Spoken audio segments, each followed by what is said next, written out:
did earn that exclusion in transition. Timeout is called because this is the perfect time to try and use this to build momentum. You're down by 4 with 4 minutes to play. You have to score every possession. Very much a do or die starting moment here.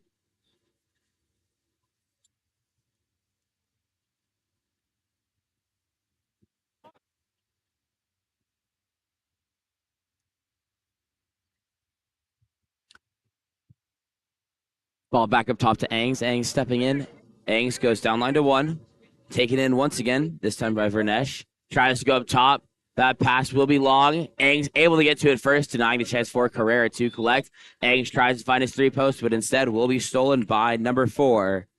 That's Caden, as 680 looks to go on the attack again. Coach Everest not happy there about transition.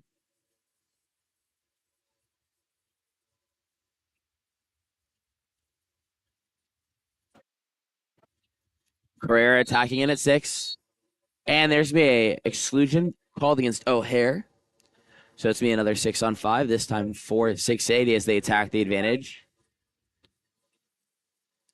Everest calling for the 2-pop to start playing a 3-3 on the 6-on-5. Ball swinging back down to Carrera. He gets it back up top now to number 2. Going center. Carrera once more finds the 3-post arm grab, but they say he touched the ball enough to not result in a call being made there. So it'll be in the possession of CC United once again. They trail by 4. 2.5 minutes left to play here. Long swing across and under the hands of number 11, Sherwood. He attacks in. Up top now to Chivers. Chivers being pressed away, going down line. Entry pass was attempted there by number 9, Jay Hubbard, but the ball under will be forced on Peef. So once again, 680 control the ball. And it goes deep right now to Davidka. Ball swinging across, catch and shoot there. Going off the hands of number 13, Rylan Pierce, into the post and back in front of Pierce. And it's now being brought up right by number 9, Jay Hubbard again. Hubbard attacking in, going to try and swing across to Vernesh. Instead, we'll have to play it up top into the hands of number 6. Correction, that's number 5, Garrett Chivers. Chivers pops live, goes center to Vernesh. She attacks in. Tries the outside shot, and it's swallowed up by Tavani. Once again, just completely reading these shooters. You've seen a majority of the saves he's had this game have been just two-handed pull-downs as he's able to read where that ball is going to be released and is pulling all the way over his hips to deny those shots. And with that 6-on-5 earn there, called against number 10, Michael Peef. It's going to be a timeout called by Coach Everest, so they can set up and attack the 6-on-5. We'll be back in just a moment for the timeout 6-on-5 coming out of 680.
Timeout 6-on-5 coming here for 680.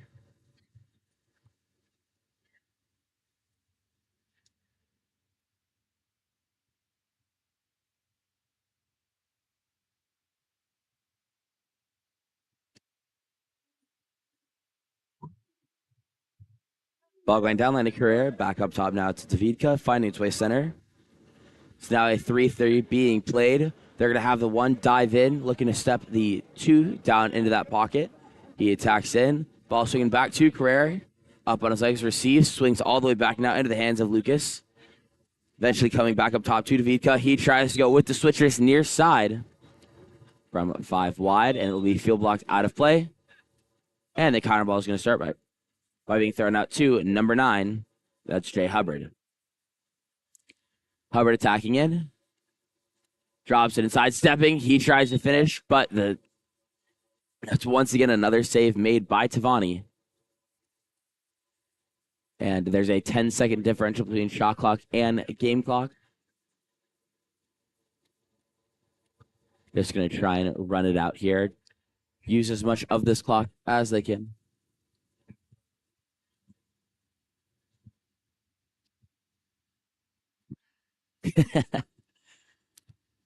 Kirk Evers is so a lot of tactics you can use. So as long as the ball is being shot towards the cage, it keeps running. And it almost works. But he tells Tavani to throw as high as you can towards the cage. It keeps the clock running. Chance you do score. And it goes barely there. Last second helicopter backhand is attempted by number 11, Oliver Sherwood. And it is no good. So that'll do it for our first game of the day as we managed to fight through the technical difficulties to at least get part of the game to you. 680 will take the win over CC United 9-5. We'll be back in a moment for our next game between American River and San Jose Express.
Welcome back, everyone. My name is Alexander Buka here with Game On Live Studios, bringing you our next matchup of the day, featuring San Jose Express in the dark versus American River in the white. In advance, or fair warning in advance, I've always had issues reading these caps coming from San Jose Express because the blue and the yellow on the white takes a quick second to get used to. I should be good by the time things get going, but just in case I do butcher anything, I'll do my best to fix it as we go. So, ooh.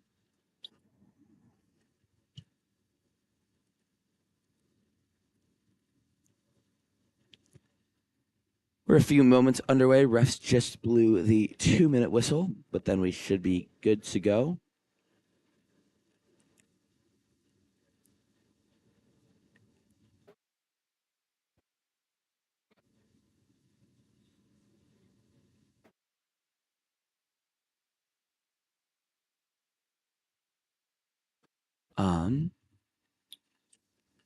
Yeah, so we're already running a few minutes behind. Game should be starting in a moment.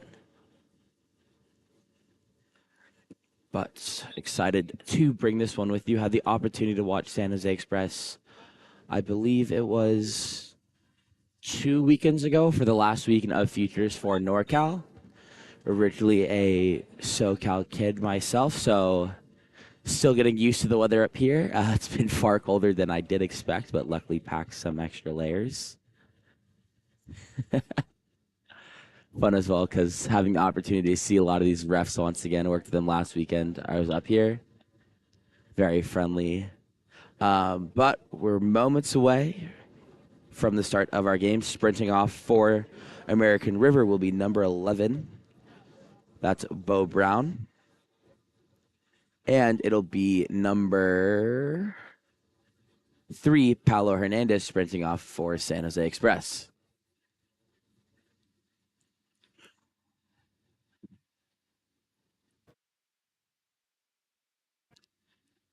As well, starting in cage will be number 1, Rick Lee.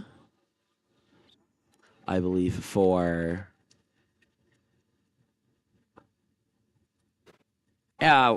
Sorry, I lost my train of thought.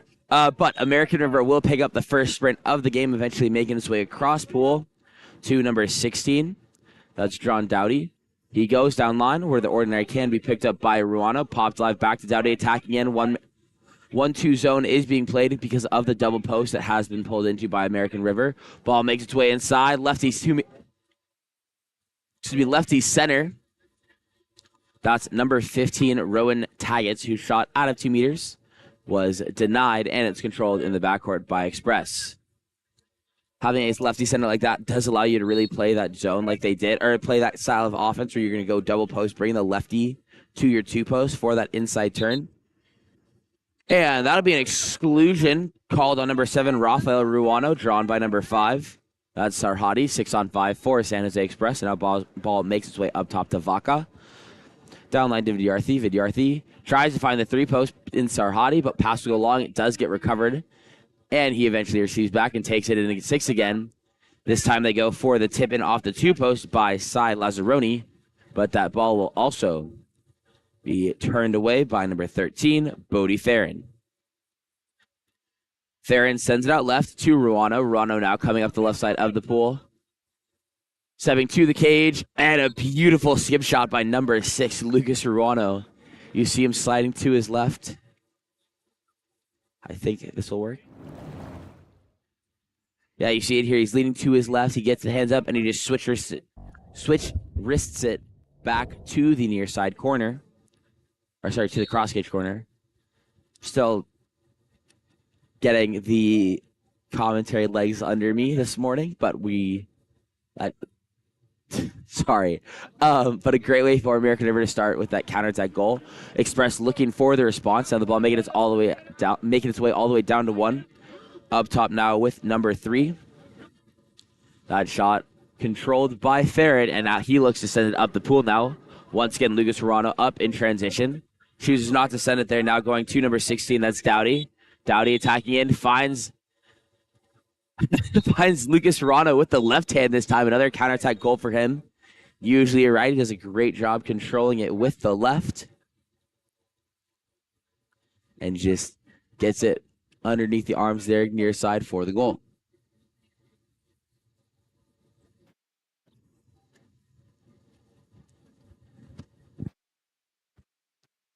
Well, we're starting in the backcourt here for Express. They are still looking to find some offensive momentum for themselves. And the ball is going to go out now to number 4. That's number 3. That's Hernandez. Send it to Vidyarthi. Vidyarthi attacking it back to Hernandez. Vidyarthi tries to go catch and shoot near side, but that's going to be another save made by Bodie Farron. And this time, Lucas Pierce is going to draw the exclusion in transition, calling to Vidyarthi. Ball immediately going out to him. 3-on-2 counterattack. He's being closely trailed. Will pick up the ordinary. Kicks that ball out now to number 4. That's Nochetti up top. That's Tomlin stepping in. Gets it to Ruano. And that's another goal for number 6, Lucas Ruano. He has scored 3 in a row so far. And has all 3 goals for American River. Oh. I messed up my replay.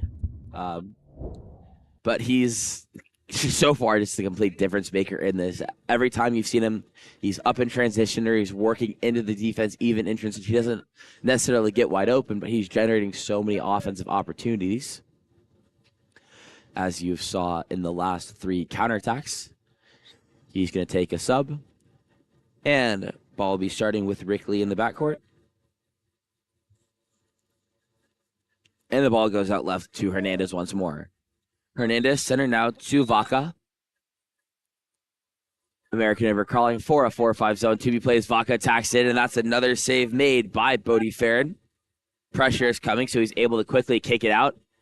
And it's another 3-on-2 counterattack. Ball being brought up now by Bo Brown. Brown attacking in. Tries to go near side high. Will be blocked out of play. So the counter ball will come into the corner. New possession of offense coming for American River, where it will be starting with number 16, John Dowdy.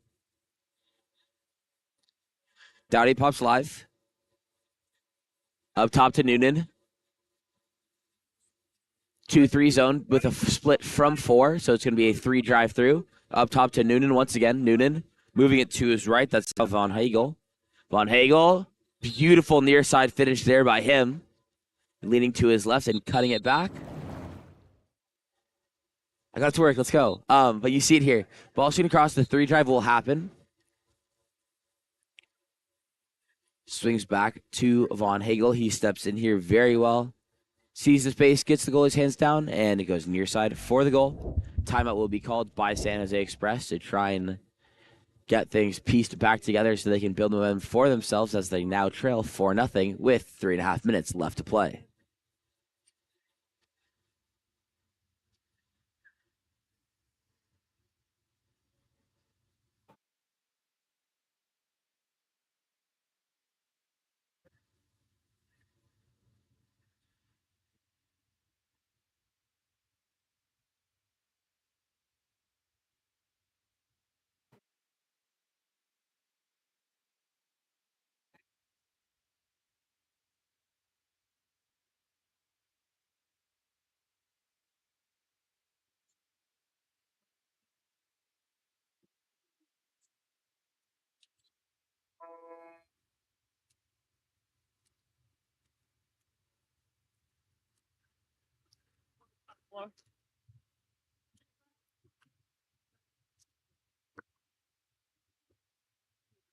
And American River will be starting on offense here following their timeout, trying to get their offense going.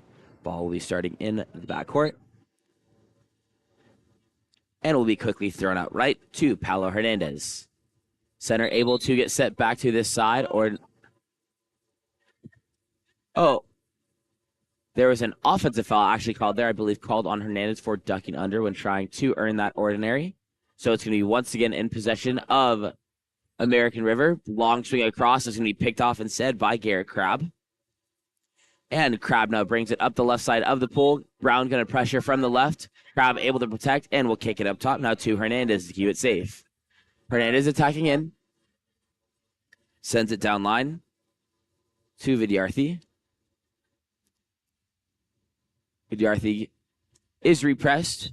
We'll get it up top now to Hernandez. Hernandez pops live.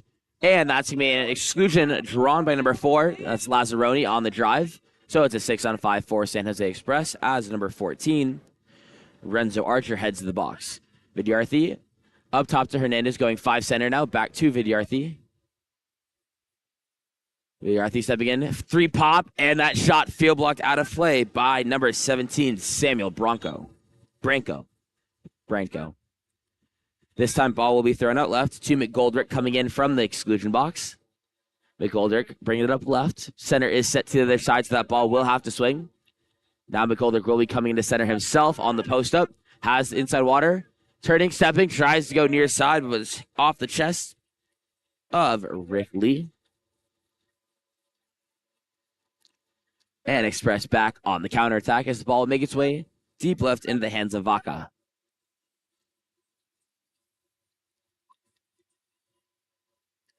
Vaca being pressed away. Ball's going to have to move center so they can try and work it inside into 2 meters. Position being held there by Sarhadi. Ball does get there, but he's forced away from the cage and will pick up the ordinary. Vaca going to work for the direct. He is outside 6 and has the option for it.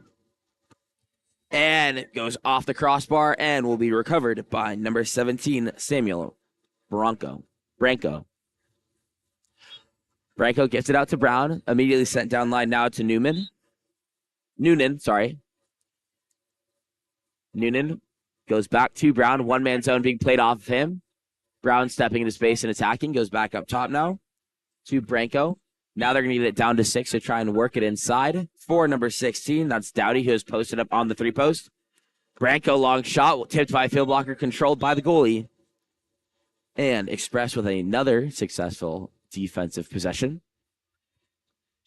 But still struggling to get momentum on the offense. This time ball going out right to I believe that's number 3. Cy Lazzaroni. But offensive foul will be called in 2 meters.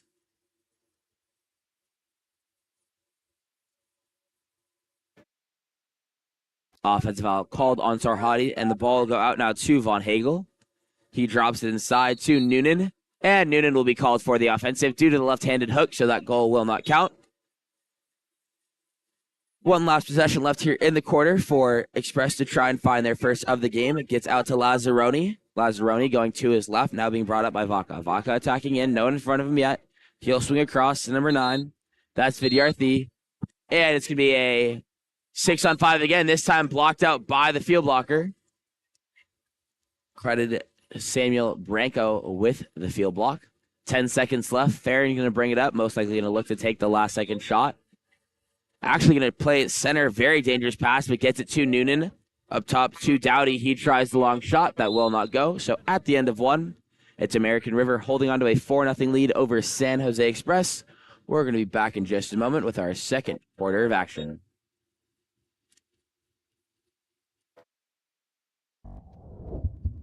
Explore every corner of Europe with Water Polo Experience. A water polo experience is more than water polo. It's an adventure that combines sport and culture, perfect for forging team bonds and creating lifelong memories. Destinations include Barcelona, Croatia, Italy, and Budapest. Start planning your trip today. Water Polo Experience, your passport to the world of water polo.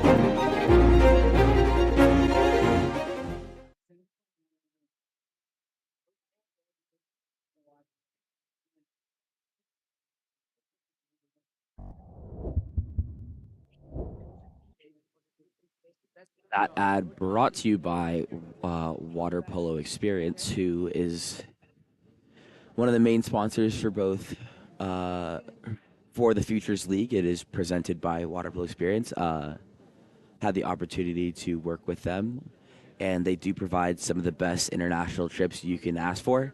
As you saw in the commercial, Croatia, Hungary, but most importantly, Barcelona, where it's all located from. So if you have any interest in something like that, definitely the place I would reach out to with them. I'll have the opportunity to travel with them to Barcelona this summer to help stream a tournament that they're going to be running in Barcelona for a team traveling out there, along with some of the Spanish clubs. So definitely excited for that. And we'll be underway in just a moment for our second quarter of action here. That was a strong start by American River.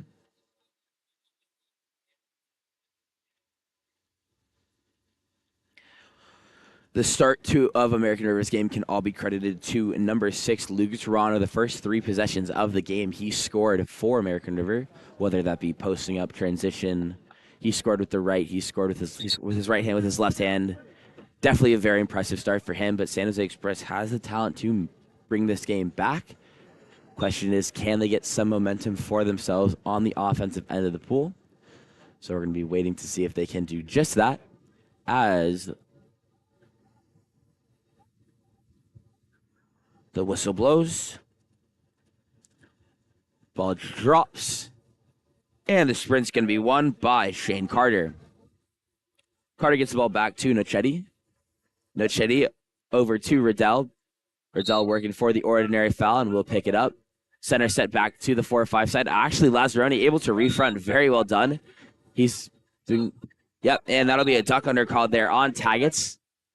Great job by Lazzaroni, just showing hands rolling away, and Taggets pops back up in front, just showing the illegal move of the submarine. So perfect opportunity for Express to get out in their front court, and I believe that's going to be Theron who is excluded. Never mind, that's going to be number 8, McGoldrick, who's excluded. Another 6-on-5 opportunity here for Express. They've struggled to convert the first 2 or 3 they had. Gets all the way over now to Vaca, attacking into the pocket. Now going center to number 8. That's Jochi. And that shot banging off the post, but is able to be recovered by Vaca. Up to Troy. Now with Hernandez attacking in, goes down line 2, Vidyarthi. New clock. Hernandez. Vidyarthi bobbles, but does recover. Center set back to the other side, so the ball will have to swing. But that's going to be a post-up coming, but the sweep shot that was taken by Lazzaroni will be swallowed up by Theron. And American River back on the counterattack, and once again, it's number 6. That's Lucas Rano up on the counterattack. This time they're able to get back to the inside and foul him, so he cannot continue to the cage. He swings across to Von Hagel, but there's going to be an offensive foul. Did not see where that was called, but most importantly, it's going to be Express possession once again. Ball being brought at the left side by Vaca. Up top to Nochetti. Ooh. My apologies. Up top to Lazzaroni, now with Hernandez. Hernandez attacked it in. They do have Sarhadi set to this side of the pool, but it's make its way down line. Eventually coming back up top to Vaca. Over to Hernandez, who picks up the ordinary. He is outside 6 and has the direct. Instead, tries to pass to Sarhadi, but that passed too far to the outside shoulder. So it will be tipped away by number 15, Rowan Taggets. And it's now going to be number 7, Rafael Ruano, up on the counterattack. His shot will go off the post and not finding its mark. So it's controlled in the backcourt by Lee. Ball up top again now. With Vaca, downline to Vidyarthi, who picks up the ordinary. Back up top to Vaca. Stepping in, one-man zone being played off of him. He's going to work at center. To Troy. Goes back to Vaca, stepping in. Tries to go all the way across, so that's great defense there. Played by number 15, Rowan Taggets, as he's able to jump the inside shoulder and tip the ball away. And now it's going to be thrown up left to number 6, Lucas Rano again. He feeds it over the top, finding number 2, Lucas Von Hagel inside, who scores the counterattack goal. Getting it to that near side quarter. Just from hearing the coaches, Von Hagel. But you see it here. Beautiful pass over the top by Ruano. Von Hagel just quickly sneaking it into that near side. And American River now lead 5-0.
Ball under will be forced there by number 12, Shane Carter, and eventually makes his way back into the hands of Therod.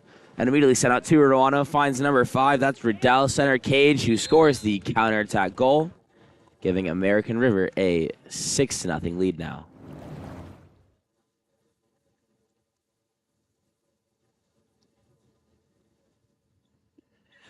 Once again, Lucas Ruano up on the counterattack just enough to bring players to him, and now instead of him scoring, he's feeding his teammates. He has 3 goals, 2 assists of the 6 goals scored so far here by American River. Ordinary foul earned by Lazzaroni. Goes center now to number 12. Golavati being pressed away. Golavati still trying to get the ball moving. Eventually gets it to his left now into the hands of Weber. Long swing over to Vidyarthi. Has his center set inside. Vidyarthi gets the ordinary, drops it in. Oh! And talking about unlucky there for number 5. That's Sarhadi. He makes a great move. His shot going across both posts. It's a double bar out. Something that's incredibly rare to see, but it's very unfortunate when it happens. Ball getting out now into the hands of Ruano. Now centered to Donlin. Donlin earns the ordinary. Eventually going up top to Ruano. And he steps in and finishes cross at goalie left, or its right side of the cage for the goal. And that makes it 7-0 now for American River, of which 6 goals have either been scored or assisted by number 6, Lucas Ruano.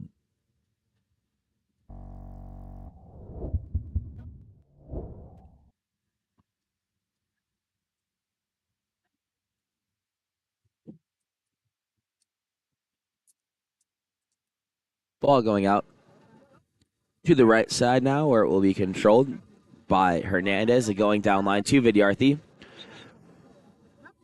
And that'll be a push-off called, I believe, in 2 meters against number 5, Sarhadi. So it's going to go back in possession of American River as Farron is controlling.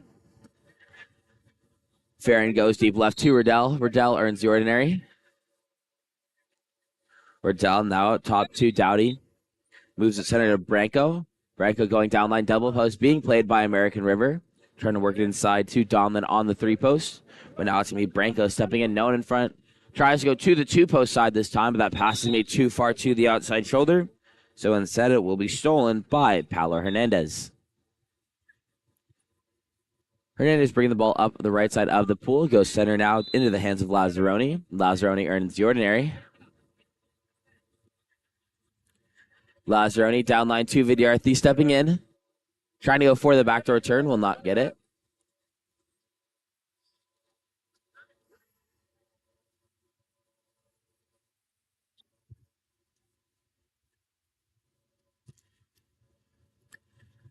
Ball going out on the counterattack now to number 5, Finn Riddell. He takes his time, attacks it, and goes near side low for the goal. And American River now lead 8-0.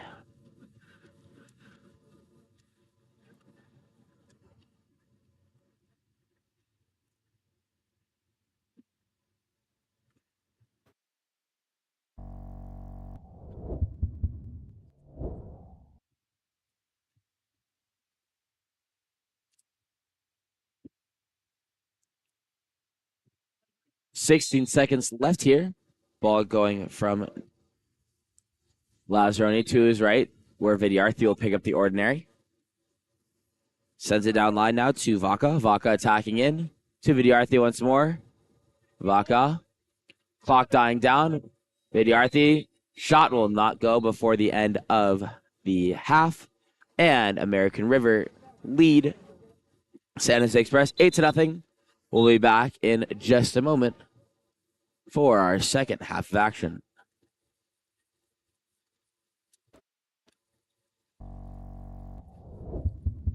Elevate your high school, club, or tournament events, Game On Live Studio can stream a single game, a tournament, or your entire season. With Game On Live Studio, you can take your events to the next level by live streaming them to a global audience. Goals can stream any event from any location. Imagine the excitement of your audience as they witness every thrilling moment, from the intense competition to the triumphant victories, all from the comfort of their own screens at home, on the road, or at the office. Our cutting-edge technology and professional production team ensure top-notch video quality, crisp audio, and expert commentary, making each live stream an unforgettable experience.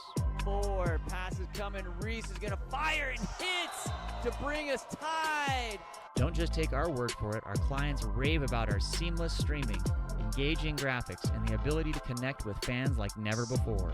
Don't miss out on this game-changing opportunity. Book Game On Live Studio today and let us transform your event into an unforgettable live broadcast event. Game On Live Studio. You play, you race, we live stream.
Welcome back here to MIWOK Course 1 as we continue our matchup between American River and San Jose Express.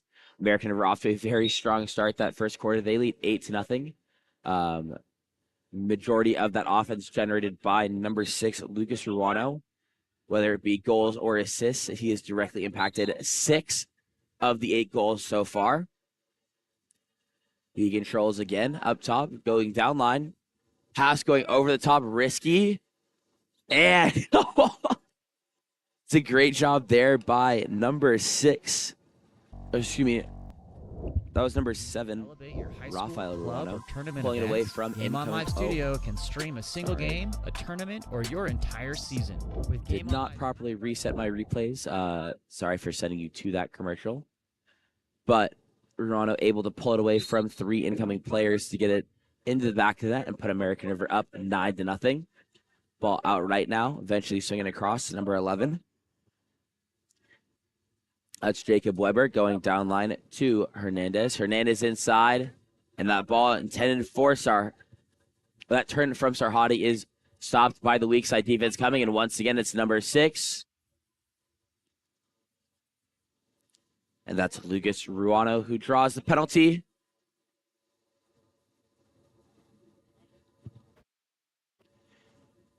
And sets up. Seems to be a conversation. There are 3 players from American River there, but it will be number 4, Dante Nochetti. Nochetti lining up to take the penalty here for American River.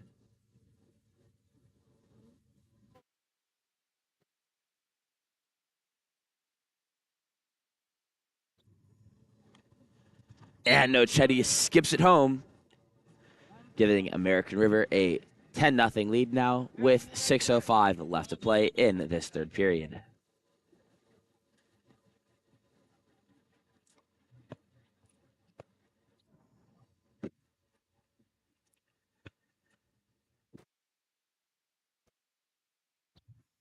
That ball going out right.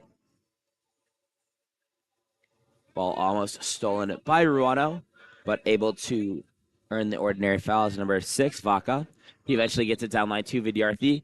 And in that'll be number 3, Paulo Hernandez drawing the exclusion on Bo Brown on the drive. 6-on-5-4 Express. Ball up top with Vaca. Catch and shoot quickly taken up the point by Paulo Hernandez. Will skip over the cage. And they're still head scoreless. It's now Rafael Ruano up with the counterattack. Ball gets out to him. He looks to turn inside. He's going to turn back the other way. Will earn the ordinary foul. Tries to quickly go to number 15. And Taggart's able to get the shot off, but was heavily pressured, so ends up sailing it over the cage. And the counter ball is in play with Jacob Henshaw.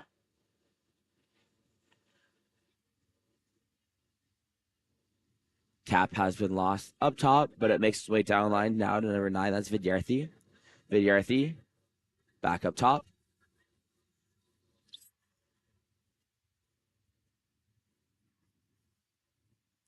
And that's going to be a second exclusion called on Bo Brown. 2 in a row for him as he interfered with that free throw there.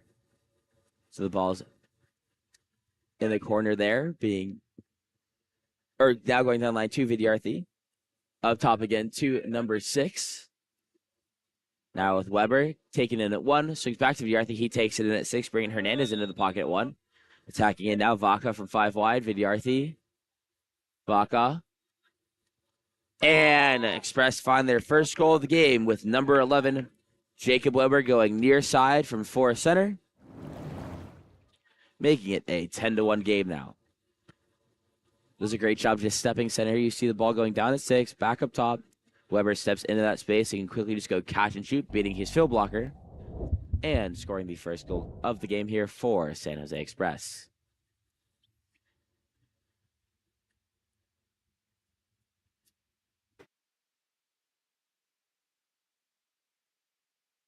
Ball goes down line to 1. It's taken in. Double post once again being played by American River as Lucas Rano controls up top. Rano going down line again. Gets it back up. Down. Rano.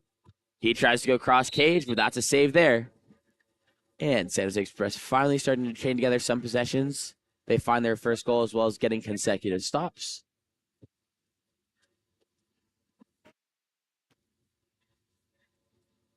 And the ball is now center in the hands of Lazzaroni, who earns the ordinary, pops live, and begins to attack back in. Does have Vidyarthi posting up on the 3-post side, but he's just going to be pushed out and controlled in 2 meters, so now it's going to be a drive coming from Lazzaroni. And that's a long shot taken by Golavati. Will be pulled down with 2 hands by Theron and immediately sent out left to Lucas Ruano. Ruano inside to Ruano. And that was number 7, Rafa Ruano, trying the back end, but not able to get it to the cage as it falls flat in the water. And it'll be Vidyarthi who picks up the ordinary foul before swinging it across to Weber. Weber inside to Lazzaroni. The pass is too short, so instead that's a steal for Dante Lochetti.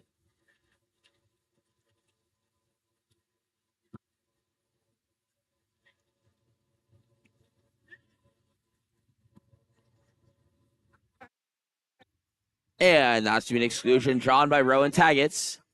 And a timeout will be called for American River to attack the 6-on-5. We'll be back following their timeout in just a moment.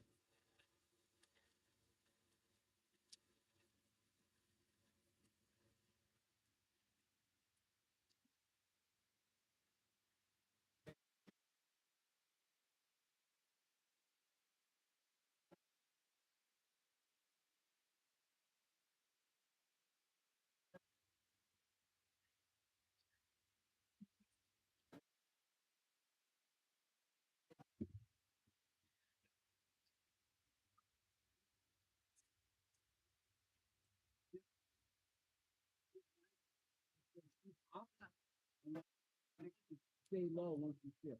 Okay, you guys got it? You just work the ball, work for a good shot, and throw this ball, and we'll look up behind. Hey, hard to speak to you.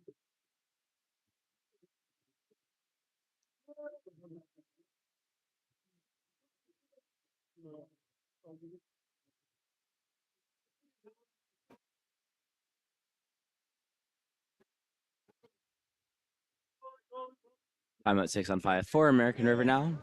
Brown at 6. Takes it inside. Up top to Nochetti. Ruano hanging on his legs. Going to Ruano on the 2-post, who hangs on his legs and dunks it near side for the goal. American River now lead 11-1.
Was a counterattack goal from number 12, Shane Carter. You see him getting to the back door here. And then able to just take his time holding that ball, pulling away with it, and going near side for the goal. Oh, wait. Yep, okay.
And the exclusion was drawn at the end of the quarter, so American River will just run it out and try and play for the man-up advantage following the start of the fourth quarter.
Welcome back to our, I should probably change that on the top corner, to our fourth quarter of action here between American River and San Jose Express. That was a 2-1 quarter being played, showing that Express can hold steady with this team. They just have been very unlucky in a lot of the shots that have been double bar outs, just missing by a matter of inches. And American River pick up the sprint because they did earn the exclusion at the end of that last quarter. They're going to be up to start this one. Ball being brought up by Renzo Archer, going to his left. Up top to Carter. Carter sends that ball down line. Now to number 19, Donlin. He attacks in. Up top again. Now finds its way center to Riddell. Riddell trying to go, to the right side of the cage. Will be tipped away by the keeper. And now controlled before being thrown out left to number 11, Jacob Weber. Ball now goes center to Crab. Trying to work it inside to Lazzaroni, who has set up shop at 2 meters. Ball popped live. Lazzaroni attacking in. Goes over to Troy. Sends it down line to Vidyarthi. He's attacking in. Tries to go near side skip. But Theron will turn that shot away. And the counter ball will be thrown into the far side of the pool.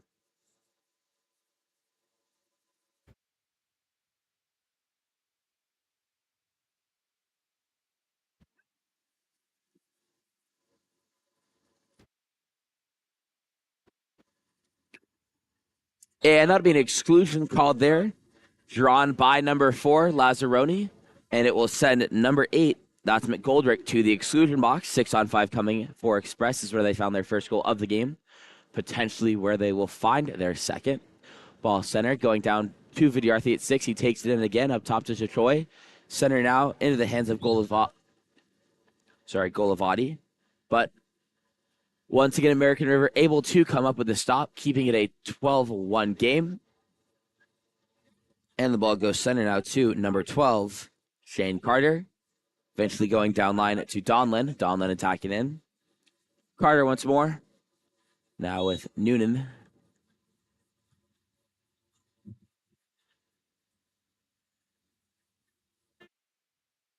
Ball being pressed away. Noonan receives clock dying. Tries the last second shot. Will be field blocked out of play by Tachoy. And a counter ball comes in now for San Jose Express. Immediately thrown out right to number 2. That's Garrett Crabb. He tries the quick shot. And actually, ball under will be forced by number 4, Lazzaroni. So the ball stays with Express on this half of the pool. Crabb now trying to turn back inside. And he is going to pick up the Never mind. It's going to be a double exclusion. 5-on-5 being played. Vidyarthi attacking in. No one in front of him. He's stepping in. Goes inside to Lazzaroni, and that's a save for Bodie Farron.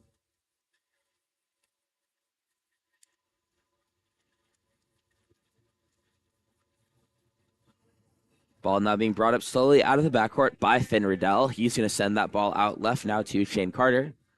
Carter attacking in. Swings across. That's going to be number 19, Donlin. Donlin picks up the ordinary. Up top in the hands of Riddell once more. Riddell with the ordinary. He is outside 6 and has the direct. Instead goes down line to 1, but not enough shot time on the shot clock for that shot to be taken. So Vidyarthi picks up the rebound, and San Jose Express head down the pool now.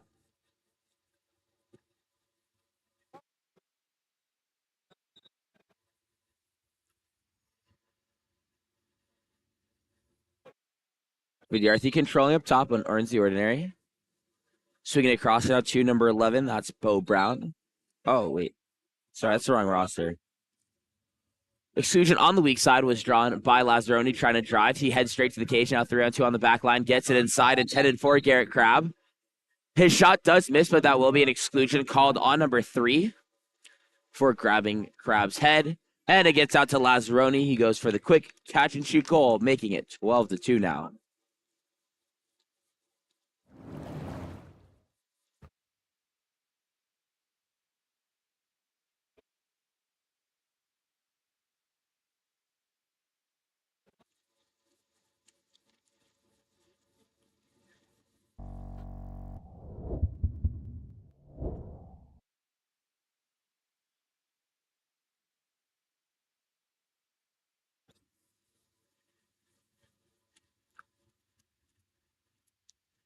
But we'll be starting in the backcourt with Renzo Archer and immediately sent out deep left.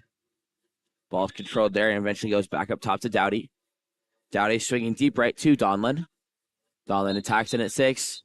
But prior to the shot and goal, there was a contra foul. Not sure where that was called. Most likely in 2 meters based on where the refs were looking, but not completely sure on that. So the ball's going to be back with Express. Long swing over is going to be tipped away by Samuel Branco. So it's going to be a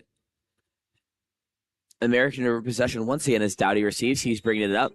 5-on-4 counterattack. Tries the quick shot, skipping it over the cage and up the other way. Now will be San Jose Express. So Choi has a little bit of space. Counter ball. Will not get there in time. Instead, they're going to go for the 3-on-2 attack, getting it out to number 3. Paolo Hernandez. Hernandez attacking in. And another save made by number 1, Bodie Farron. And the wind is picking up here again. Absolutely frigid. But the ball now eventually get all the way back up top to number 12. That's Golavati.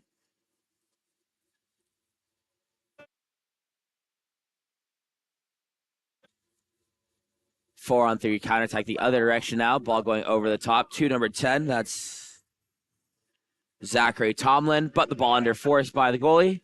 Now sent deep right. 4-on-3 counterattack the other direction now. Finds number 2. That's Garrett Crabb center. He tries to go cross cage and will bar out. 1:40 left to play. Timeout called by American River. Will be balked following their timeout in just a moment.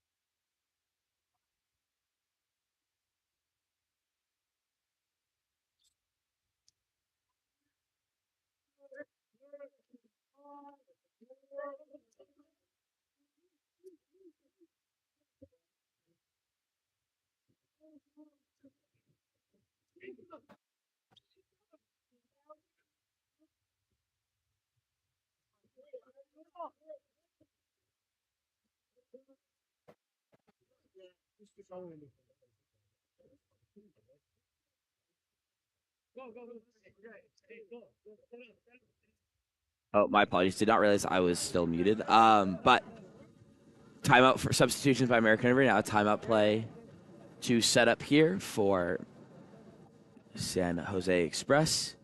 Ball will be starting with Henshaw in the backcourt.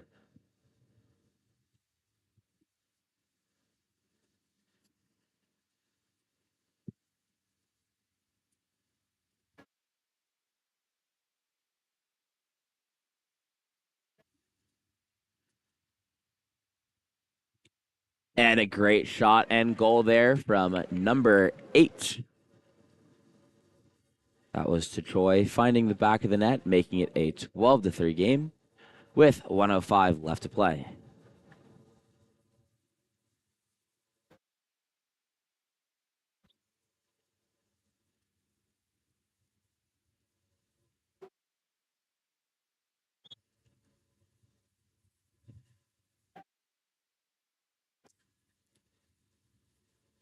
Ball up top with number 12. That's Shane Carter attacking in, sends it down line.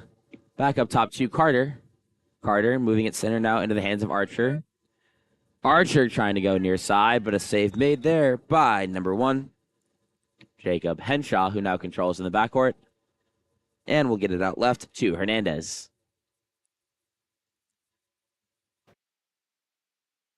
Hernandez attacking in. Goes up top to Weber. Now with Hernandez. And that shot field blocked, almost find its way into the back of the net, but will not go. Farron holding onto it, going to run out the final 10 seconds here. And that will do it for our second game of the day, in which, like you see, American River take the win over San Jose Express, 12-3. We'll be back with our next game in just a moment.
Hogan.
I'm just waiting for it. I didn't realize how further north we were going until I got to my rental car last night. And I was like, I have an hour to drive from Oakland.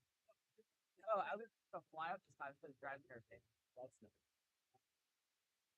No, this is once the sun is over there. Yeah, oh, I know.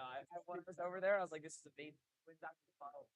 That's nice, warm air. At least. Over here, it'll be cold till probably. I'm getting warm. We're still getting them. I'm just sitting down. An hour. One more game. Oh yeah, one more game.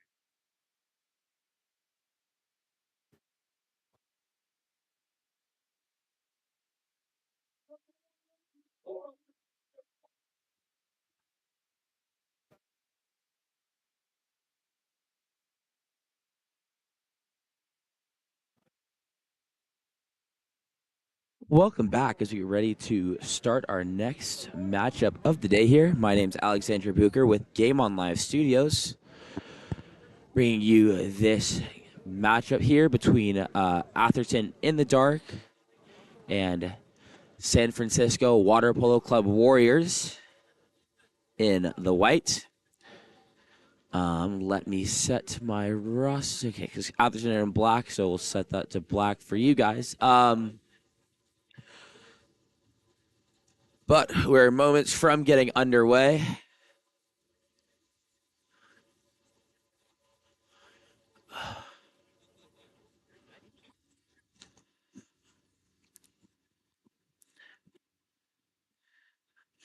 Sadly, my favorite player from Atherton, just for the name I get to say, Murdoch Baker Matsuoka. It's just been a lot of fun. I got to watch him play at ODP last weekend and had way too much fun just saying his name on repeat. He won't be here today. Don't know why, but I don't see him. Kind of sad. As well as shout out to the sponsor of the Futures Water Polo League, Water Polo Experience, one of their main coordinators here coaching with San Francisco Water Polo Club, Steve Lacey. Shout out to him as well. We're underway, and the sprint will be picked up by number 10, Jake Ranke, and eventually finds his way back to McLean in the backcourt here to start the game with Atherton in control. McLean still waiting to move it forward. And that's going to be exclusion on the drive, which sends number 5, that's Wallace, to the box. Tacking in from the top will be Hogan. Over to Carrington. Sent down line. Ranke controls. Carrington. Hogan stepping in, hanging on his legs. And Hogan goes near side for the goal, giving Atherton a quick 1-0 lead.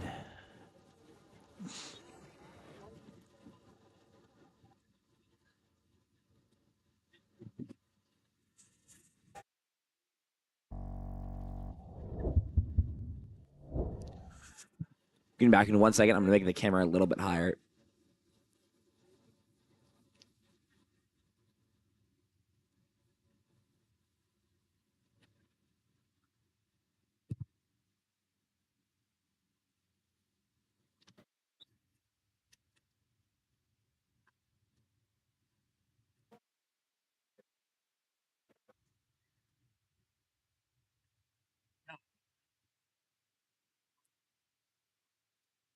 And that was a shot and goal from number 9.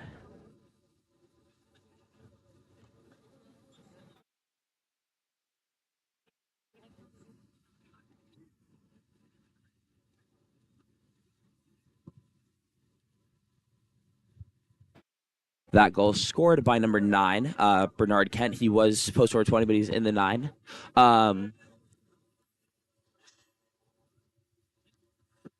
Carrington attacking again. He tries to go near side. That's going to be a field block for number 15, Ozzy Joplin. And the ball is controlled in the backcourt by Rodani now for SF before it gets out to Sternfels. Sternfels immediately sending that ball down line now into the hands of Concannon. Concannon trying to swing across. Will go all the way with a long pass. Goes inside. And the shot out of 2 meters taken by Ozzy Joplin will be swallowed up by McLean.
Apologies there. Just fixing my rosters Concannon is not here, so that's actually wearing the number 7 is actually Matthew Cormacan. Do my best to make sure I keep track of that today. And that shot taken there just turned away by McLean. That shot coming from number 9, Bernard Kent. I made this go way too high. Sorry. Ew. Okay, we're back underway. I finally have everything organized. Ranky earns the ordinary, swinging across now to Kenrich. Kenrich attacking in, hanging on his legs, goes near side. That ball is turned away from the cage by Jack Rodani.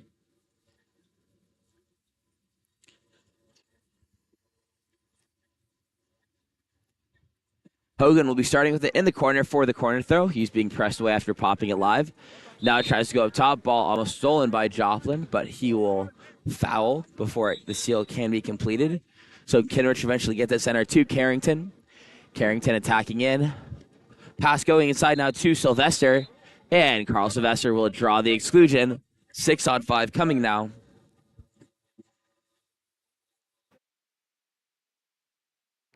Ball is taken in. Up top now with number 4, Hogan. Hogan down line. And the catch and shoot there from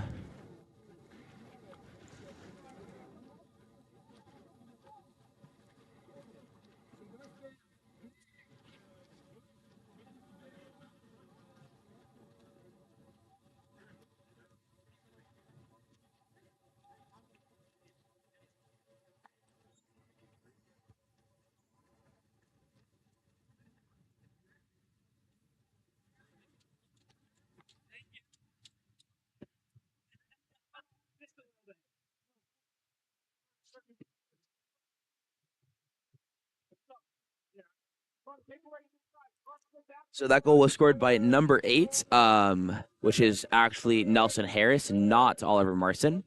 I believe both Marson and MIWOK are at National League. But again, that's another roster change I'll try and keep track of. But that ball ends up being dumped into the corner. McLean will go to collect.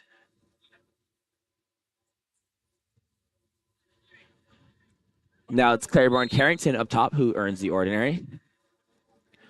Now to number 8. Nelson Harris, inside pass. And the ball under will be forced on Edward Arif by Jack Rodani coming out of the cage. Bernard Kent coming up the left side of the pool with the ball. And that shot very unlucky going off the post. And will be thrown out directly left to number 13. That's Carl Crum. Crum swinging all the way across to Carrington. Carrington able to pull the ball away before it will be stolen. Now up top with Hogan. Hogan to Gamble. Gates Gamble attacking in. Down line to Carrington. Hogan.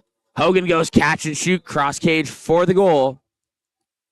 Giving Atherton a 3-1 lead now.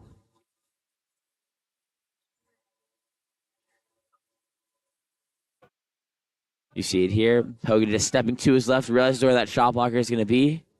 Gets it up, going catch and shoot for the goal. And once again, it's Atherton leading 3-1. Player resumes with number 11.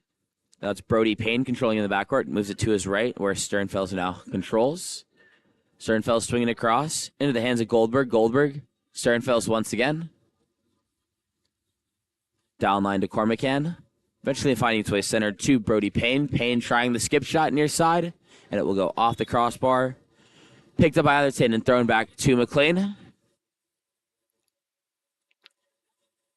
McLean going out to Arif now. Down line to Gamble. Gamble attacking in. Does have Hogan trying to seal to the inside. Stepping in. Gets to Hogan, but the pass too short and is stolen instead by Jack Rodani.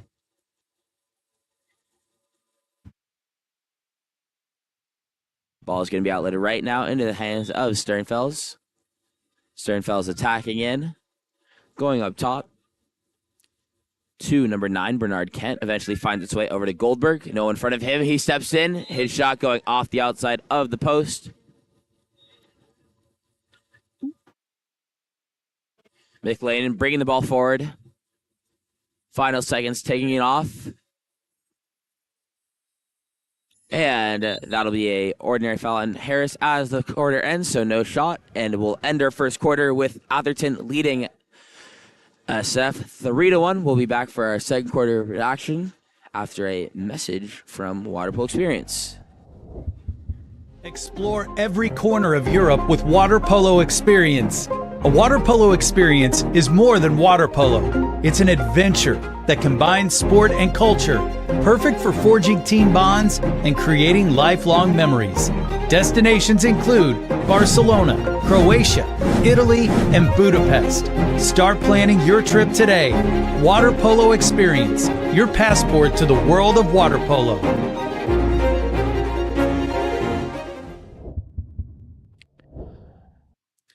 Thank you to Water Polo Experience for being the main label sponsor for the Futures Water Polo Tournament.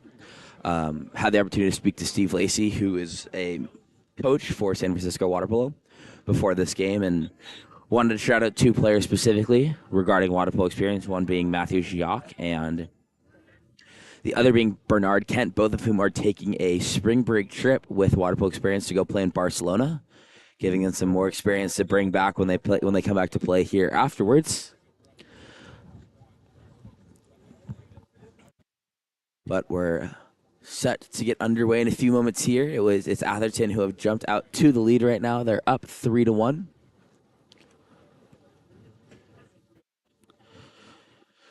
I mean, you cannot count San Francisco out of this one, as you've seen. If I can remember correctly and count correctly, they've had 3 shots that have all gone just off the inside of the bar and end up being controlled by McLean. If the position of that shot changes by a few millimeters at most, that's going to be a bar in versus a bar out. Setting up a very exciting rest of our 3 quarters here, because it's very 2 evenly matched teams.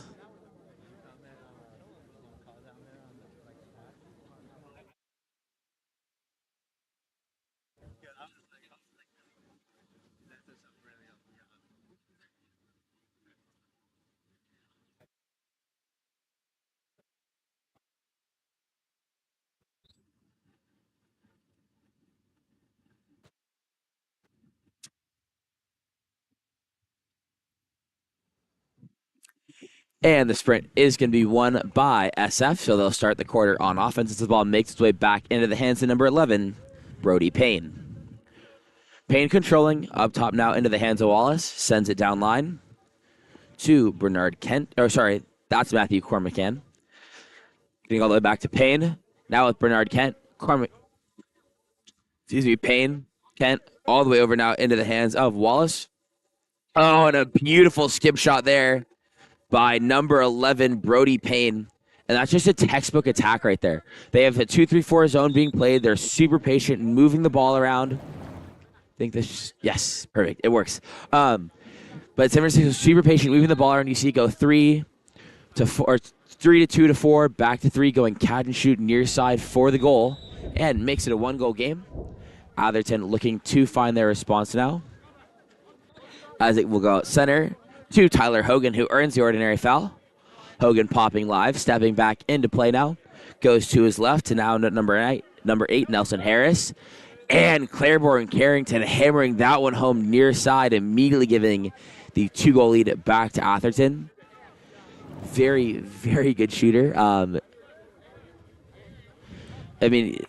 Carrington is just an extremely lanky player, so the power he can get behind when he whips his arm like that. You see him here, receiving from Hogan, just stepping in, hammering it near side. And once again, Atherton lead by 2. Ball going out now to number 7, Matthew Cormacan. And he tries to get it inside, pass going over the top, but it ends up in the hands of Sawyer Goldberg. And SF not going away quietly as they immediately bring it back within 1.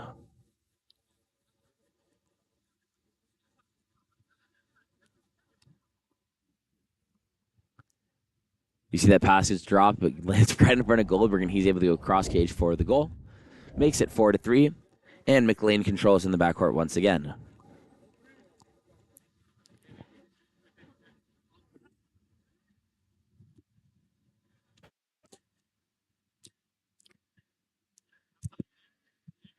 Ball down line now to Ranky, swinging across into the hands of Harris. He tries to go with the wrap, but doesn't get it to come all the way back around.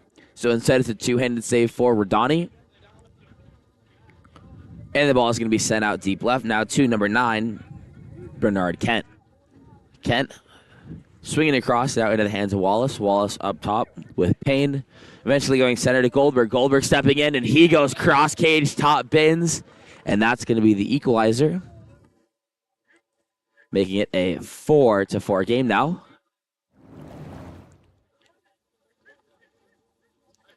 You see this ball getting all the way down to 5 up top, and then just have Goldberg stepping in. Cross cage perfectly placed for the goal, and that makes it a 4-4 game.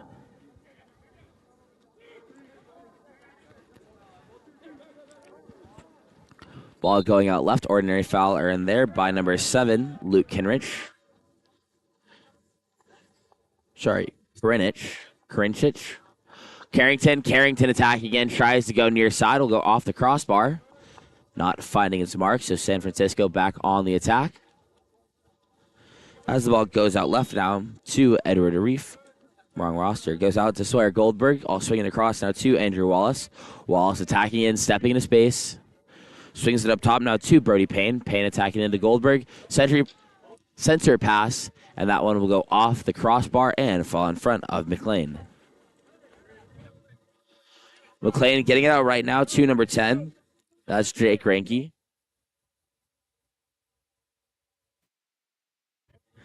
Entry pass inside, but apologies. A great defense played by Brody Payne, able to reach around to that inside and pop that ball loose, getting the ball out right into the hands of number 7, Matthew Cormacan. Cormacan going over the top, and that's a cross cage skip and goal from Ozzie Joplin, as San Francisco have taken their first lead of the game with a score of 5-4 now. You see it here, ball being brought up to 4. Great read, just finding Joplin stepping to the inside, catching and dunking cross cage.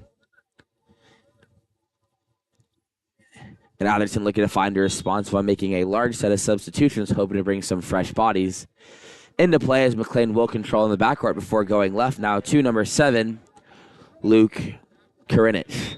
Krinich eventually gets the ball over into the hands of Carrington, trying to work it inside for Charles Baker, who's in 2 meters.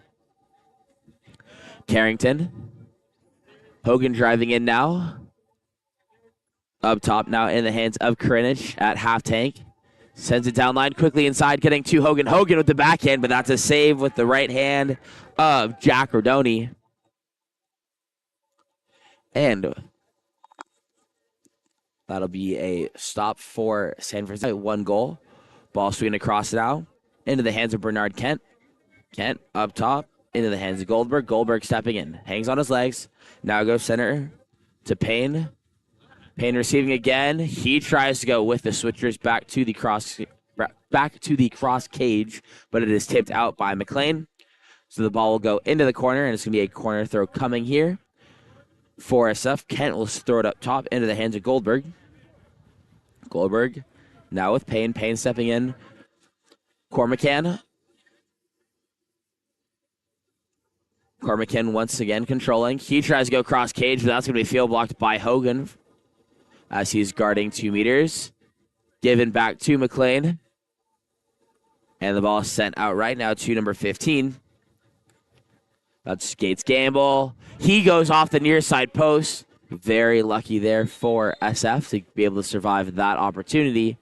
And Jack Rodoni will go pick up the ball out of the corner and send it out right now to number 5, Andrew Wallace. Wallace attacking in. Swings across. Catch and shoot taken there by number 12. Was Preston Page. And will go off the hands of McLean, who eventually controls before it's going to be sent out left. where number 5, Kazimapur, now controls before it goes up top to Karinich. Karinich swinging to Carrington. Carrington bobbles, but able to get to it in time and gets it down line to Gates Gamble. Gamble attacking in, one-man zone being played off of him. Goes inside, that gets to Baker. Baker will draw the exclusion, sending number 11, Brody Payne, to the box. 6-on-5 opportunity coming here for Atherton as Carrington takes it down to 6. They adjust who's playing one position. Carrington takes it inside. Up to Gamble, down to Hogan. Going down line now to number 7, Karinich. He takes it inside, bringing Carrington into the pocket. Hogan, Gamble, Carrington attacking in. Goes to the 3-2 post, but he's unable to control. Gets to Hogan. Hogan, last second shot, will skip wide of the cage. So SF will be back on the attack as the counter ball is dropped in and will be thrown out left to number 17. That Sawyer Goldberg eventually makes its way now into the hands of Wallace. Down line to Donaldson. Back to Wallace. Donaldson. And a great catch and shoot there by number 5, Andrew Wallace. Just the patience of this offense coming from SF. You can see it again. They're taking their time. They're attacking the zone. The right replay did not save. My apologies there. But that'll make it a 6-4 game off the quick catch and shoot.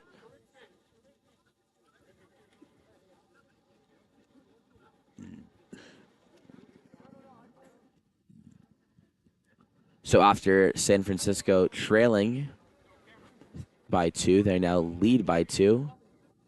A 4-goal swing in this quarter. Just showing the patience of us. Oh, sorry, I should say 6-4, not 7-4. But Atherton back on the attack. So ball gets down line to Ranky. And inside the 2, I believe it's an offensive foul. Whether it was inside the 2 or a push-off was called on number 17, Edward Arif. So now it's going to be San Francisco back on offense in the hands of number 7, Matthew Cormican. Cormican swinging across to Goldberg. 10 seconds on the clock. Goldberg stepping in. Drops the entry pass inside the number 6. That's Matthew Jacques. But his shot will not find its mark. McLean going to try the long one. And that'll be knocked away. So at the end of 2, it's San Francisco Water Polo Club Warriors leading 6-4. We'll be back with our next quarter of action in just a moment.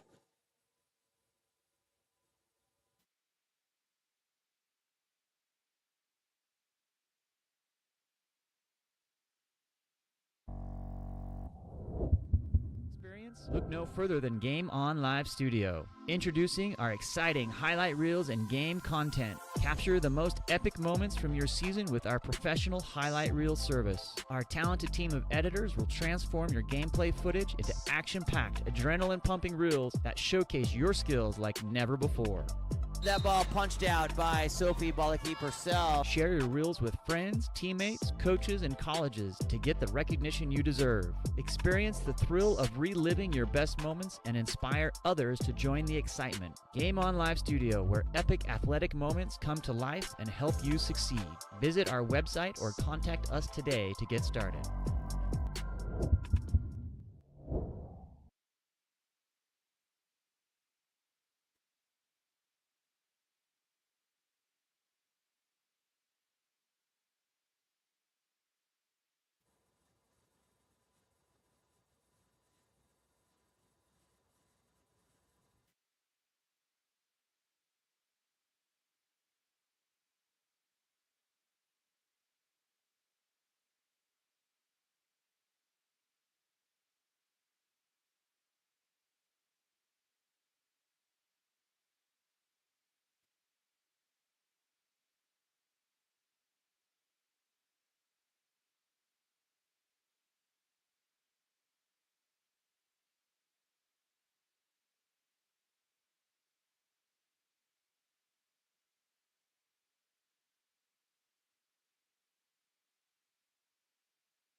Welcome back to our matchup here between the San Francisco Water Polo Club Warriors and Atherton. Atherton will pick up the sprint. They trail 6-4 after leading by as much as 2 in that second period. So it's been all the Warriors since about 6 minutes left in the second. But Atherton trying to find their response here as the ball gets to Tyler Hogan. Hogan to Carrington, back to Hogan. They're trying to work it inside to Sylvester. Hogan tries the shot near side, but the save is made once again by Jack Rodoni.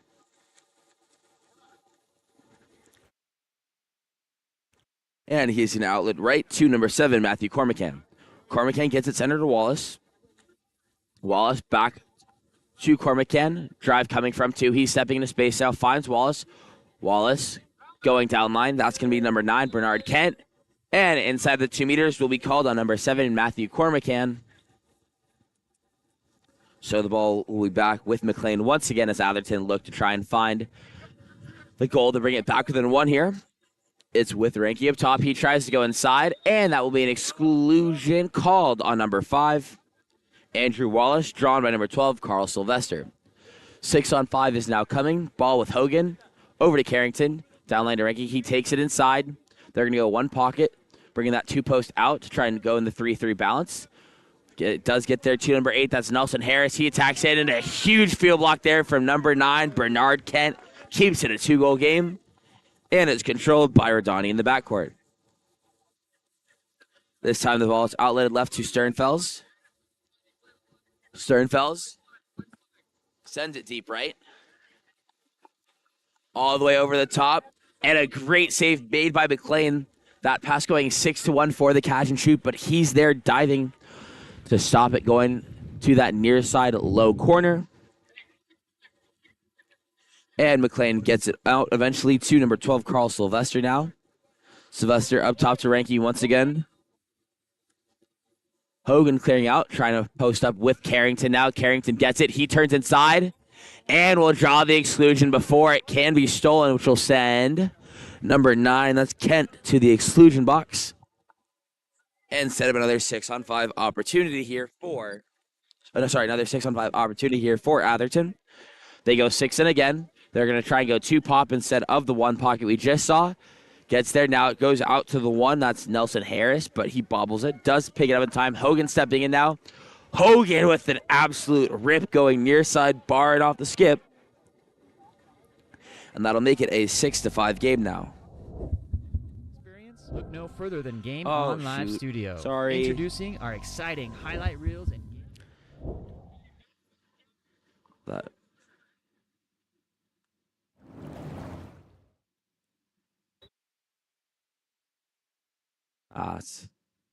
Substitutions are finished being made, so I will have time to show this to you. But Hogan stepping in here. Great near side skip for the goal. Oh, what is going on? Sorry.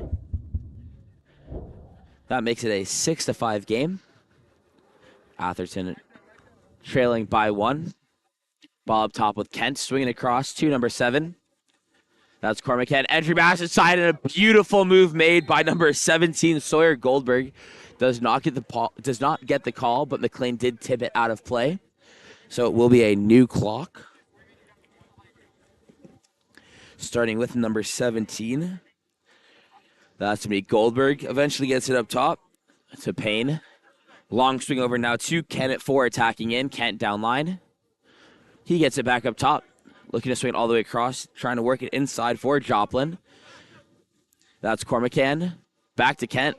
Kent tries to go catch and shoot near side, but that'll sail over the cage. And the counterball comes in for McLean.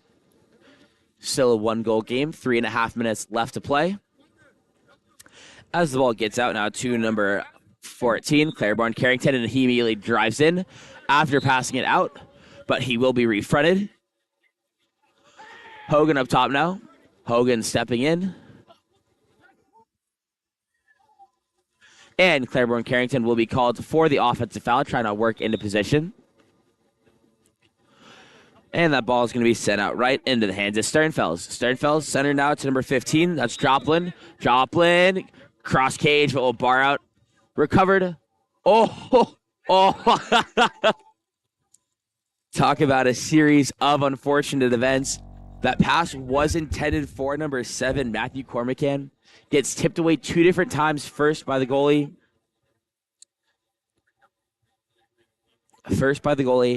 Then by his field player, and lands right in front. Lands right in front of number 7, Matthew Cormican. And he's able to put it home and give the lead back to San Francisco as they lead by 2. Score is 7-5.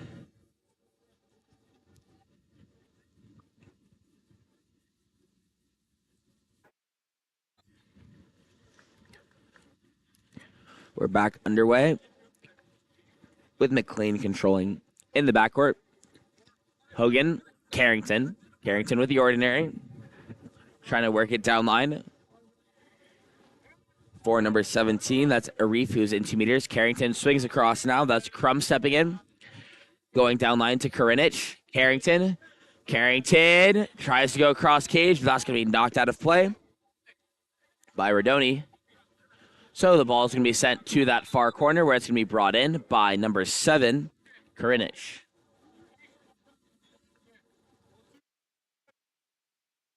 Ball getting centered to Hogan. He picks up the ordinary, going to try and work it inside to Arif again. And there's San Francisco fall into an M zone. Hogan stepping in. Hogan attacking. Carrington. Down line to Gamble. Hogan center now. Hogan going catch and shoot bar and cross cage this time. And once again, it's Hogan with the answer that brings it back within 1. I think this should work. No, that's the old replay. I will try and get this figured out. But once again, Tyler Hogan with the goal. He's going to be headed to Harvard next year.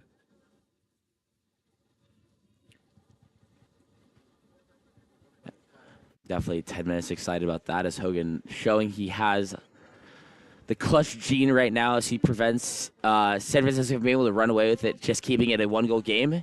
And now he's guarding and forces that shot, tipping the ball. Or the shooter's arm did not catch which one was tipped, but either way, the ball will end up going back into possession of Atherton as Claiborne Carrington controls at 5. He picks up the ordinary foul. Ball gets up top to number 10, Jake Ranke. Ranke's going to swing across to Harris. Hogan in 2 meters now. Ball goes down line. Passed inside to Hogan, but it's all hands being shown by number 15, Ozzy Joplin. So no call, and it's going to be once again in the hands of Rodoni before he throws it out left to number 17, Sawyer Goldberg. Goldberg being pressed away, but will swing it across now to Kent. Does have his man inside, but Harris able to come back in time for it. Ball swings up top to Stenfels. Stenfels now going center to Joplin. Joplin attacking in. Joplin sends it down line to Goldberg. Goldberg. Oh, beautifully finished shot there by number 17, Sawyer Goldberg, falling to his left, but hangs on his legs just long enough to go cross cage bar in for the goal. You see it here. He gets attacking in. Goldberg catching, leaning to the left, hanging on his legs, bar in, cross cage. And that makes it an 8-6 game. San Francisco lead by 2 once again.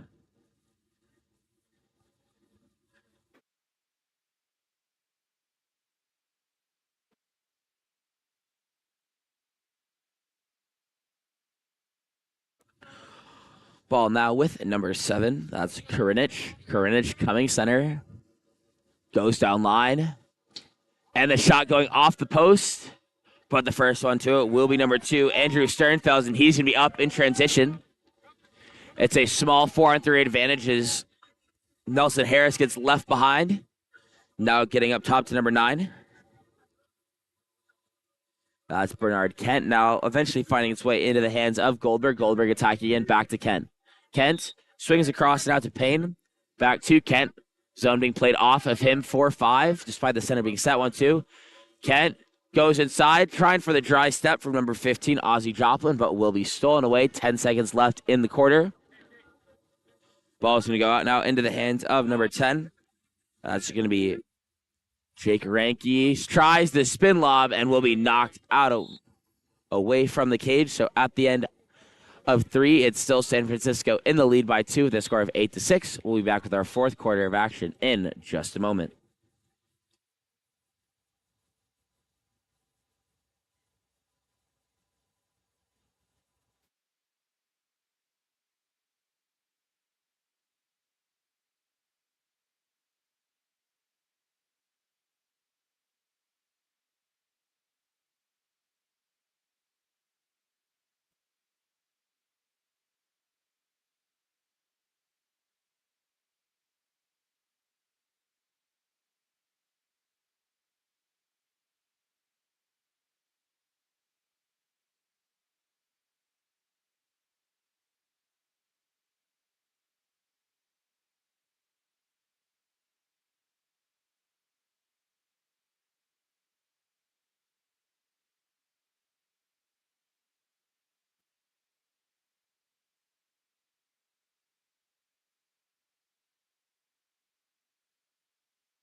And we're almost ready to start our fourth and final quarter of play here between the San Francisco Water Polo Club Warriors versus Atherton.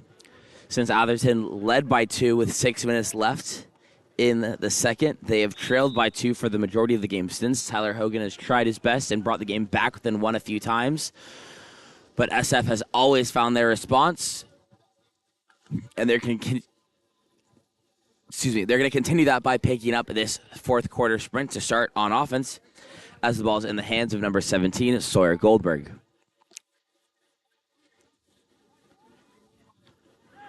Ball getting up top now into the hands of Cormacan. Now with Goldberg. Going to his left is Payne. Payne trying the cross cage skip will go off the post and just fall short of the cage. M zone has been started to be played now by Atherton, a staple of their program as well as the high school program of which these boys all play for, which is Sacred Heart, using it to try and play defense as well as generate their offense and hopefully bring this game back. Ball eventually is controlled up top by Hogan, now to Carrington. Carrington with the ordinary. He goes over now to number 8. That's Harris. And the pass inside to number 12, Carl Sylvester, will result in the exclusion. 6-on-5 for Atherton as Goldberg heads to the box. Ball with Harris taking it in at 1 now. Now with Hogan. Hogan stepping in, going center to Carrington. Carrington, downline now to Ranke. Stepping into the pocket, goes back up top to Carrington. Hangs on his legs. Good fake there. Gets it to Hogan. Trying the tip from the 3-post, but a phenomenal save made by Rodoni, diving near side. Able to read exactly where that shot was going to be directed to pick up another save and keep it at a 2-goal game. Ball's going to be thrown deep right and eventually come back up top into the hands of Wallace. Now with Goldberg.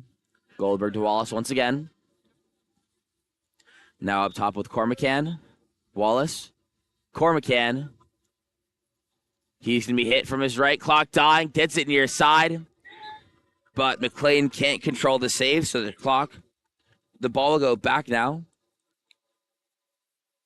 The ball will go back now to San Francisco, and they will have another shot clock in fresh possession. Cormacan will pick it up and control from the corner.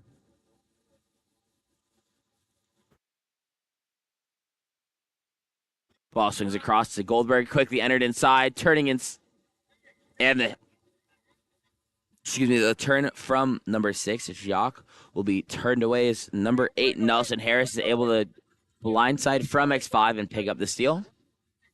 This time, ball going out right to Ranky. Ranky attacking in. Stepping into space, trying to work it inside to Carrington. He does get it there. And Goldberg will be excluded. He's caught with his hands down before he can get him back up as the entry pass is thrown in. Another 6-on-5 here for Atherton to bring it back within 1. This time they're going to go 1 in, as they do have 2 lefties in the pool to go for this attack. Bringing Carrington center. Downline to Ranky. Stepping pocket. Carrington once more. Carrington goes cross cage, top bins. And that makes it a 1-goal game once again, as Atherton trail 8-7.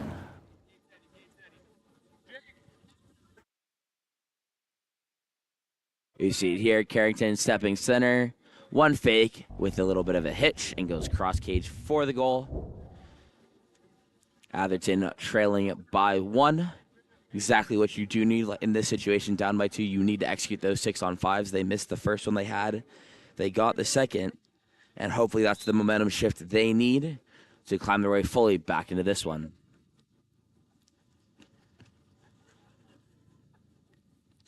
Last 2 times we have seen Atherton bring it back within 1. It's been a quick goal, almost immediately being scored by San Francisco to give them the 2-goal lead back. But this time the shot taken by Goldberg will be turned away by McLean. And Atherton have their chance now to equalize, as there's the exclusion in transition, as number 17 Goldberg is sent to the box once again. And a timeout will be called by Atherton to attack the 6-on-5. We'll be back for their timeout 6-on-5 in just a moment, as well. That is Goldberg's 3rd exclusion of the game, so he is no longer eligible to return.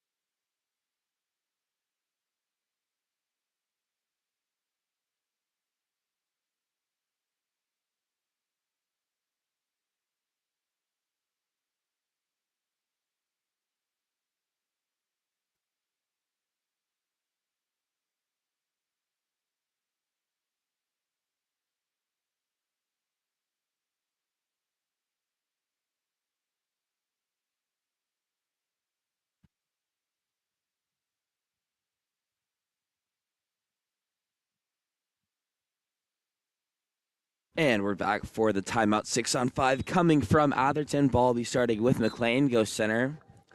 And eventually down line, they're going to go for a storm defense to try and force this ball to be passed along the bottom line. They recover back.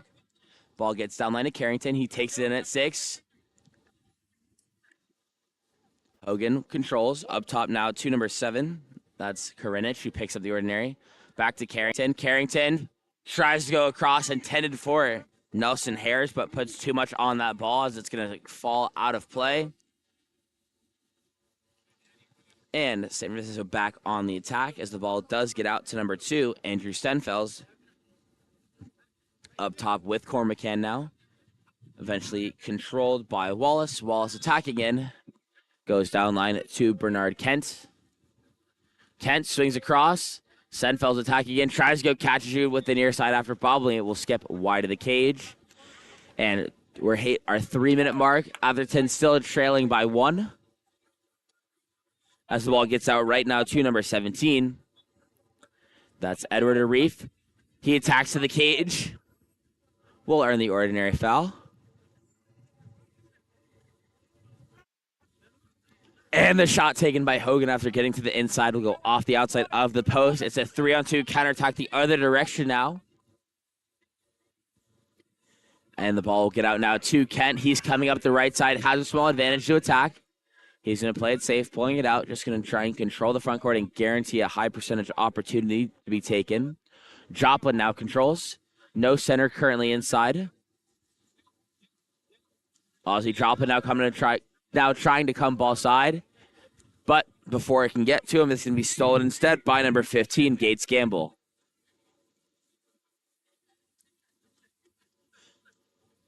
Ball goes out to Carrington. Center to Gamble.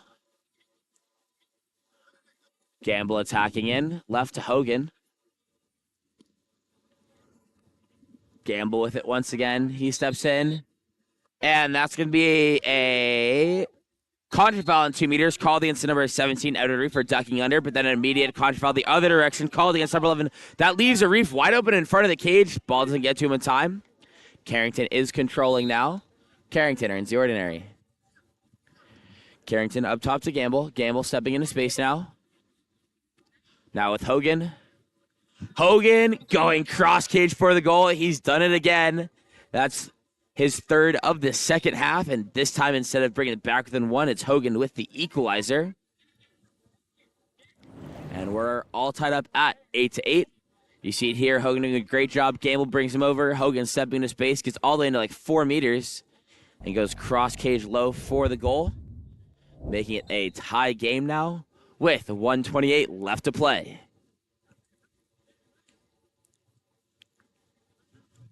Brody Payne controls for San Francisco, goes out right to Bernard Kent. Kent sends it down line. Taken in at 6, back up top to Kent. Post up coming from Joplin on the 2-post side as they work to attack for him. It's going to be McCormick stepping in. He tries to go cross cage, and that's a 2-handed save made by McLean, but will go back into possession of San Francisco. It's an M zone. Oh, yeah, nope. Now they're going to press out of it. Now with number 7. That's Cormac again. This time will dismiss the cage flat out. And McLean will control as the counter ball comes in, looking to get it out down the pool.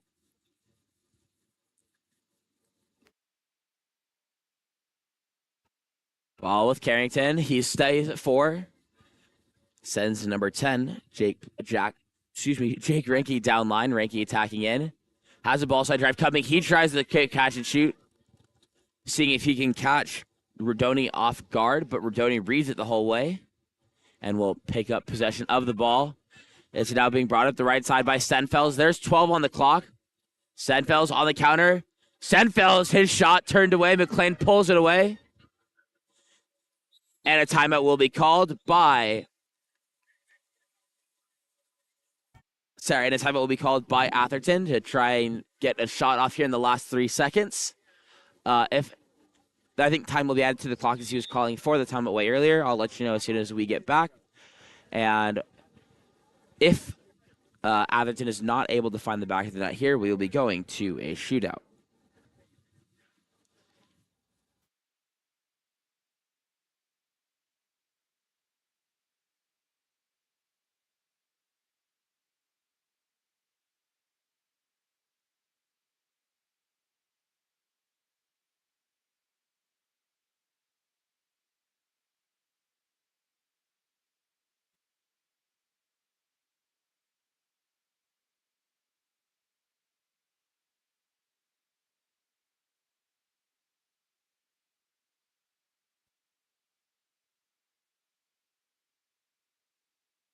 And we're back for the timeout play coming here for Atherton. 3 seconds on the clock for them to try and find the back of the net. If they are unable to do so and take the win, we will go to a shootout. So the ball will be starting up top with number 15. That's Gates Gamble. Goes to Carrington looking for the tip. Rodoni will throw it to the corner. So we will head to a shootout. And we'll be back in just a moment to start that as soon as it's confirmed where we're going to be shooting.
Sorry, shootout coming. I need to change this. I did not realize this shootout had been used. Okay, so it's 0-0. It will be Atherton who do shoot first. First shooter is going to be number 4, Tyler Hogan. Had a 4-goal game for himself. Half of Atherton's offense coming from him, giving them a chance to start well in the shootout. And he's able to find that first one. So advantage to Atherton halfway through round 1. Now it's going to be number 15, Ozzy Joplin, looking for the equalizer for San Francisco. And he also finds it, so we're tied up after 1.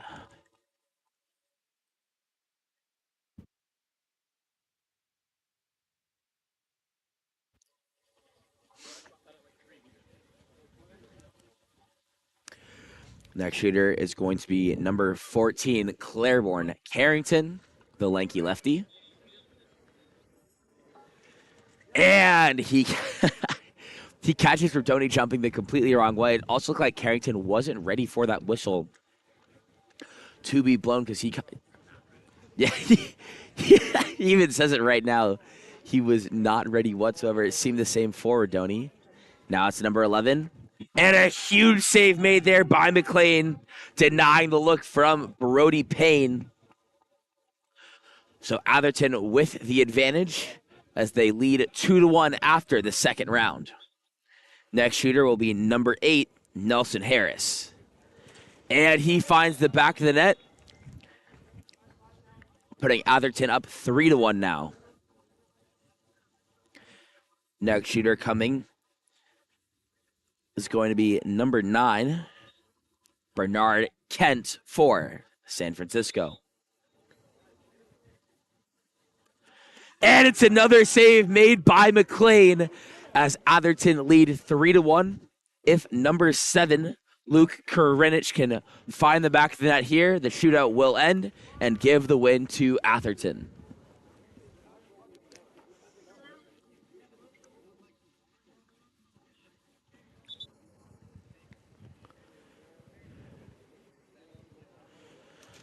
And he bars it in. Atherton take the shootout win, 8.4 to 8.1. That will be our final score as Atherton pull off the victory, and we'll be back in a moment for our next game of the afternoon in just a moment, or morning. But thank you for joining us.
I've been talking this whole time, not realizing I'm muted, but welcome back to MIWOK Course 1.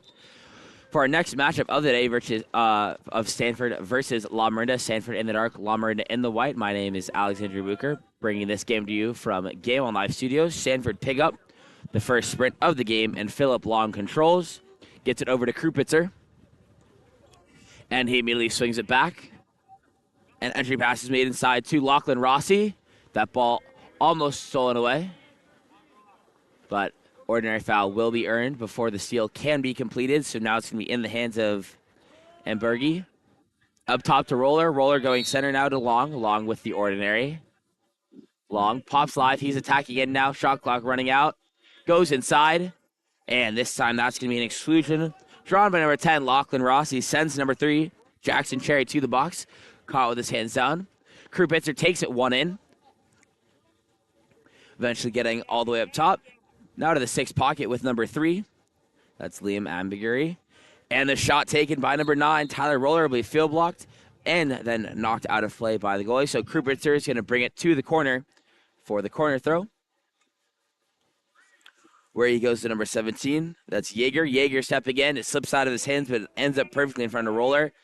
And the redirect off the 3 post from number 10, Lachlan Rossi, will fall short of the cage. So it's now controlled by Christensen in the backcourt. Christensen goes out right. That's Sam Stores who controls. Stores sending it deep right. Elder drops the entry pass inside to number 6. That's Lucas, but Krupitzer is there to pick up the steal. And it's controlled in the backcourt by number 1, Hunter Geyer. Camera can't keep up with the Stanford counterattack as it quickly gets out to Jaeger. Jaeger is forced away from the cage. Tries to pass over the top to Berge. That shot going off the hands of Christensen, and he now controls before throwing out right to number 4. That's Jack Elder. Elder swinging across before receiving it back and now stepping in. Elder going down line. Ordinary foul earned there by Brock Bliss.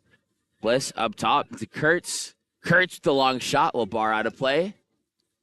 And the counter ball is sent in for number 1, Hunter Geyer. Geyer now looking to send it up the pool. Will go up top into the hands of Long. Finds Krupitzer with a little bit of space, and that will leave number 10, Lachlan Rossi, wide open in front of the cage. Hangs on his legs. Phenomenal finish. Crashed on by 2. Able to hit the switch wrist to go cross cage for the goal and give Stanford a 1-0 lead. You see it here. He gets it inside, catches the left, transfers to the right, bobbles it, keeps it away, pulls it away from the second incoming defender. He goes cross cage with it, giving a 1-0 lead to Stanford. Lamorinda looking to find the equalizer here now, as they're going to start by going left and eventually swinging it right now to number 11. That's Griffin Tunney with the ordinary. Tunney with a quick entry pass intended for Tucker, but the crash is there from Stanford. And Geyer controls in the backcourt before being sent right now to number 9. That's Roller. Roller to Ambigury and Berge. And Berge entry pass inside to Alistar. But as he tries to turn, that ball will be stripped away by number 9, Grant Kurtz, and Lamorinda go back on the attack.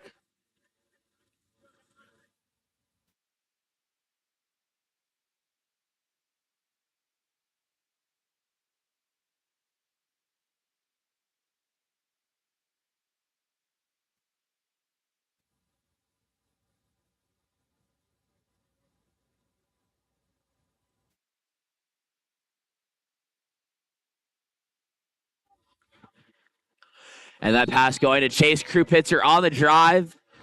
His arm is grabbed from behind, so it will draw the penalty. That it looks like will be taken by number 3, Liam Mbergi. Sorry. Trying to lock that pronunciation into my mind. Defenders will be backed up to 6 meters per the new rules. And Berge staying on 5. And he bars it in with the wrap back to the near side corner. And Stanford take a 2-0 lead over Lamorinda with 3:51 left to play in the first.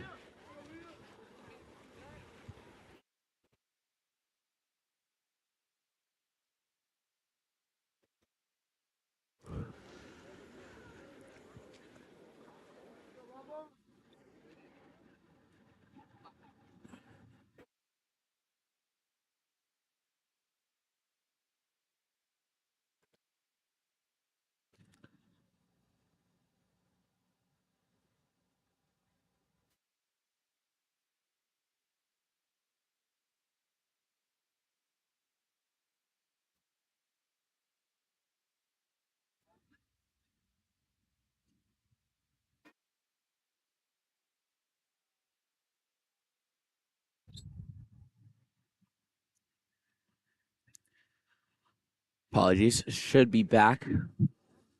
No worries. Ball up in the backcourt with number 1 before being thrown out. Now controlled by Sam Stores up top, moving it to his left. It's a splitting zone, forcing that ball over to 4 away from where the center is, but he's able to get possession back in number 3, Jackson Cherry. And Cherry will draw the exclusion, saying that the hands of Edward Meeks were on his neck, causing that exclusion to be called. 6-on-5 opportunity for Lamorinda.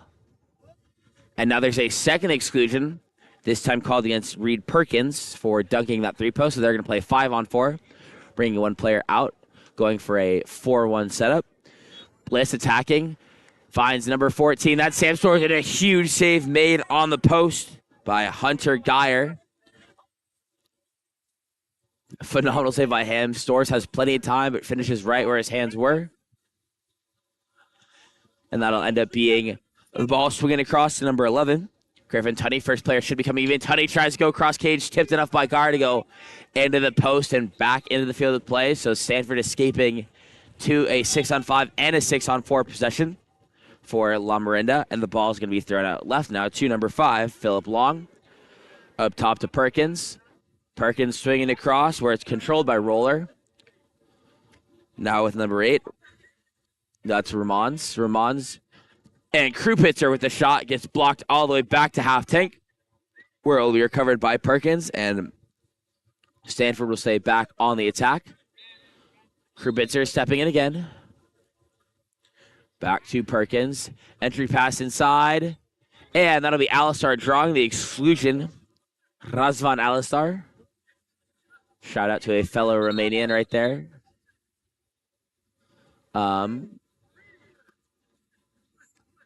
Clock will be reset as number 16.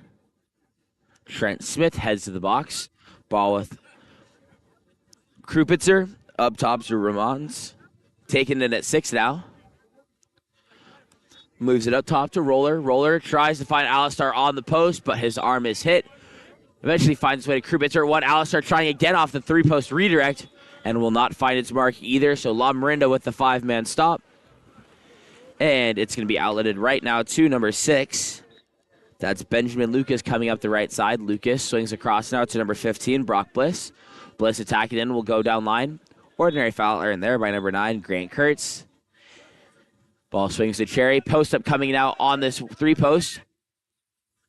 Tunney attacking in, stepping to the cage. Going for the dry step, but that'll be a push-off called there against number 6, Benjamin Lucas. So it'll be in the backcourt with Geyer before being sent deep right now to number 9, Tyler Roller. Roller up top to Long. Long stepping in now, goes inside to Alistar once more, and he'll draw another exclusion. This time calling against number 15, Brock Bliss. 6-on-5 as Alistar looks to get to it and get the play live by going out to number 7, Reed Perkins. Perkins sends it to 6, taken inside at 6. Krupitzer attacking. Back to Perkins.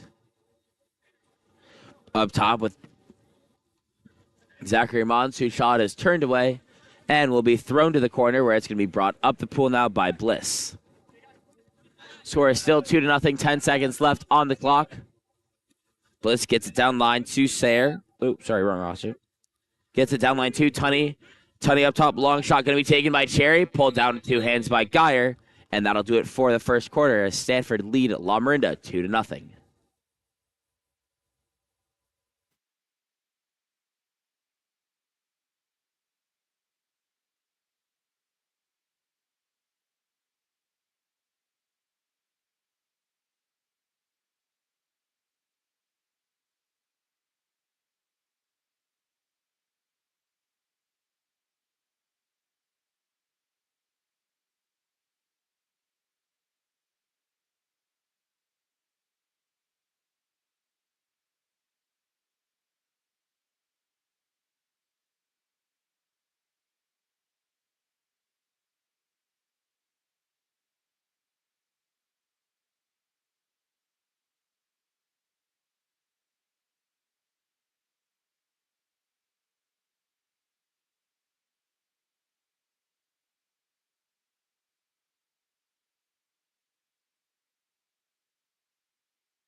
Welcome back as we get ready to start our second quarter of action here between Lamorinda and Stanford.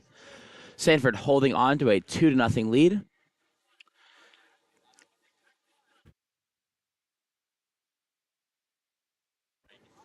Ref still taking the time.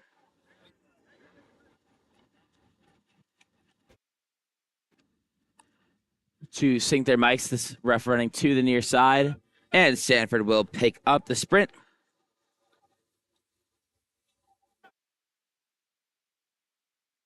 And eventually makes its way into the... Oh. Sorry, my screen's frozen. I can't see what the camera's focused on. But that's Krupitzer attacking in with it. Krupitzer stepping in, hanging on his legs, and wraps it near side. Perfectly placed in that near side high corner. As Stanford now lead 3-0. Oops, did not save a new replay.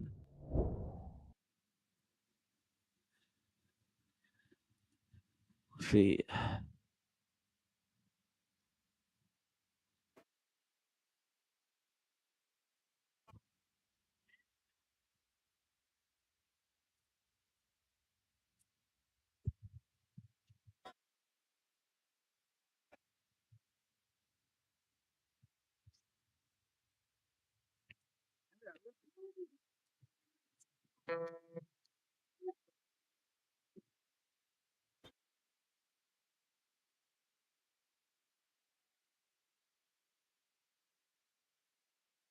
Uh,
Apologies, should be back with commentary. Had some issues that I just had to quickly fix, but that was a goal, another goal scored by Stanford as they now lead 4-0. Lamorinda still looking to find themselves on the board. Lucas starts with it, goes right to Elder.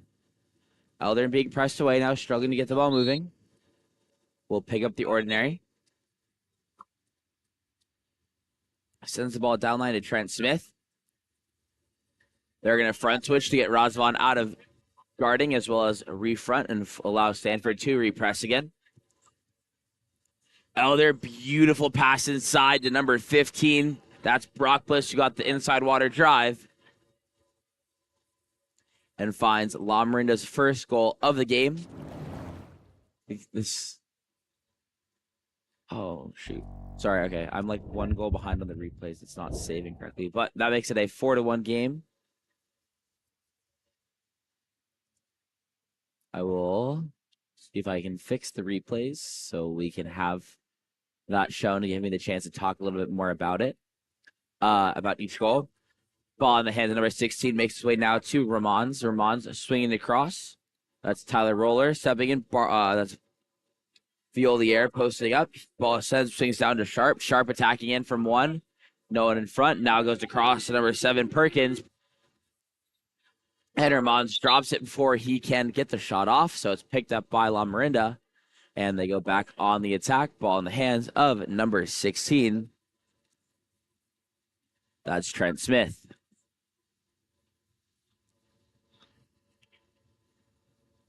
Smith gets it up top now to number 6. That's Lucas eventually finding its way right to Smith. Downline now. M zone is going to be played here by Stanford, trying to force these shots from the up top to give them counterattack goals. And that shot beautifully tipped by number 1, Geyer, tipping it away, but it will come back into the field of play as it bounces off the crossbar. And the second attempt there from number 9, Grant Kurtz, will sneak its way on in underneath the arms of Geyer. And that makes it a 4-2 game now. You see it here, great job just stepping in, no one coming. Low skip shot for the goal as it's 2 unanswered in a row and brings this game back within 2 for Lamorinda.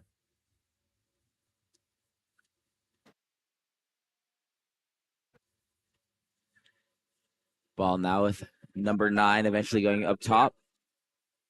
That's Verstock. Or excuse me, that's Violier who now has it. Going left to Ramons. Ramons tries to drop it inside to Alistar, but that's a great press and field block by number 6, Benjamin Lucas, turning that away.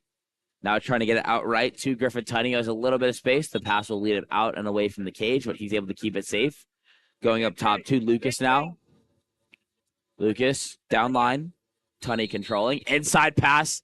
Skip shot will go wide of the cage, and the counter ball comes in for Geyer. Geyer popping it live. Going outright to Tyler Roller. Ordinary foul will be earned up top by number 8, Zachary Ramons. Gets live with Perkins. Perkins stepping in. Plenty of space for him to attack. He tries to skip cross cage, but it'll go wide. 1:45 left to play. Stanford leading 4-2.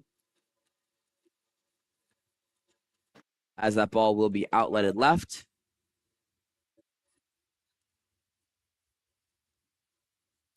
To Lucas, now going center to Kurtz. Kurtz with the long shot. This time Geyer reads the low skip, so he tips it out, but it'll be a corner throw.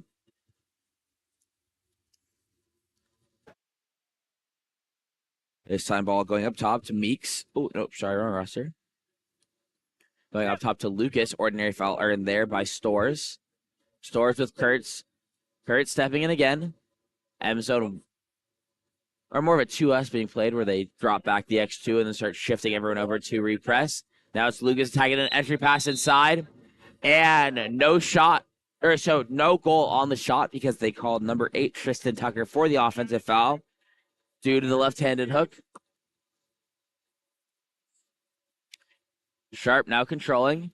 Moves it center into the hands of Perkins. Perkins attacking it. Now he sends it deep right into the hands of Violier. Violier up top. Into the hands of Roller. Roller dropping it inside. And Alistar gets the arm hit before he can get the shot off. So, once again, Lamorinda with another defensive stop. 30 seconds left in the quarter. 3-second differential between shot and game. Ball thrown out deep right into the hands of number 11, Griffin Tunney, but the pass sails long, so instead it's Geyer with the steal.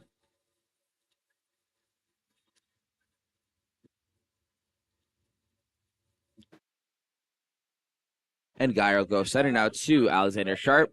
Sharp attacking in, goes down line. Violier controlling, shot clock running down, game clock running down.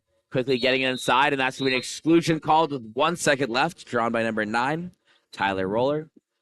We'll be back with our second half of action, which will start with a Stanford 6-on-5 if they can win the sprint. So see you back in just a moment.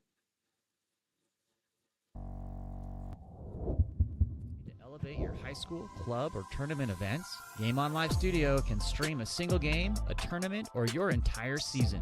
With Game On Live Studio, you can take your events to the next level by live streaming them to a global audience. Goals can stream any event from any location.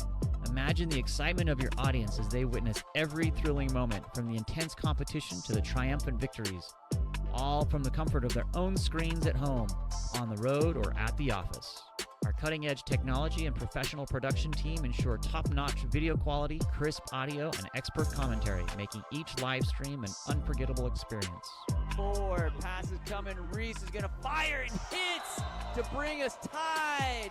Don't just take our word for it. Our clients rave about our seamless streaming, engaging graphics, and the ability to connect with fans like never before. Don't miss out on this game-changing opportunity. Book Game On Live Studio today and let us transform your event into an unforgettable live broadcast event. Game On Live Studio. You play, you race, we live stream.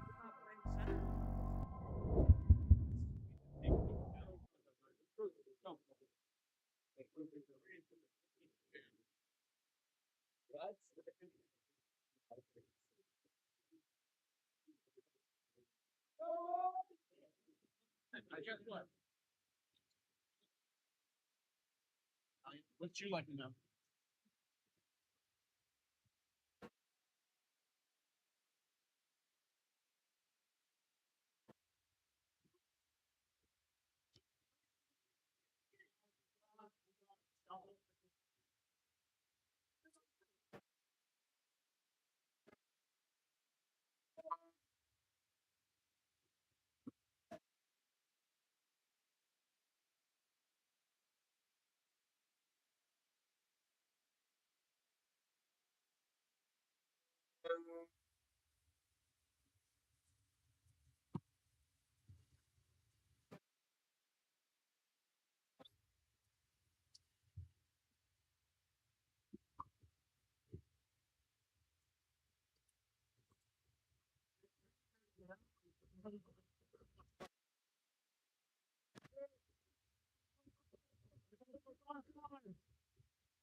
Get down.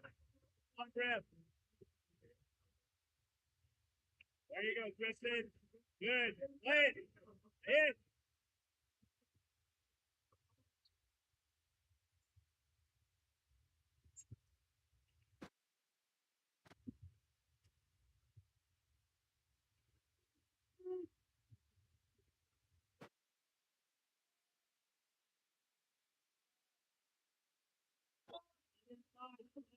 Inside. Hey, hey.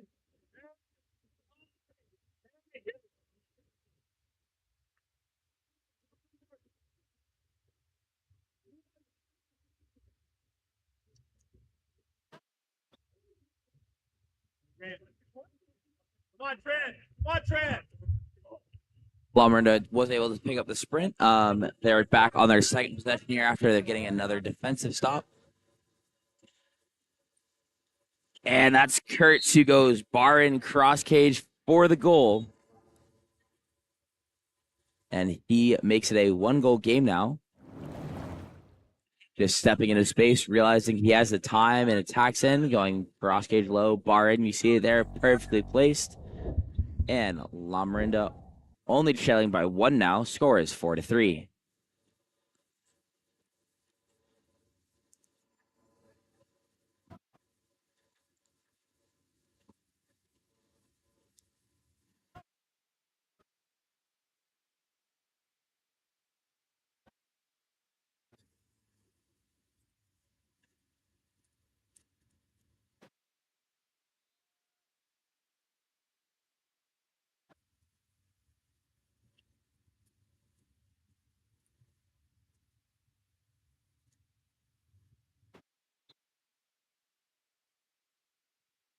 And that shot field blocked away by Lamorinda. Ball's picked up by them, and it's in the backcourt.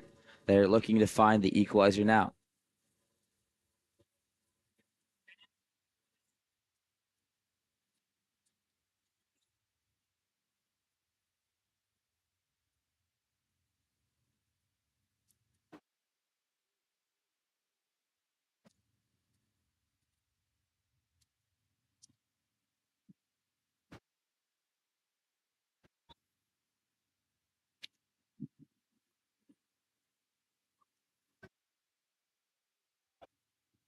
Ball down line at 5.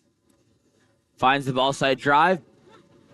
Beautiful read there. He's able to catch, flip it over his head, and find the wide open player center cage for the dunk as Stanford reclaim their lead 5-3.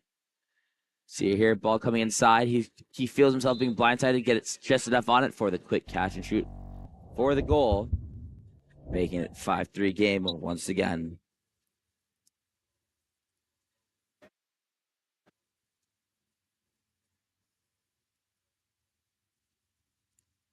Ball in the hands of number 11, Griffin Tunney. Tunney tacking in now, going down line to Kurtz. Kurtz to Tunney once again. Double post being played by Lamorinda, trying to open up their attack. They clear out the one. However, the pass does go across to Stores. As he clears out, now tries the entry pass inside to Tucker, but it's going to skip long and be picked up by Stanford. They look to get out on the attack as it's controlled in the backcourt by Geyer before being sent out right now to Tyler Roller. Roller working for the ordinary foul. Will pick it up.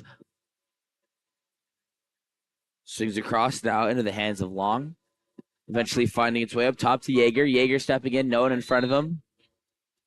Going left to Long. Long, huge field block there from Tristan Tucker, turning that look away.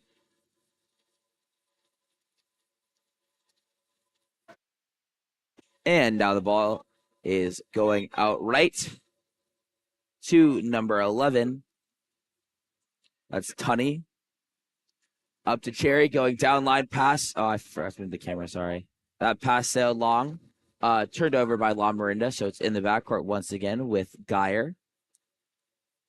This time he'll go out left into the hands of number 17, Yeager. Yeager attacking in.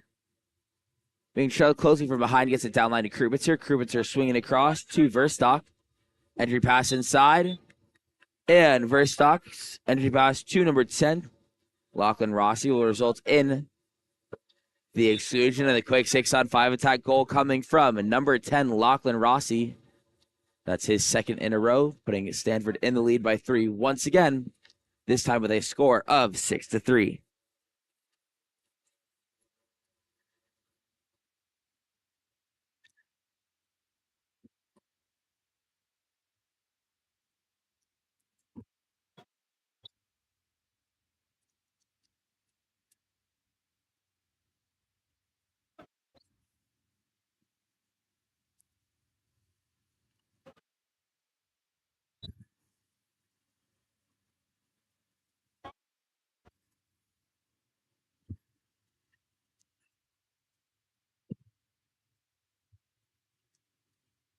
Double exclusion being called there, so it's going to be a 5-on-5 for Lamorinda with 15 seconds left on their shot clock.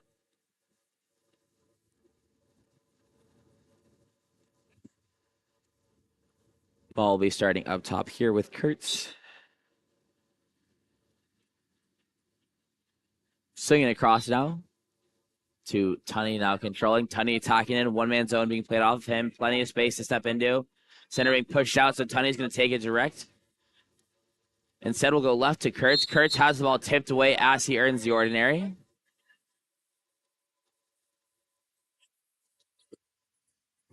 And that'll be an exclusion called here, so it's going to be a quick 6-on... Ooh.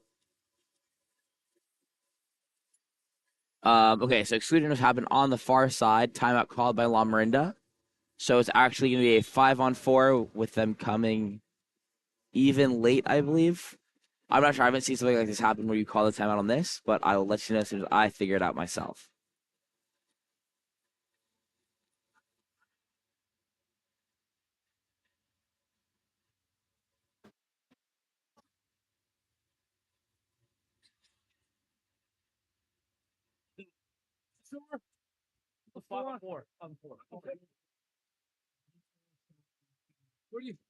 What's our formation? Okay, so from what the ref said, there's 4 seconds left on that first double exclusion that was called. So Lamorinda will play a 5-on-4 for 4 seconds. Stanford will come even, as will Lamorinda. Because Lamorinda's coming from the far side, it'll be a 16-second 6-on-5. Because they're coming even out of their side, it's going to be a 5-on-5, basically.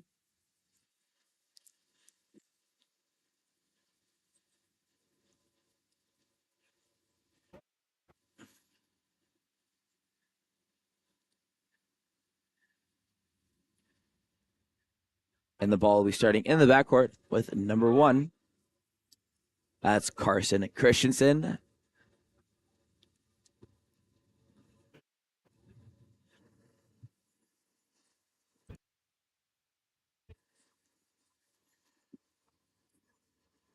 Ball pops live. Going center now to Tunney. Tunney sends it down line. The 5-on-4 becomes a 6-on-5. Up top now to 15. Brock Bliss goes back down line. Up top to Bliss. Bliss's shot will go off the crossbar. Controlled by Geyer. And Stanford will come even to begin their offense. Geyer controlling. We'll send it deep right now to number 3. That's Jackson. Oh, wrong. That is Liam Embergy. And a beautiful full turn inside by number 9, Tyler Roller, earns the penalty for Stanford, which will be taken in.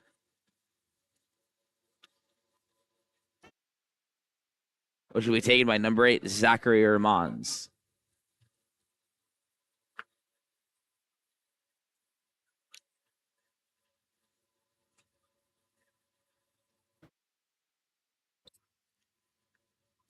And Ramon's able to get it top corner for the goal. Stanford now lead 7-3.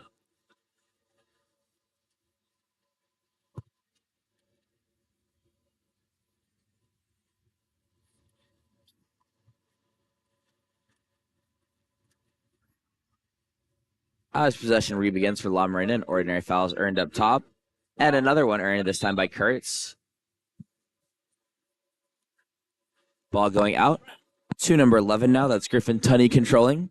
Tunney working for the ordinary. Goes back to Kurtz. Kurtz earns the ordinary now. And the skip shot turned away by Geyer. But rebound will be recovered by Lamorinda.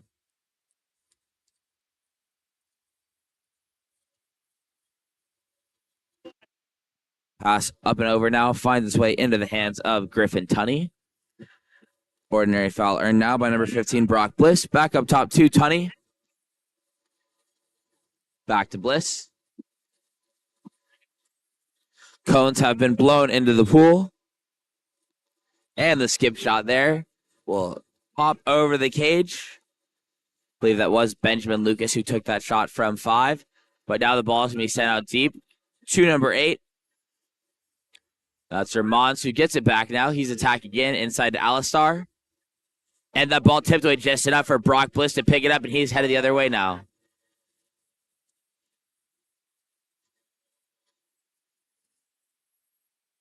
Bliss working with it.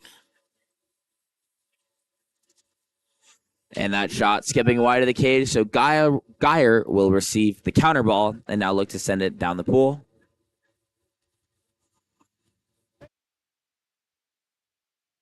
As it goes center now to Edward Meeks.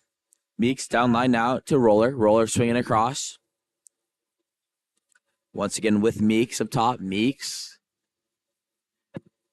That shot field blocked out of play and was tipped afterwards by the goalie. So it'll be a corner throw for Stanford, starting in the hands of number 3, Liam Embergy.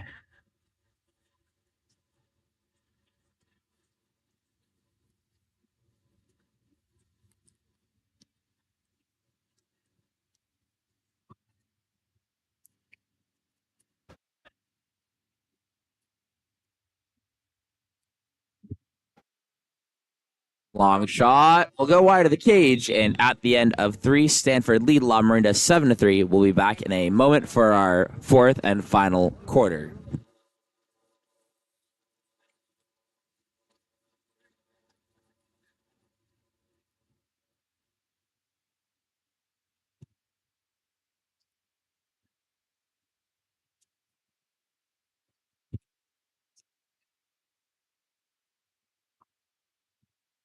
Said the defense was right there, and this 5 guys right there. Left. All right, I'm with you. All right. You're like, yeah.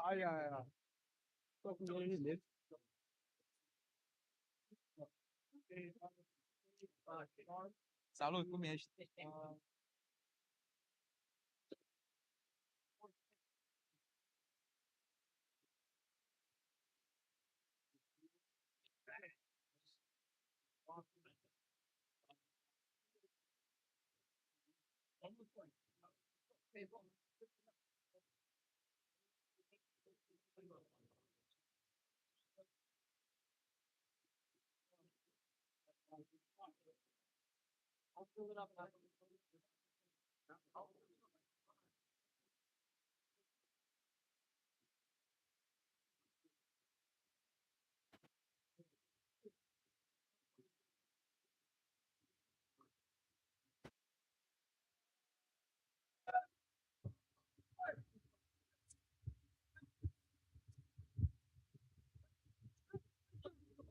Sprint won by Lamo there.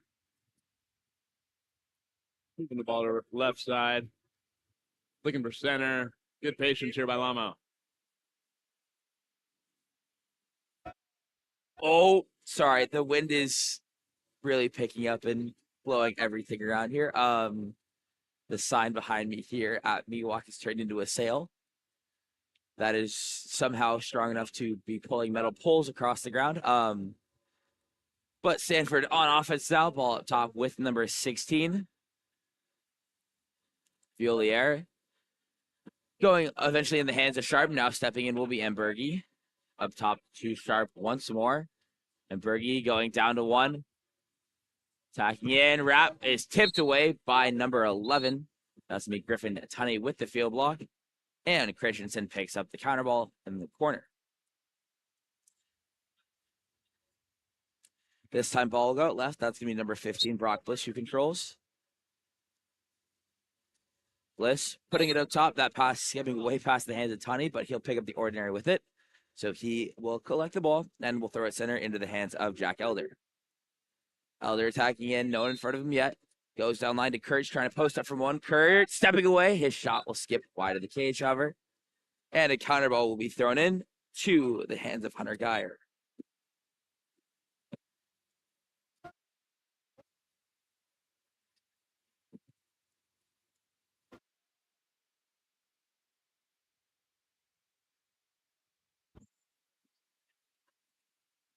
Ball going down line to Krubitzer. Eventually going to swing back up top to Sayer. Sayer dropping it inside. That's going to be Rossi turning, stepping.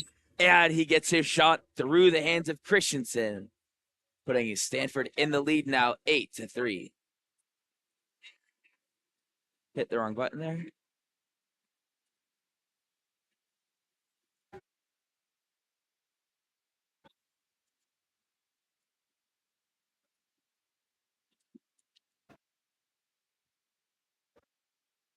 Honestly, gotta say I'm impressed with every single person here today that's playing, as they are handling the cold weather way better than I am. I'm sitting in a sweatshirt and everything. I'm so freezing, and that's a quick goal being scored. That over the top pass landing perfectly in the hands of Tristan Tucker, as Lamorinda are now trailing by 4 after they find that quick response to the goal from Stanford to make it a 4-goal game once again. And the ball will be starting in the backcourt with number 16. That's Violiere. Goes out to Krupitzer. Krupitzer being pressed away. Goes back to Violiere. Rossi setting up shop, setting to this 4-5 side of the ball. Can get low down in the hands of Embergi. Rossi able to, miscommunication. Rossi gets back to the other side. But as the ball swinging, so eventually it's going to be Embergi now controlling one.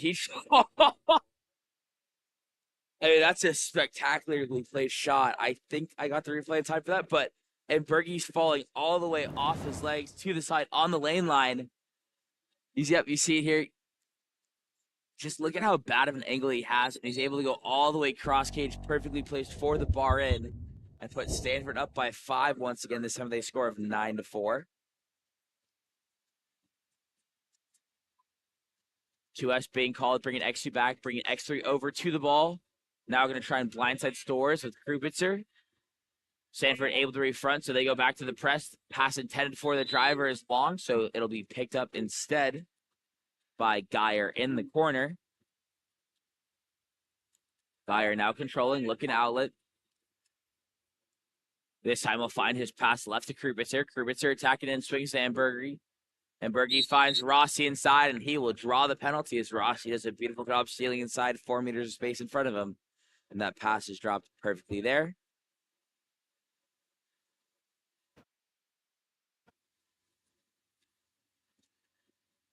And it's going to be number 10, Lachlan Rossi, lining up to take the penalty that he drew.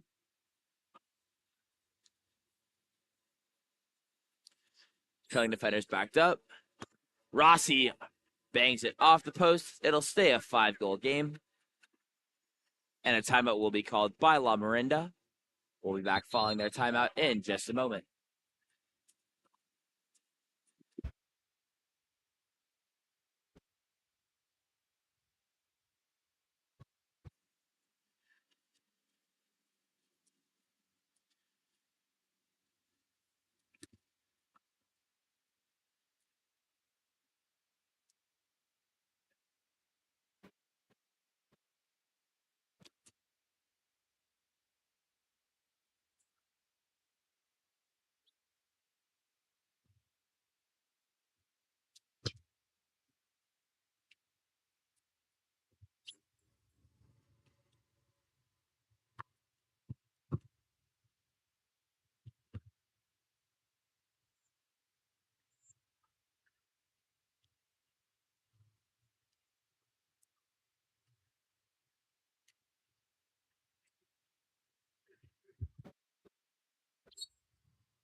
Sorry, I did not unmute myself following the timeout.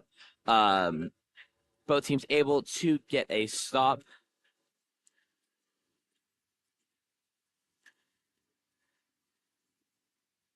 Attacking in, and now it's number 4. Swings over to number 16. Ball going down line to number 15. And a beautiful skip shot by number 15, Brock Bliss, going near side high off the water. And that'll make it a 9-5 game. And a timeout will be called by Stanford, so we'll be back after their timeout.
Timeout play coming now from Stanford.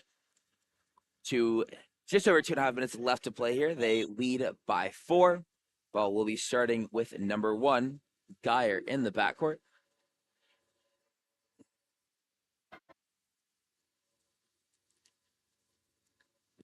Pulling the cones out of the water to get things running. And the ball will start with Geyer as he pops live. Post up coming up top now. That's going to be number 15, Verstock, who sends it down lines to Ambergi. Ambergi with the ordinary. We'll go back up top to Verstock, over to Krupitzer. Krupitzer sends that down line, pass a little bit too far to the inside, but Jaeger able to control. He tries to go near side skip over his head, but will be denied by the field blocker. And the ball is now in the backcourt with Liam Leuenberg.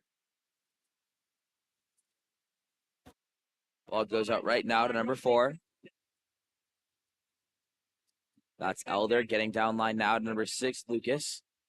Lucas back up top to Elder now. Elder stepping in, hanging on his legs. His cross cage shot denied by Geyer, and Stanford go back in the attack.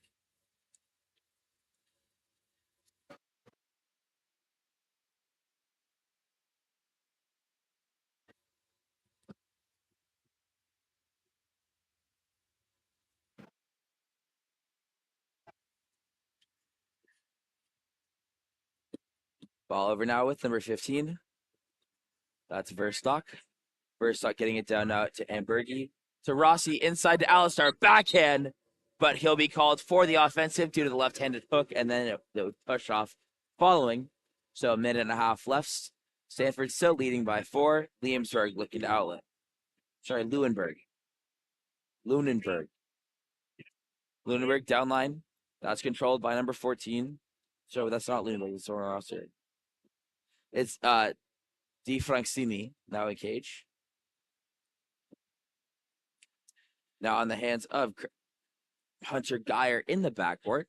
Geyer just looking to run the timeout. 43 seconds will be left in the game after the shot clock will expire here for Stanford. It's being brought up by Yeager now. He's attacking center. So Rossi trying to turn, kicks out to Krupitzer.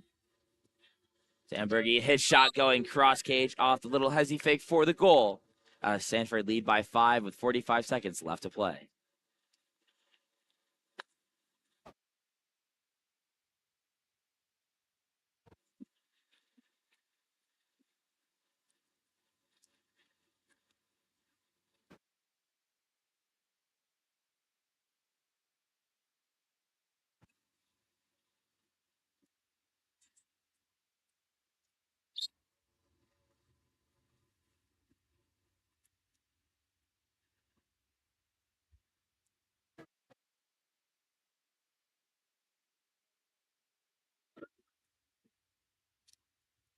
Ball goes down line to number 16. Entry pass inside will be stolen by number 7. That's Reed Perkins, who picks up the steal. And as there's no time remaining on the game, on the shot clock, the last 13 seconds can just be run out here.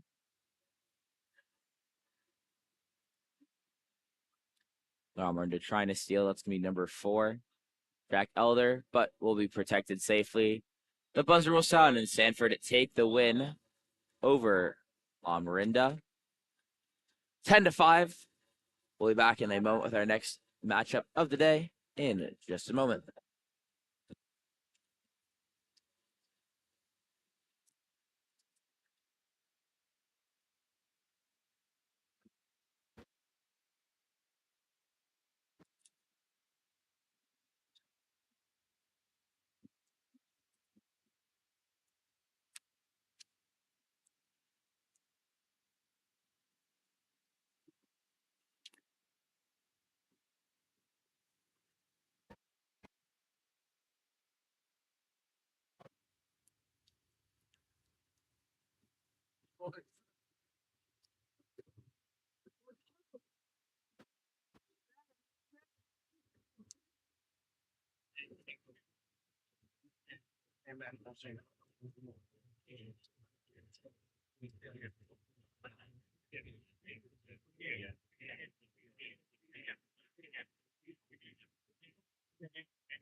Well done, team.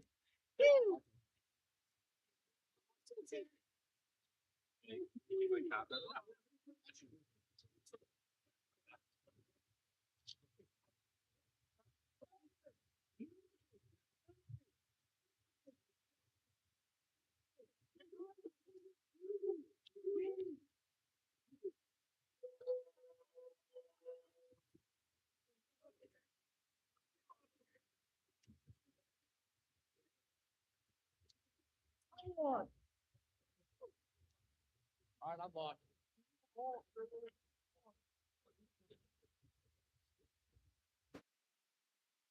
Yeah.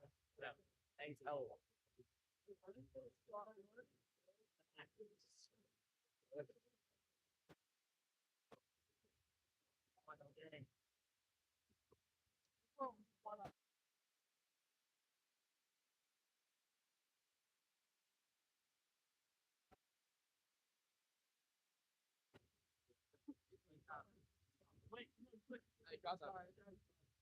Hey, you know if I play 4-5 or 1-2,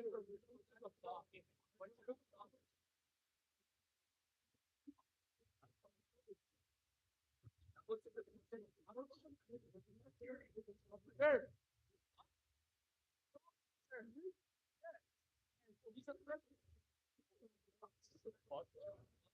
Here, here, the freshman, look at the freshman here. It's still good.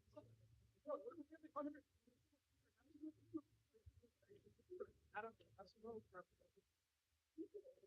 I was a freshman. Bro, same with Sam. Bro, rip it. Wait, I'll say it.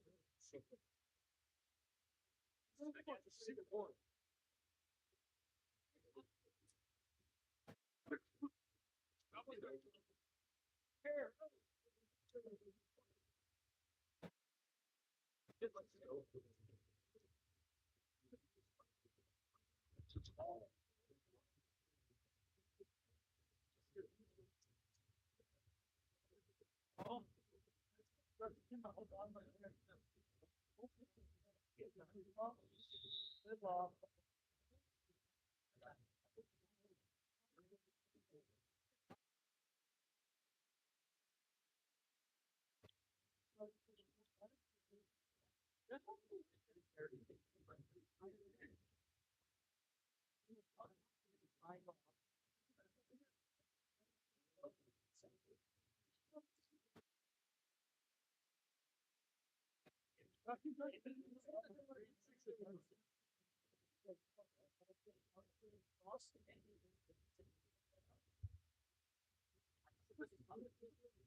Oh. Hey.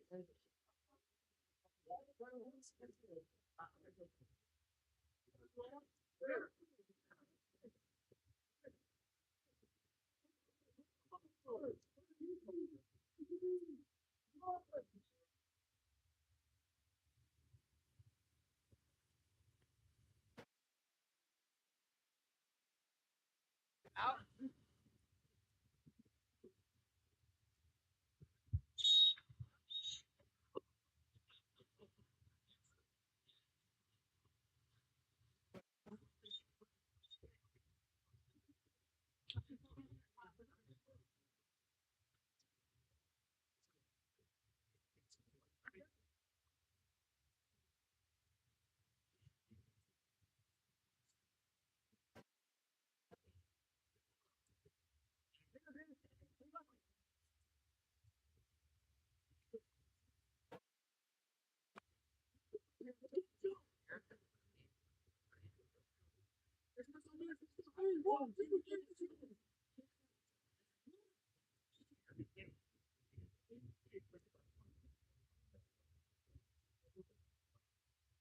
If you know your turn, just throw it out.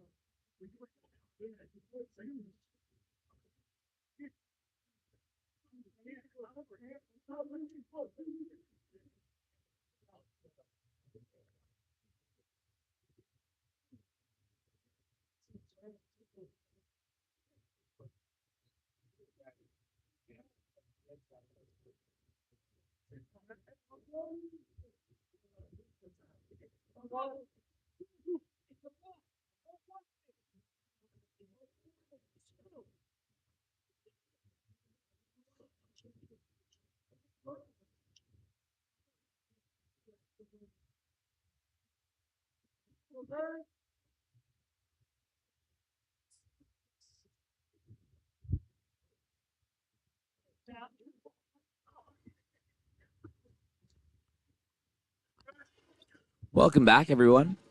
My name's Alexander Bucher with Game On Live Studios, bringing you the next matchup here at MIWOK, featuring San Jose Express in the dark caps versus Lamorinda in the white.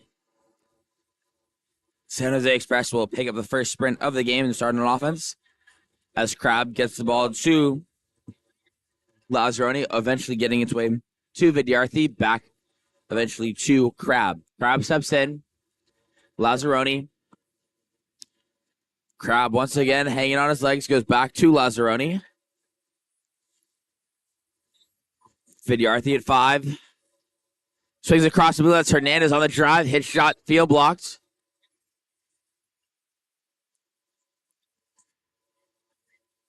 I think ball is going to be pulled out.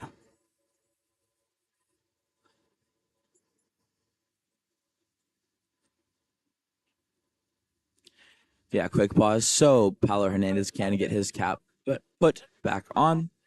And then it will be a corner throw. Ball will be starting there at the 5 spot with number 9, Vidyarthi. Drive from 2, going to bring Hernandez back up top at the 2 spot. Hernandez driving again. Now Lazzaroni stepping in, note in front of him. Goes up top now to Crab. Lazzaroni trying to work it inside to Sarhadi, who is set to this to the 2-3 positions as they run the zone from those X2 and X3 defenders. Sorry, I lost my train of thought. But that shot going over the cage, counterball will be dropped in and controlled by, I believe that's Rylan Pearson cage. And that'll be an exclusion drawn on the drive, sending number 5. Sarhadi to the box. 6-on-5 coming now for CC United. Ball up top with Hubbard. Hubbard attacking in, and he goes cross cage for the goal, giving CC United an early 1-0 lead.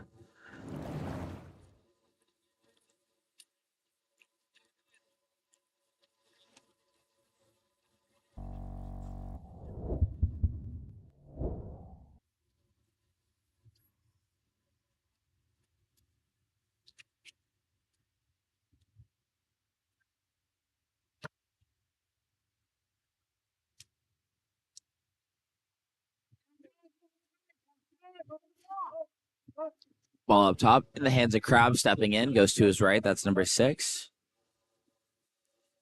That's Vaca. Vaca with it again after getting it back from Crab. Crab stepping in, hanging on his legs. He tries to go near side, but will be tipped out of play by Rylan Pierce. So the counter ball coming in a new clock.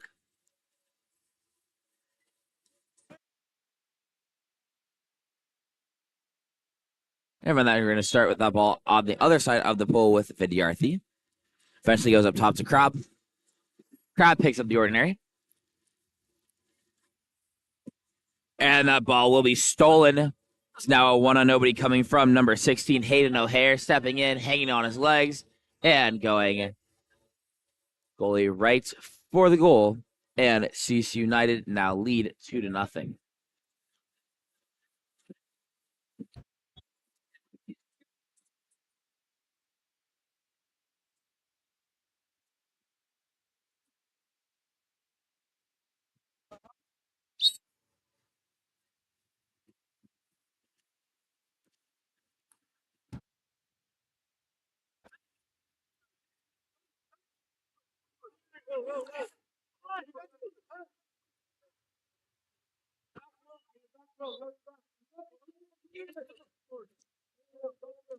Vidyarthi up top to Vaca. Vaca drops it inside. Stepping away and finishing will be number 5. That's Matin Sarhadi with the goal.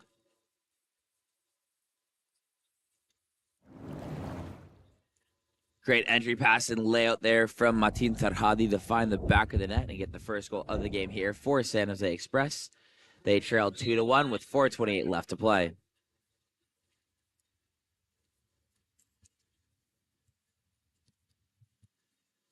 Well, with O'Hare, who earns the ordinary. O'Hare looking to swing it across, does get it there to Engs. Post up coming now from number 11. Up top. And that ball stolen away, ending up in the hands of Hernandez before being thrown back to, I believe that is Henshaw in the cage. Henshaw controlling, still going to find an outlet. We'll go center pool to Lazzaroni, who picks up the ordinary foul.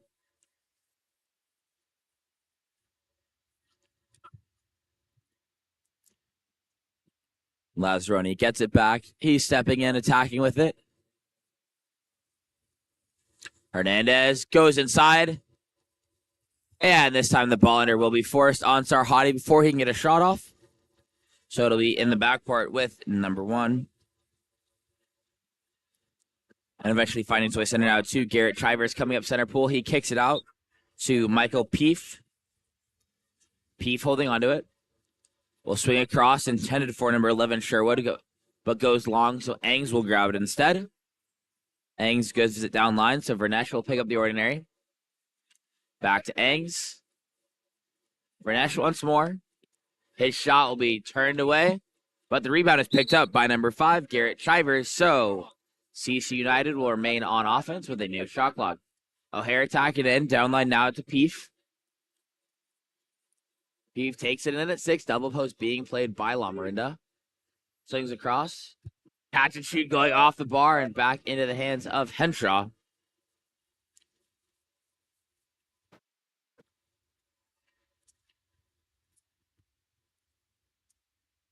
Before it's set out left now to number 3, Paulo Hernandez. Hernandez being pressed away, trying to get it moving, trying to work it inside here to Sarhadi. Ball moving up top to number 8. That's Preston to Choi. Entry pass inside, too far to the inside shoulder of Sarhadi. So instead it will be a steal for number 11, Oliver Sherwood. And now in the hands of Hayden O'Hare. O'Hare attacking in one-man zone, being played off of him. He steps up into the pocket, swings across to number 5. That's Chivers. Back to O'Hare. O'Hare going for the entry on at the 2 post. Was intended for Vernesh, but multiple defenders from Express able to crash back and take that away. So once again, the ball will be with Henshaw in the backcourt. Henshaw goes out left into the hands of Hernandez.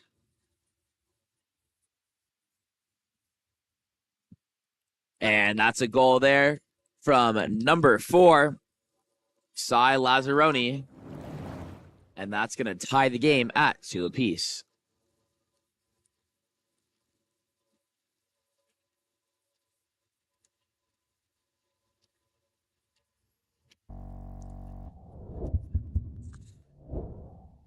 .141 left to play here.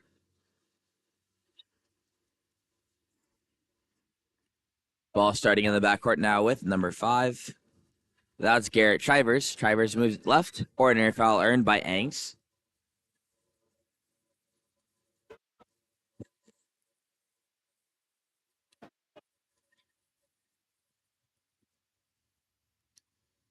Engs to Peep. Peep attacking in. O'Hare. That shot field blocked away, but is recovered by Peep. Looks like he was trying to throw it across. Trying to work for Jay Hubbard, but Hubbard did not seem to realize that pass was coming to him, so it sails long, picked up by Express, and goes out left now to number 11. That's Jacob Weber. Weber gets it inside where Hernandez will earn the ordinary. Lazzaroni trying to come ball side. Hernandez needs to get it live, and will do so by going up top to Weber. Weber kicks it to his right. That's Vaca, and Lazzaroni will be called for the duck under. So it's once again CC United's ball with 36 seconds left in the quarter. Engs brings it up the left. Earns the ordinary. Swings across to number 16. That's Joseph Chichin. Tachin. To Angs. Angs catch and shoot. Swallowed up by Henshaw. And that keeps it at 2-2. 15 seconds left to play. Henshaw looking for an outlet. We'll go deep right now to Garrett Crabb. Crabb heading to the cage. 5 seconds on the clock. Crabb turning inside. Going for the lob. And it's tipped out just barely by number 9. That's Jay Hubbard diving back into the cage to turn the shot away. And that's going to make it a 2-2 game as we get ready to head into our second period in just a moment.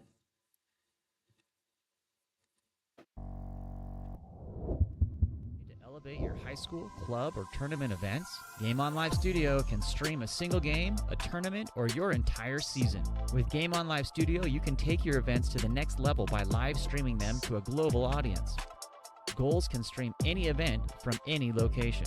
Imagine the excitement of your audience as they witness every thrilling moment, from the intense competition to the triumphant victories, all from the comfort of their own screens at home, on the road, or at the office. Our cutting-edge technology and professional production team ensure top-notch video quality, crisp audio, and expert commentary, making each live stream an unforgettable experience. Forward, pass is coming. Reese is going to fire and hits to bring us tied. Don't just take our word for it. Our clients rave about our seamless streaming, engaging graphics, and the ability to connect with fans like never before. Don't miss out on this game-changing opportunity. Book Game On Live Studio today and let us transform your event into an unforgettable live broadcast event. Game On Live Studio. You play, you race.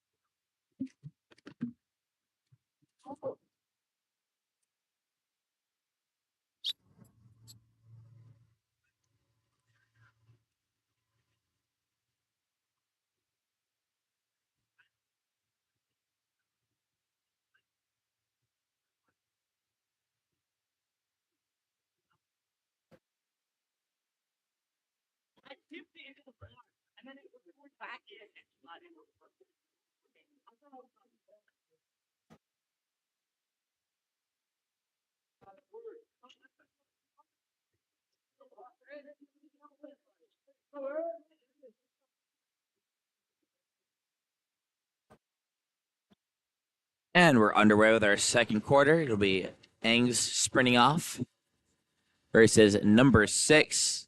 That's Vaca who picks up the sprint. So San Jose Express will start on offense. Ball now with number 4. That's Lazzaroni up top to Hernandez. Hernandez attacking in now. Drops it inside. Turning. And earning the exclusion will be number 5, Martin Tarhadi. 6-on-5 for Express now. Well, up top to Hernandez, sent down line. Hernandez again, over to Vidyarthi, who takes it inside. Up top to Vaca, stepping in. Vidyarthi once again getting the 3 pop, and that shot field blocked, controlled by CC United. And you couldn't see it on the camera, but there was an illegal entry. 2 different players on CCU came in, not realizing that the other one was taking the spot. So that will be a 5-meter here.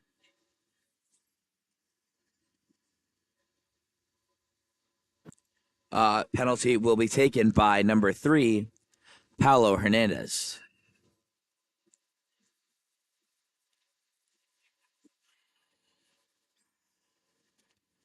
And Hernandez finds the back of the net.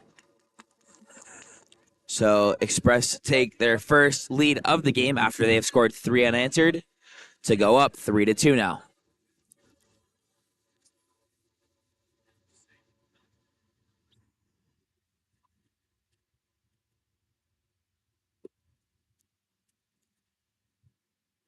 O'Hare controlling, swings over to Angs.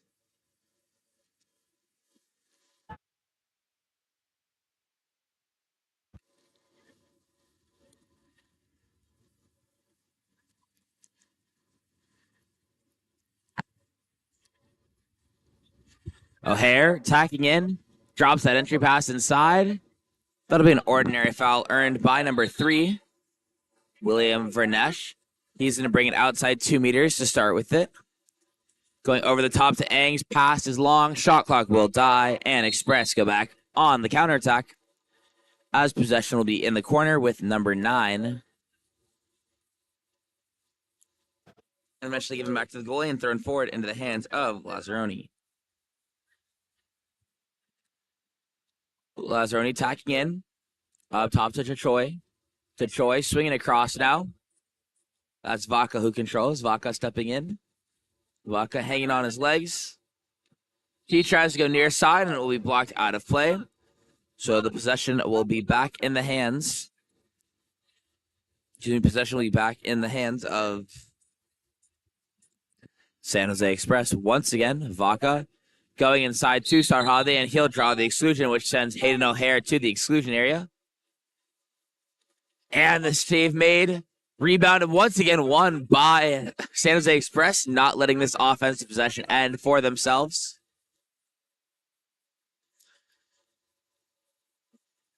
Now it's Vaca. Ooh, and that's going to be an exclusion called against number 10, number 10, Michael Peef, as he hits the head of number 3, Hernandez. And that's another save. This is the 3rd or 4th straight possession now. Ryland not allowing anything past him, but San Jose Express not going away either. It's now Vaca attacking in from 5. Goes center to Hernandez. Downline 2 to Troy. He goes near side skip for the goal, and Express can finally convert as they take a 4-3 lead now over CC United. Sorry, 4-2 lead over CC United.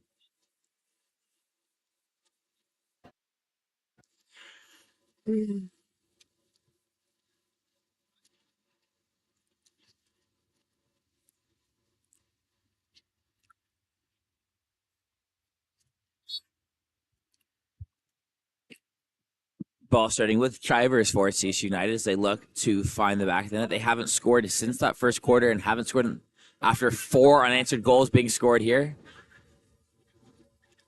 The ball finds its way back up top to Chivers. Chivers goes to his left. That's Sherwood. Back to Chivers stepping in. Sherwood. Chivers stepping in. That shot field blocked out of play by Lazzaroni, and Express once again playing very well on defense. The amount of field blocks they've had this game, a huge part of why they've been so successful in slowing down CC United. And the ball's going to start by being thrown out left to number 2, Garrett Krabs. Krabs bringing up double post, being played once again here by San Jose Express. Gets down line to Golavati, back up top to Krabs. Center now to Vidyarthi stepping in. Krabs. And inside the 2 meters will be called against the number 3, Paulo Hernandez. And it's being brought up by number 9. Set quickly down line to O'Hare. O'Hare gets it inside where the ordinary foul will be earned. O'Hare is going to start with it for the free throw. Pops live. Goes up top now to Hubbard. Hubbard attacking in. Now to O'Hare. And gets the beautiful pass inside to number 2, Henry Angs, who's able to step off on the 2 post out of 2 meters and dunk it home for the goal. As CC United bring it back within 1. Score is now 4-3.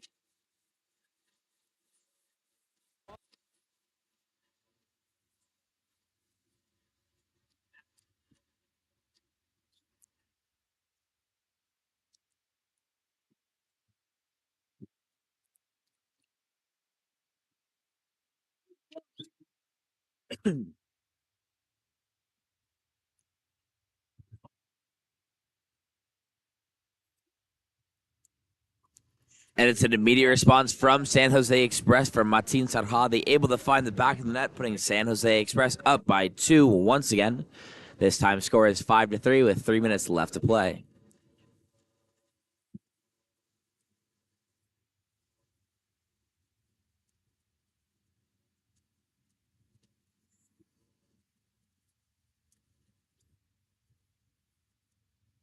Ordinary foul earned there. Direct shot does not count because number 17. Correction. I believe it was number 11. Oliver Sherwood was inside 6 meters on the foul. So the shot does not count. It gets out instead to Lazzaroni now, bringing it up He attacks in, goes to his right. That's Golavati. To Lazzaroni. Downline now to Crab. Crab with the lob, but pulled down by Pierce.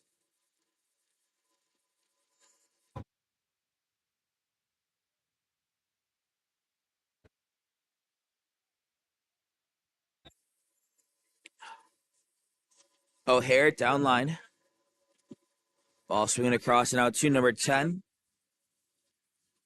That's Peef to O'Hare. That shot gets field blocked out of play once again.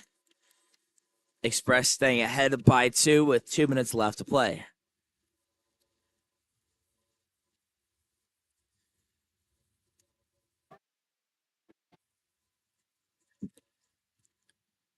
Golavati goes center into the hands of Vaca. Vaca stepping in, goes back to Golavati. No one in front of Golavati. He's stepping into space and attacking. He tries a long shot, tipped out by Pierce, and another offensive possession here for San Jose Express.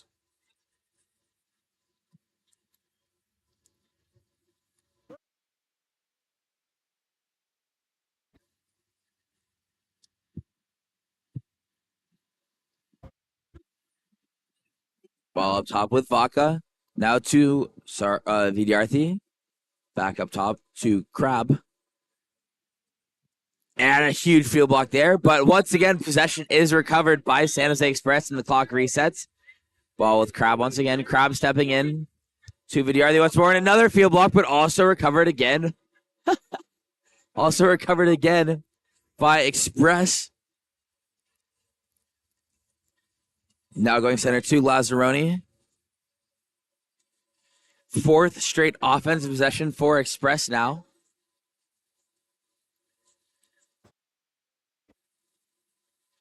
Lazzaroni earns the ordinary.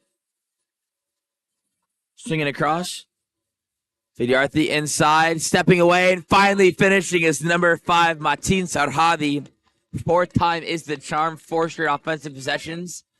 And clock resets for Express, and they're able to execute that one, making it a 6-3 game now with 46 seconds left to play.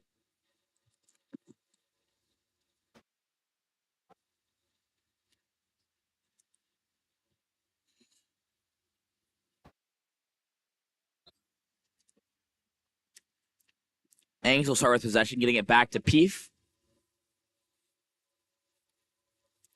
Peef moves it to Hubbard. Over now to number 11, Sherwood, who earns the ordinary. He takes it direct and has a huge field block for Express, but this time CC United will regain possession. Regain and retain. This time entry pass into Angs turning, but that ball flipped away by Lazzaroni, getting to his hands. And 15 seconds on the clock. Another chance here for Estrada to potentially go ahead by 4. Ordinary foul earned by Hernandez. Inside, no shot taken, and at the end of 2, it's a 6-3 game. We'll be back for our second half of action in just a moment.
You know how to keep that in the head voice.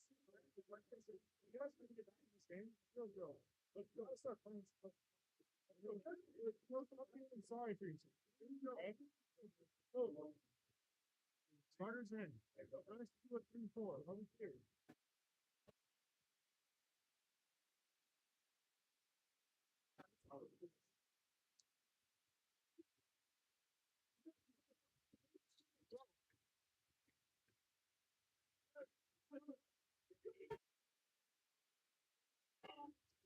Hey, coach. Coach. You guys got both countables?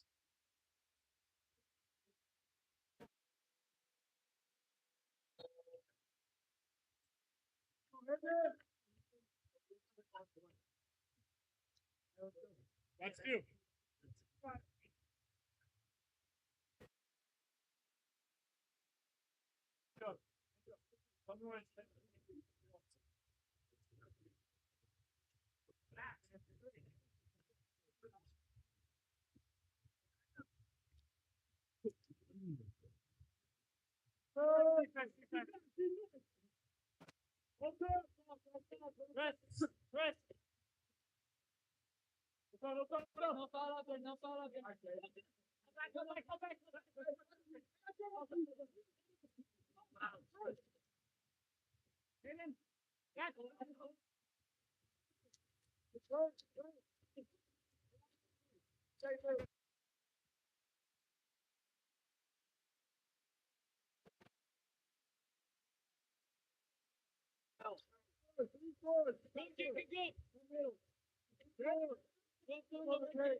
And that'll be an exclusion in transition, giving a 6-on-5 to CC United, and they're going to call a timeout to attack the 6-on-5.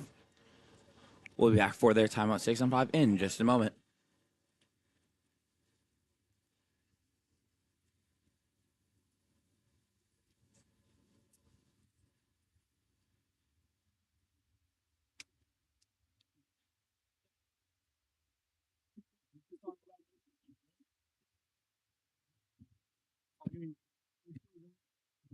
Be patient. You know, for the first time, the back away when okay? It was. Hey, check your breath right now. What's up?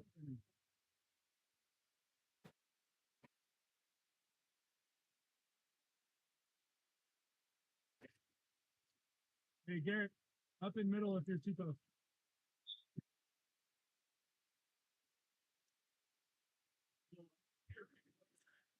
Timeout 6-on-5 coming here for San Jose Express. I'm sorry, for CC United. It's going to be with O'Hare eventually making its way down line, where it's taken in by Vernesh. O'Hare goes down line. That's going to be number 9, Hubbard. And the 2-center shot is absolutely stuffed by number 9. That's Vyom Vyarthi, who's diving in from X1 to get the stop.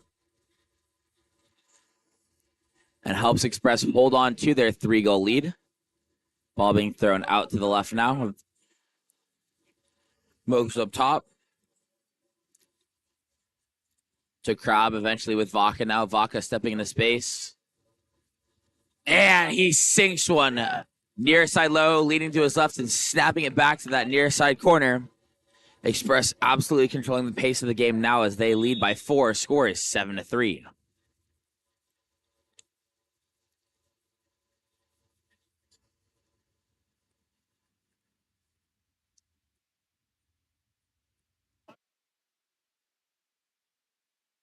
CC United still looking to get their offense going in this game as well as, more importantly, this quarter. Because they've been held scoreless so far, but this could be the difference makers. Hayden O'Hare goes off both bars Goes off the crossbar and the left post, and is controlled once again by Express as they look to get it out. As well, it is now number 1A. That's Rick Lee in cage for Express. As the ball goes from Lazzaroni to Vaca. Vaca stepping in, looking for the drive. He goes back to Lazzaroni. Sends it down line.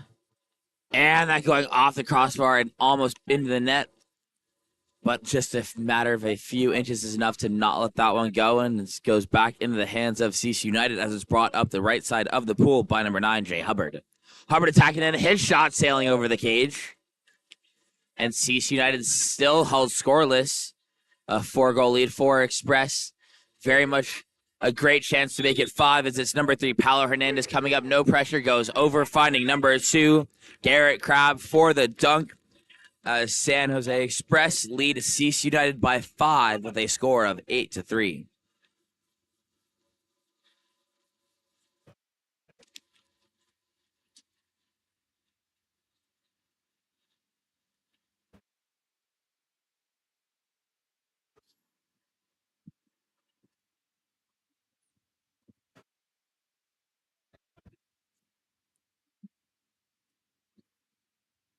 Ang out left to Peep up top to Vernesh.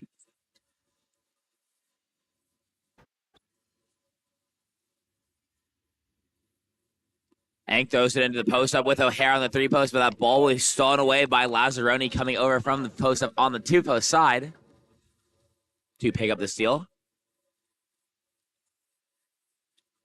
And the ball eventually makes its way out into the hands of Vidyarthi, who controls. Now center to Lazzaroni. Entry pass inside, sweep shot taken by Sarhadi, goes wide of the post.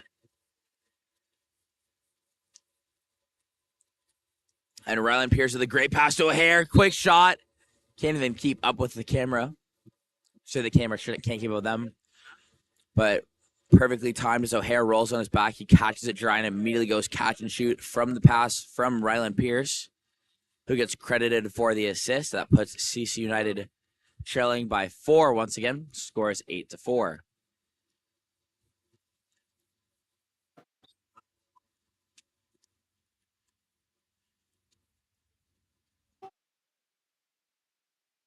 O'Hare showing all hands, so the ball is forced to go back to Rick Lee.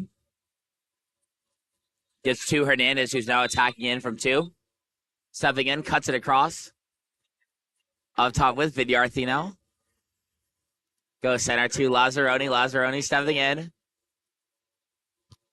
And that one's stuffed by O'Hare. Ings forces the ball under, and CC United back on the attack. While in the corner with Henry Yangs, who are in the ordinary. Up to O'Hare. And that finds number 11. That's Oliver Sherwood inside. And he earns the ordinary.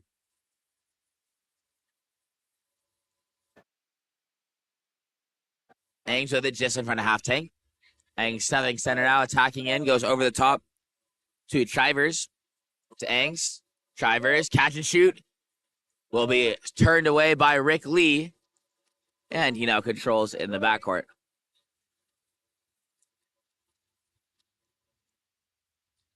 This time ball going out left to number 4. That's Lazzaroni.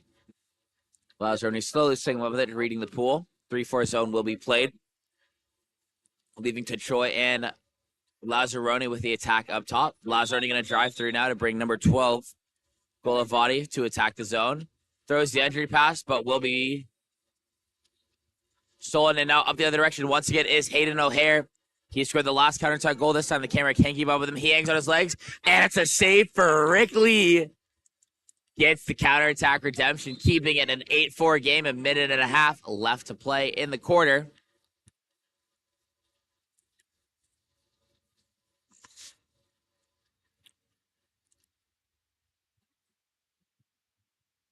Ball popped live by Peef. Goes over to Sherwood. Attacking in now is Angs. Down line to Peef. Angs again. Angs goes catch and shoot for the goal. And that makes it. Oh, no. Sorry, I hit the wrong button. Club or tournament events. Game On Live Studio can stream a single game, a tournament.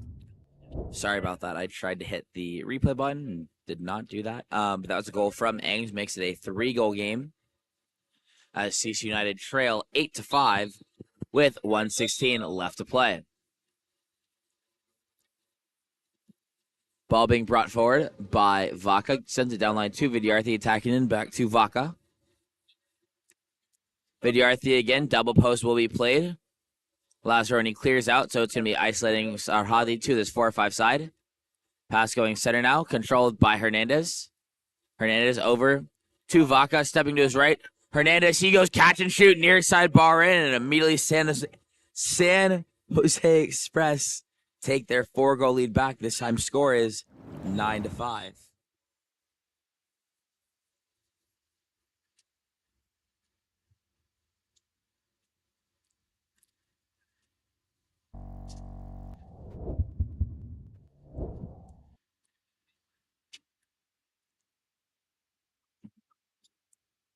.48 seconds left. Engs starting with a pass to number 10. That's Peef.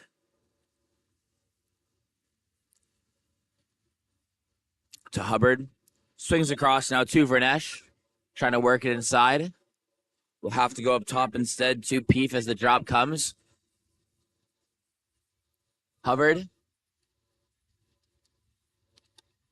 O'Hare. O'Hare stuffed there by number 2. O'Hare. Jay Hubbard also field blocked. 12 seconds on the clock now. Ball once again up top with number 10. Michael Peef. And he's able to find the back of the net, making it a 6-9 game. CC United trail by 3 with 8 seconds left to play in the third.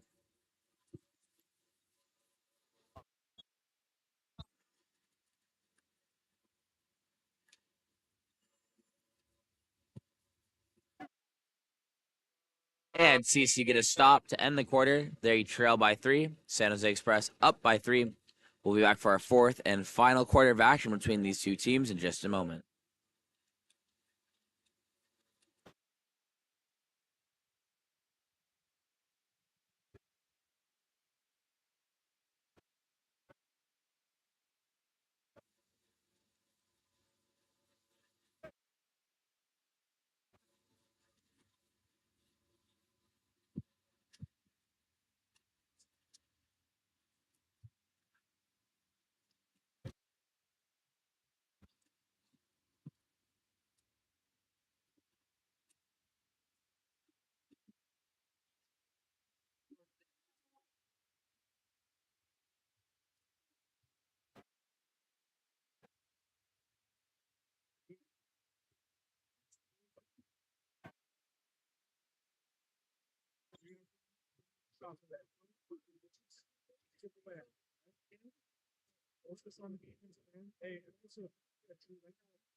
And we're back. Sprint will be won by CC United. They'll be on the attack first. Ball will be with Engs.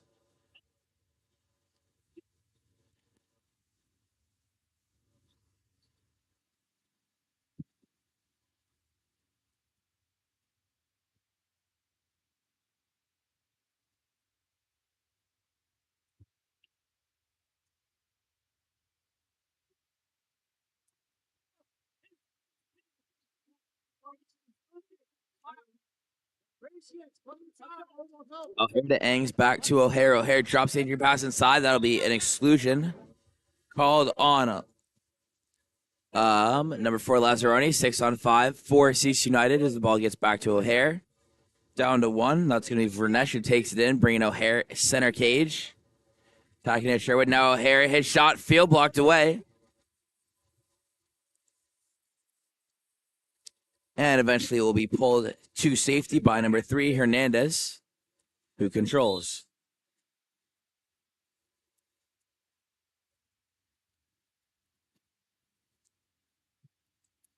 Ball goes out right now to Lazzaroni. He attacks and goes inside. That's Sarhadi being crashed on from behind. Ball will be popped loose by number 5.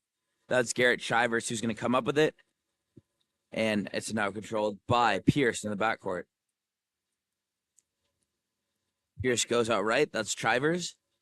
Downline to O'Hare, who earns the ordinary. Back up top to Chivers, stepping in. O'Hare once more. Chivers catch and shoot. That's another save made by Rickley.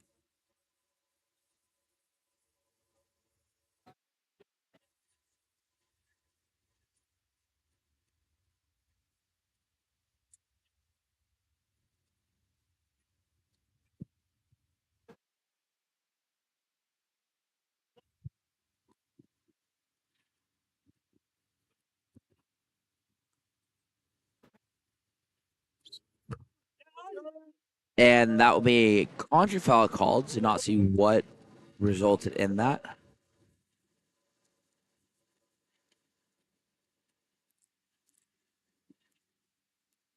Ball will go out left now. That'll be Hernandez who controls before it's thrown center to Lazzaroni.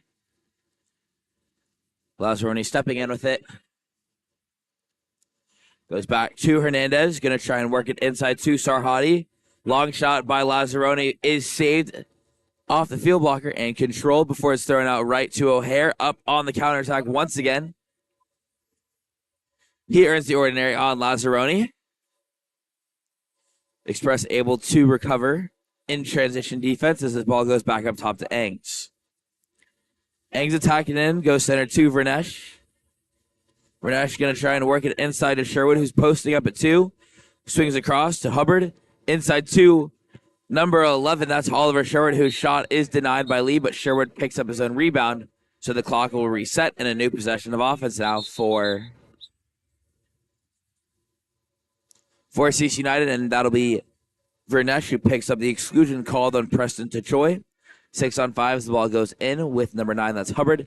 Catch and shoot on the 3-post from Engs is turned away, but Engs able to apply the pressure right away and tip the ball as Rickley tries to pass it to safety, getting it into the back of the net, making it a 2-goal game now with 3:50 left to play.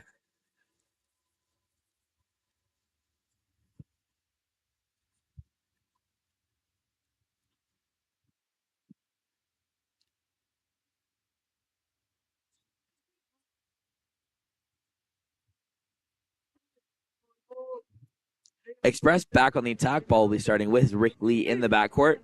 Looking for Elise to get it moving. We'll go out left. That's me, number 3, Hernandez, who controls. 3-4 zone being played now by CC United. Trying to deny the entry pass into Sarhadi. Vidyarthi up top to Lazzaroni. Lazzaroni stepping to his left.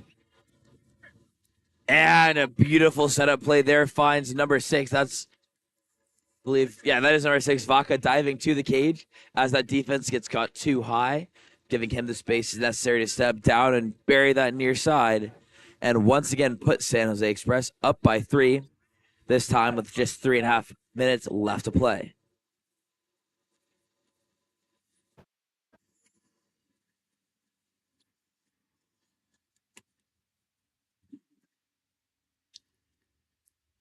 And that's going to be Vernesh called for the offensive foul for coming over the top of his defender trying to drive. So now it's going to be Hernandez controlling, center to Lazzaroni. Hernandez, Lazzaroni. 5-on-5, 2-man zone being played. They're working into Sarhadi. Lazzaroni. Hernandez. Inside of Sarhadi, turning, stepping, but a huge field block, and ball will be pulled away. And Sarhadi fouls, so the ordinary will be controlled. And now number 9, Jay Hubbard, coming up the right side of the pool. Hubbard sends it down line to O'Hare, inside to Angs, and the ball is going to be stripped out of the hand of Angs before he can finish, but they throw it back to the goalie with Angs sitting right there, and he finds another goal off an error from San Jose Express to make it a 2-goal game once again. Score is 10-8.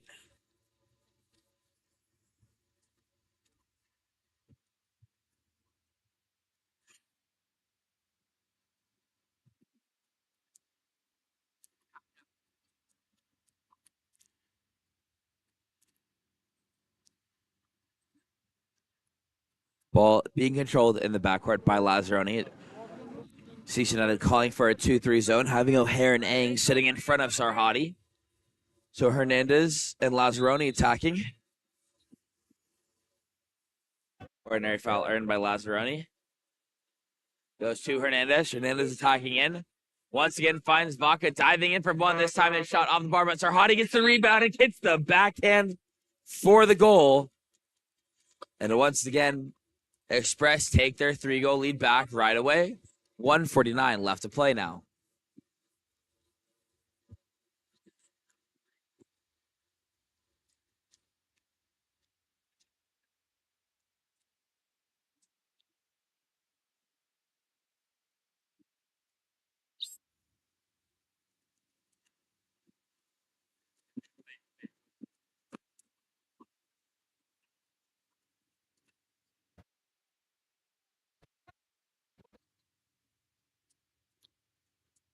And a great finish there by number 11.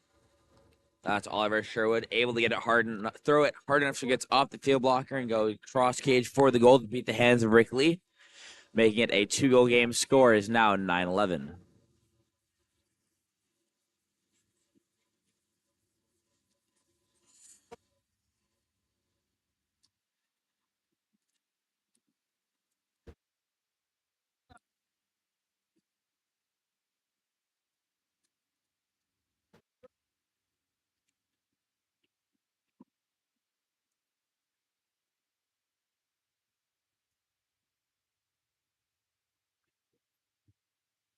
Ordinary foul will be earned there by Sarhadi. Gets kicked out to Vaca.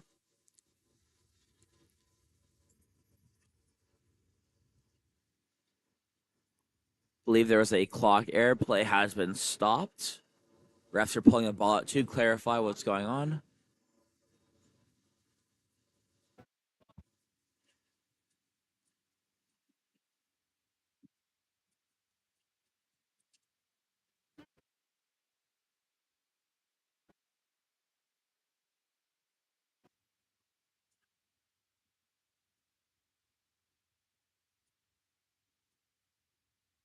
Guys have the ball reset with 7 seconds. Like goalie ball. Like goalie ball.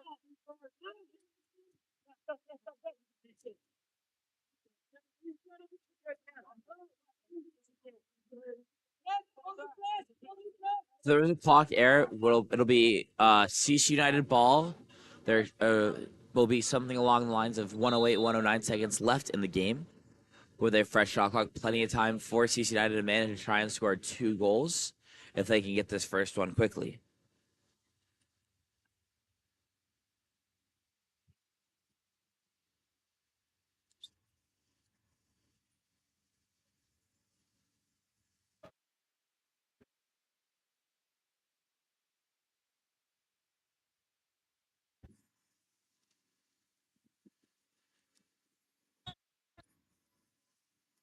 Ordinary foul earned by Angs up top. Goes down line to Sherwood. Sherwood gets it inside, stepping. And the shot taken there by number 3, William Vernesh, sails over. Rickley being pressed now, able to get the ball out. Ball swings across. Vaca controlling. Goes down line to Hernandez.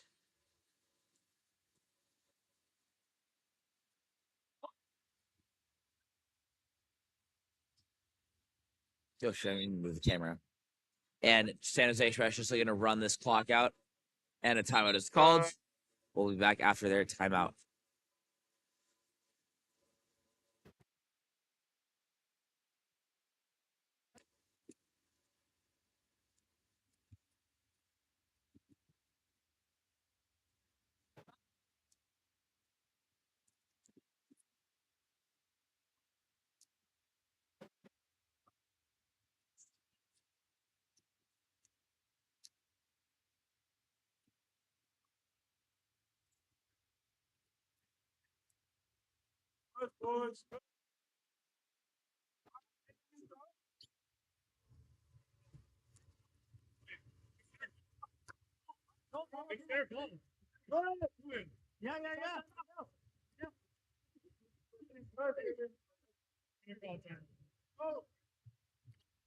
And it's going to be dumped and a timeout immediately called by CC United. So we'll be back following their timeout.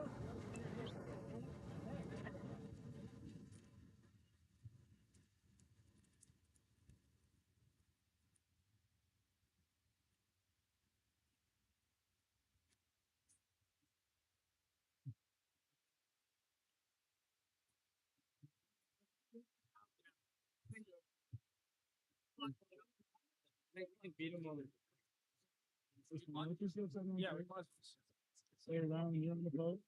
Okay, over your wide over here. Other posts. So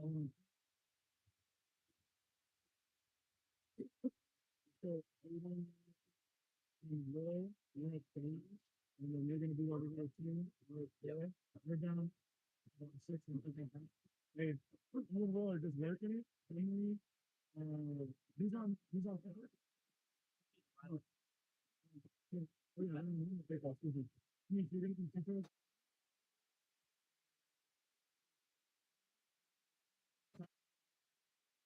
Look at the pickups and everything. You guys are looking at.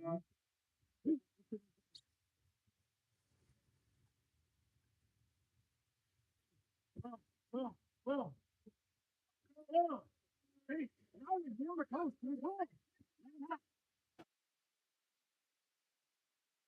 CC United going to run a timeout play here with a 7-on-6. They put their goalie on the post. Ball will be starting up top with number 3, Vernesh. He pops live and immediately sprints in with it. Vernesh to O'Hare to Vernesh stepping in. Finds number 11, that's Sherwood. His shot absolutely field blocked and away from the cage. Will be picked up by Peef. Peef to Vernesh. Another save for Rick Lee. Sherwood controls. Bobbles it. No call. Inside to Angs. Angs trying to step. Will earn the exclusion, but the buzzer was out at the same time, so that'll do it. With with San Jose Express taking the win over CC United 11-9. We'll be back with our next game in just a moment.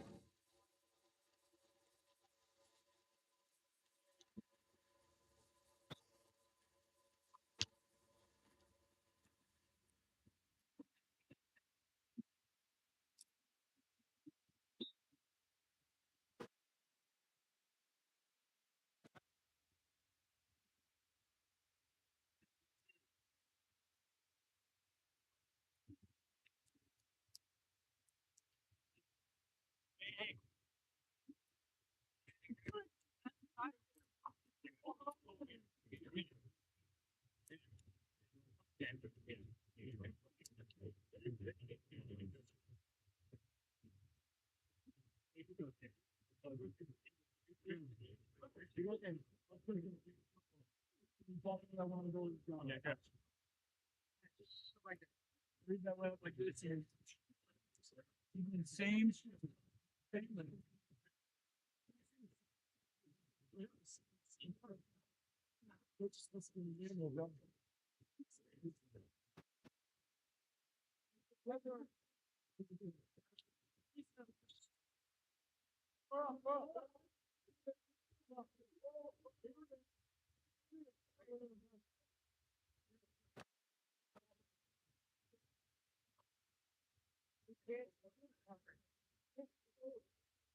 Maddie, what number are you?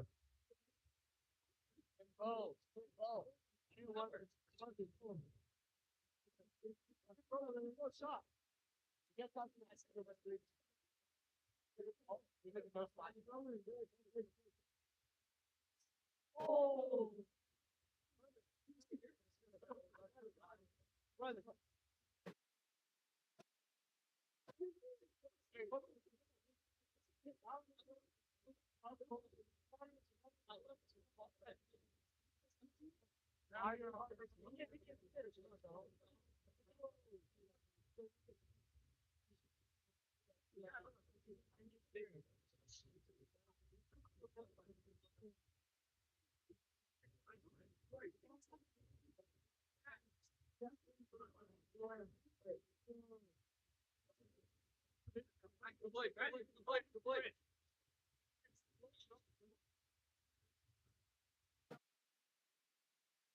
Oh, my bad.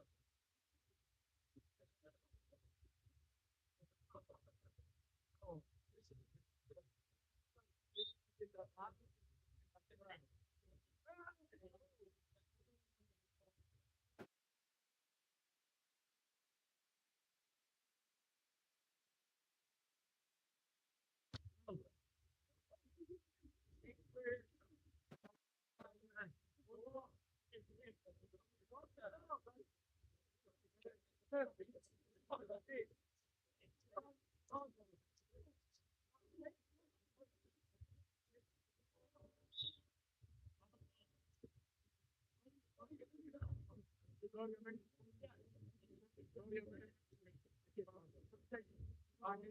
Get ready, Don.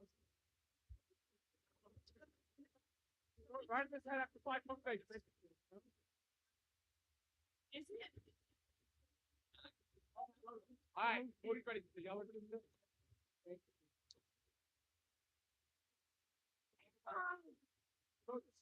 Cody's. I hate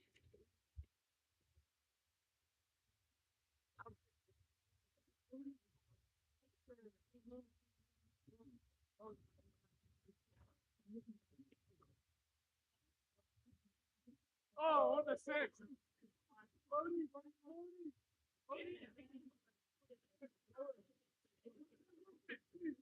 Oh, I'm fatty.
Oh, Paul, let's hold that for you. Yeah. Paul, I can hold it if you want. I already made the hold it.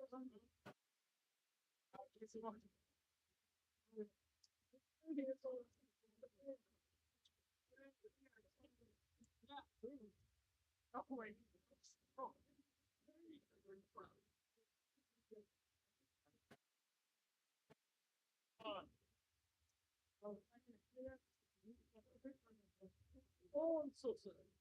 You guys, go. Go.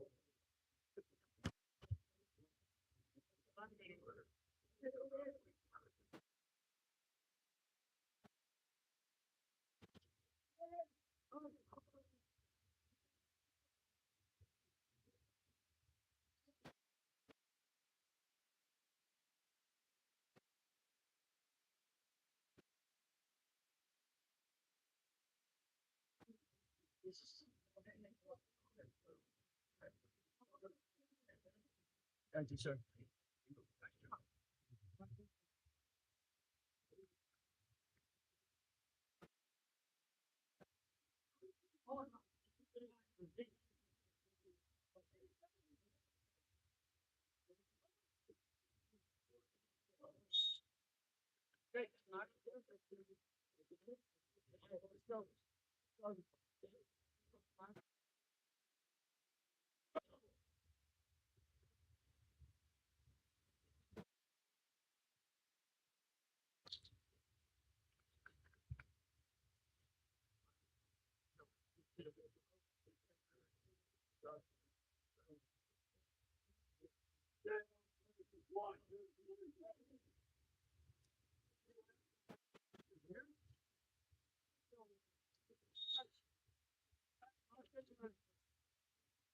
Oh, yeah.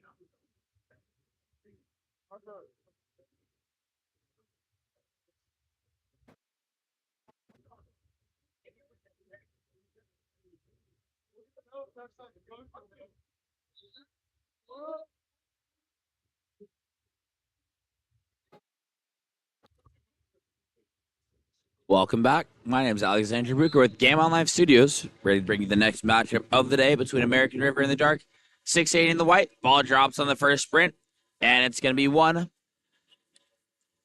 It's going to be won by American River. So they're going to be starting the game on offense. Ball in the hands of number 7, Rafael Ruano. Goes down line to Lucas Ruano. Earns the ordinary. Now diving to his left after popping it live. Swings back up top to Rafael. Down line to Bo Brown. Brown stepping in. Swings across Lucas Ruano again. Ordinary foul. Going to be a long shot from Lucas Ruano. Instead, it's just going to dump it off the ordinary. And it'll be picked up by Jack Lemoyne. Lemoyne moving it center now to Palelu. Gets it down line now to number 12. That's Lucas Peters. Peters up top into the hands of Fuchslin. Now swings to Barry. Barry attacking in from 6. Entry pass inside. Kicked out quickly to number 4, Poleo. Long shot taken. That's a save made by number 1, Bodie Farron. Farron looking down pool will go to Brown. Brown going out now to Dante Lochetti to Brown. Up top to Ruano to Brown. Back down line to Lochetti. And a beautiful pass inside there to number 15. That's Rowan Taggett, who finds the back of the net off the driving goal and puts American River up 1-0.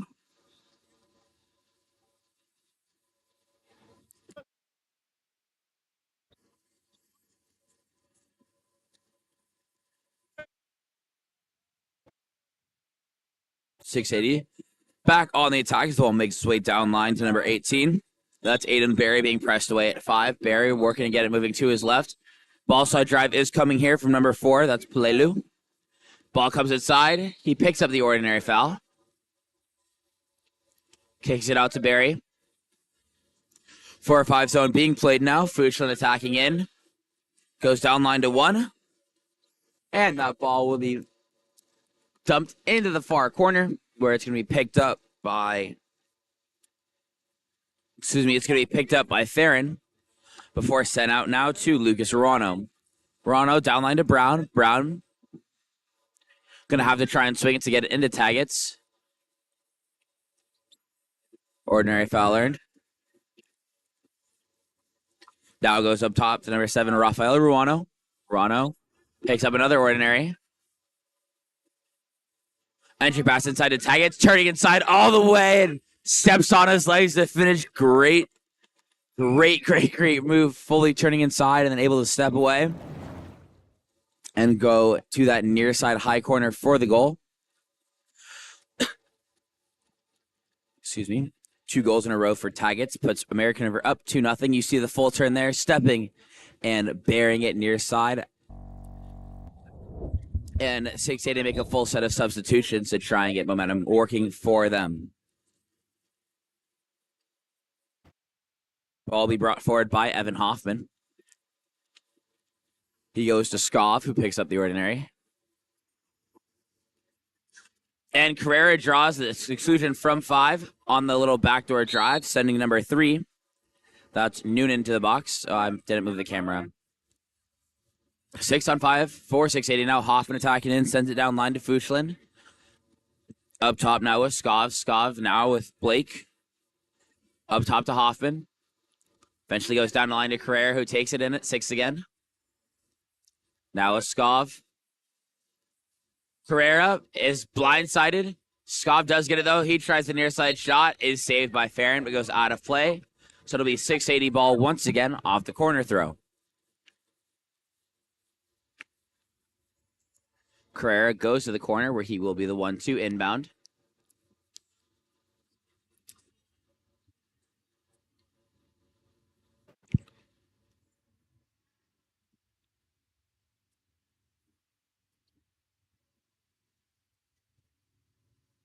Carrera popping live again. Earns another ordinary. Up top, into the hands of Hoffman. Evan Hoffman goes inside to Quentin Hoffman, but he's going to be collapsed on from behind by Lucas Ruano. So American River go back in the attack as the ball is quickly sent out right to Rafael Ruano. Ruano turning inside, heading to the cage. He gets all the way to the inside. His shot going off the crossbar, but number 4, Dante Nochetti's there to pick it up. Now it's Noonan. Noonan shot also blocked, but will be pulled away from the lane line before it can hit there. So it's a new offensive possession as well. Number 7, Rafael Ruano with the ordinary. He pops live, trying to swing it now. Gets it up top to Lucas. Lucas going inside, trying to find the driver. And he will get it there, and that'll be number 3, Quentin Hoffman, who's excluded. 6-on-5 for AR. Lucas going inside, finding the diving 2-post in Von Hagel. Yes, Von Hagel. But the pass is errant, ends up in the hands of Tavani in the backcourt. Ordinary foul earned by Blake at 1. Swings up top to Hoffman. Down line to Carrera. Carrera attacking in. Now with number 9, that's Donovan Swan. And Donovan Swan buries that one home. And makes it a 2-1 game.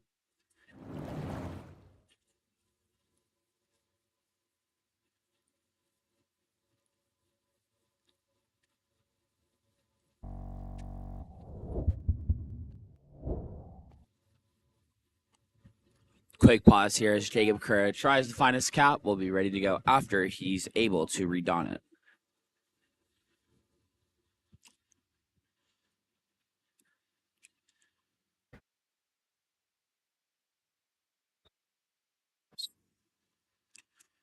Ball popped live in the backcourt by number 17. That's Samuel Branco. Branco gets it left, eventually finding the entry pass inside to Archer, and he steps away and goes near side for the goal.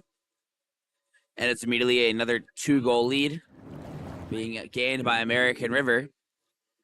Once again, goal coming from Renzo Archer. See it here, center defender gets caught fronting too high. Ball into Archer, and just steps away. Has all the time in the world he needs to finish that one.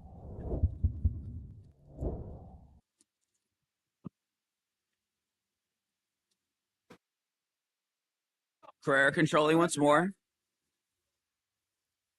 Ordinance ordinary. Long swing across, finds Fuchslin. Fuchslin with the ordinary. Sends that ball down line, quickly entered inside to Quentin Hoffman. Hoffman will pick up the exclusion, so it's me in a 6-on-5 opportunity to come now for 680. Ball up top with Skov, goes center to Blake Fuchslin. Down line to Donovan Swan. That shot going off the post. And the ball under will be forced by Carrera. Carrera quickly swinging up top. That's with, Blake Fluchelin eventually gets down to Swan again. He goes cross cage for the goal. It's 2 goals from Donovan Swan that bring it back within 1, as it's now a 3-2 game.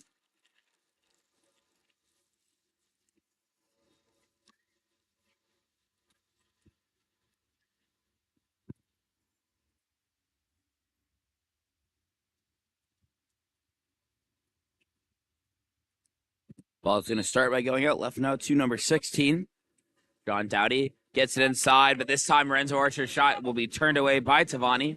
And 680 immediately go back the other direction. Now the ball quickly getting out right to number 8, David Skov. Skov attacking in.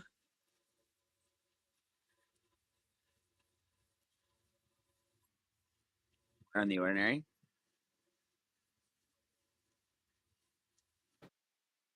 Skov up top to Hoffman. That's an ordinary foul earned there by Blake Fluchelin. Donovan Swan being told to clear out so they can work for Quentin Hoffman on the 2 post.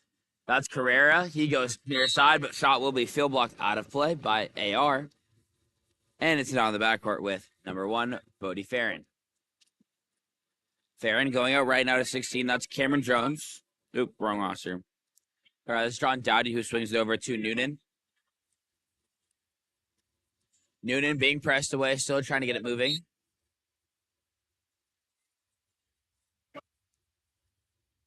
Ball up top to Renzo Archer. Carrera's there to blindside, and he forces a steal. Carrera immediately up the other direction. Just a little bit of space. Has an advantage coming late, too. Carrera earns the ordinary. If he looks across, you'll see him. That's going to be number 7, Blake Fluchelin. And he buries the near side shot, and immediately 680 have been able to retie the game, this time at 3-3 with 1 second left to play here in. With 1 second left to play here in the period.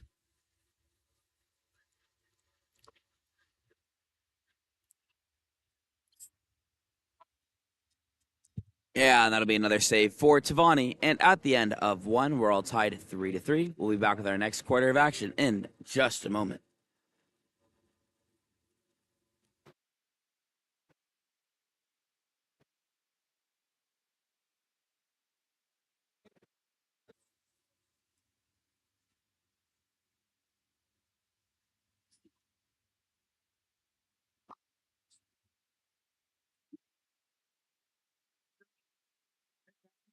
You gotta make sure to take care of the ball. Back, okay? You have to get past it and not get scared. Okay? So have awareness.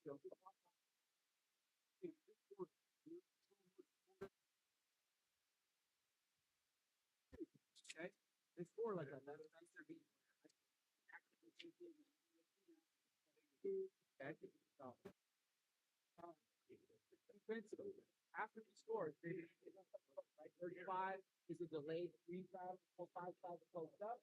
Then they ran 4 down, which was 4 posting up with the ball at 5.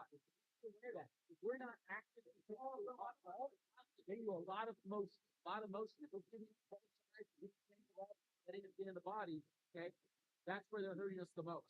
We have to be active and hey, let's go. We got a game right here. Let's go.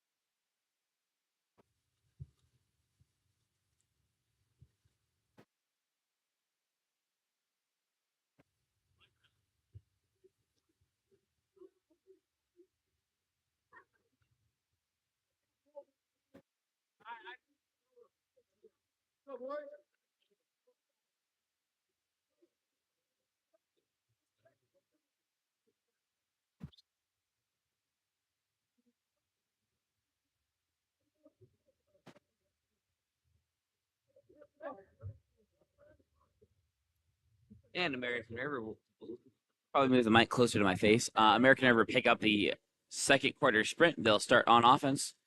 Ball with Ruano.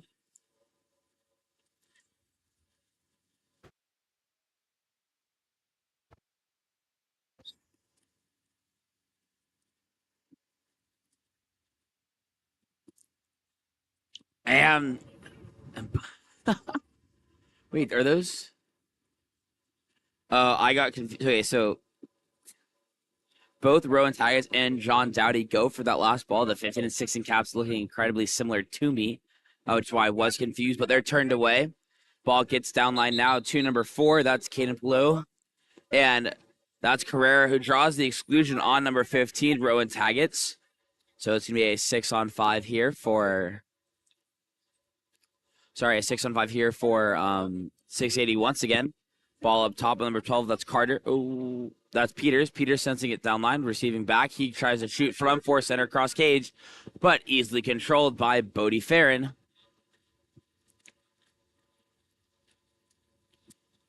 And will be thrown outright to number 4. That's Dante Nichetti finding number 6, Lucas Rano, up on the counterattack, turning inside. But Tavani is there with the steal.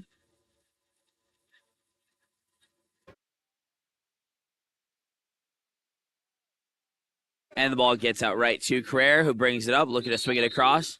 And there's going to be an exclusion on the weak side of the pool in transition. That will send number 8, Jack McGoldrick, to the box. 6-on-5 now, coming.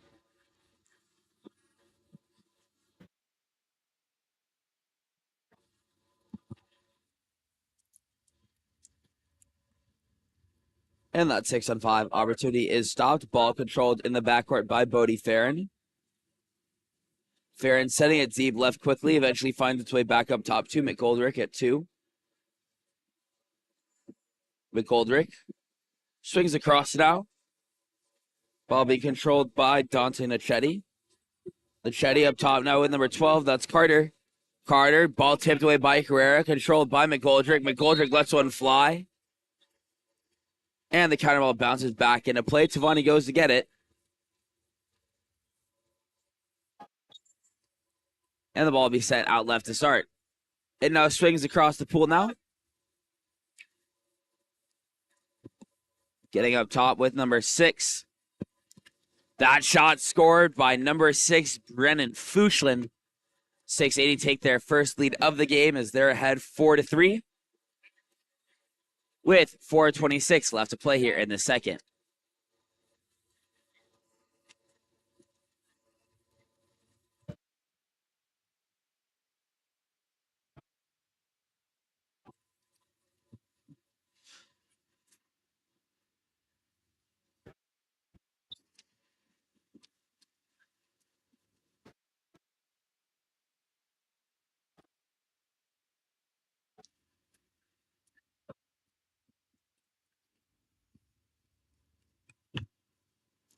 That ball stolen away by Carrera. He now controls in the backcourt. Gives it back to Tavani, who's now looking to send it up the right side, and will find his outlet in Lemoyne. Lemoyne attacking to the cage now. Plenty of space. He's left open, but will be repressed as his center defender can refront. And the entry pass does go inside. Ball tipped away and controlled by number 6. That's Lucas Ruano, who's going to bring it up this left side of the pool. Ruano goes sending out.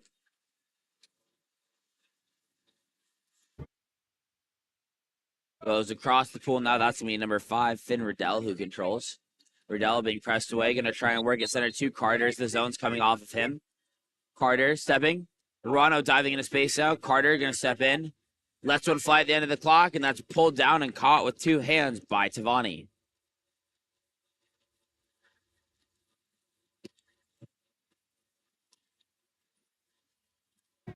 Ball with number 4 now. That's Polo. Tacking in. And his pass trying to get to Aiden Berry will be stolen away.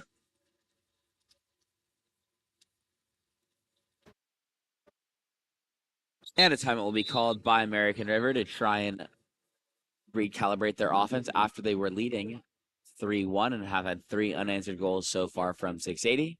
We'll be back following their timeout in just a moment.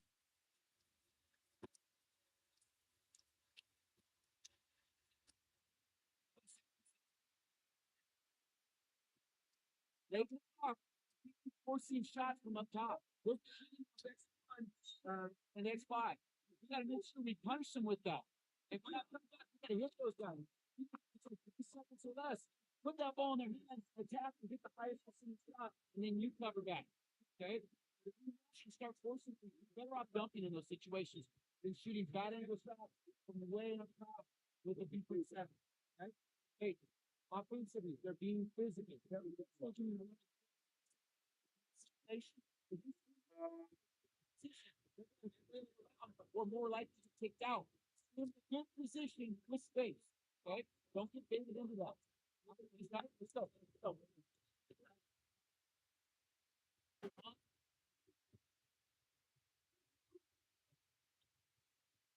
Oh, let's go.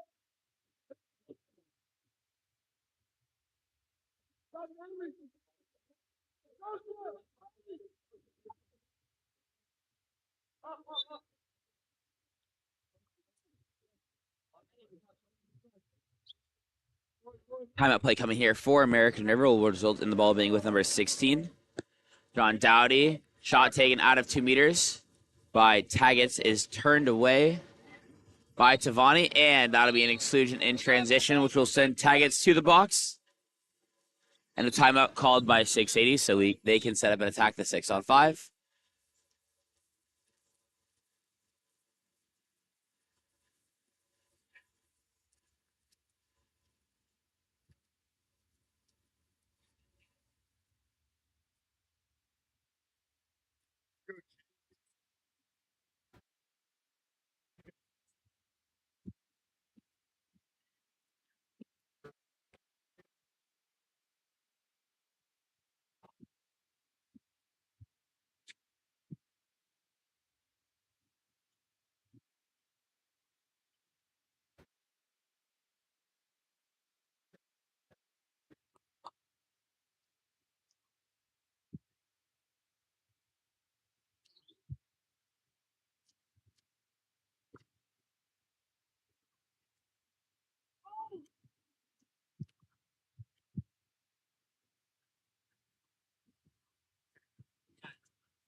.680 timeout, 6-on-5. We'll start with Carrera taking the ball in, goes up top. Excuse me, to Fuchlin, eventually finding its way to Barry. Barry to Fuchlin. Back to Barry. And Barry going near side skip for the goal. 2:14 left in the game, and that's a goal from number 18, Aiden Barry, putting 680 up by 2. Score is now 5-3.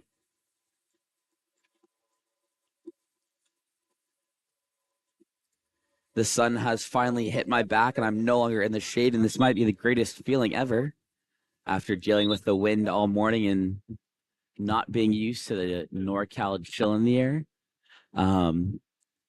Things are finally starting to look up and get nice and warm. The same way that the second quarter has been looking up for the game as a whole for 680, as they have held American River scoreless so far, now leading 5-3. American River looking to find their response. Ball number 5, that's going to swing across. That pass, however, is going to be too short. So Landon Kenny is there to pick up the steal.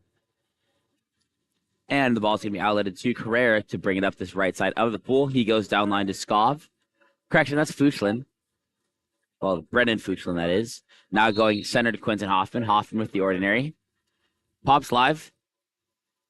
Sends it down to Brennan Fuchlin. Fuchlin takes in at 6, looking for drives across the pool.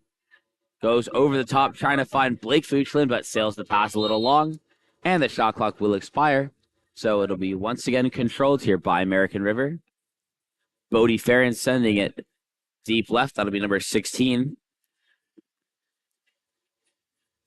John Dowdy, who swings across now into the hands of Lucas Ruano. Up top with Bo Brown. Finn Riddell turning inside, trying to earn the ordinary, heading to the cage. Closely trailed. And that'll be an exclusion called on number 6. Brendan Fuchlin, 6-on-5 for American River. Rafael Ruano, Lucas Ruano, stepping in, no field blocker coming. Hangs on his legs and still gets stuffed by number 7. That's Blake Fuchlin. 34 on the clock. Ball getting out now to number 14. That's Lemoyne. That's Drozovic. Drozovic coming up the right side, swings across to Carrera. Carrera near side going. Wait. Pretty sure that ball went near side post, got caught off water fair, and went upper bar. So double bar in a way you almost never see it. And it gives 680 Drivers a 3-goal lead. If they have so far won this second quarter with a score of 3-0.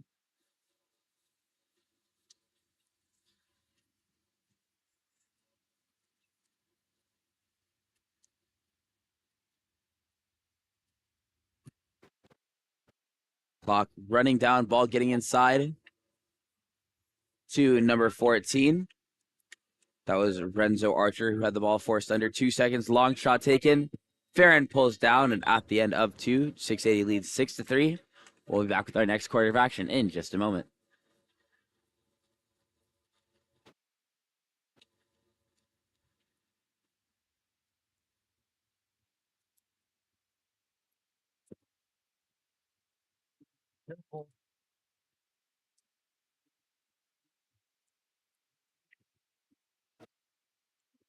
You know what I mean? And then like,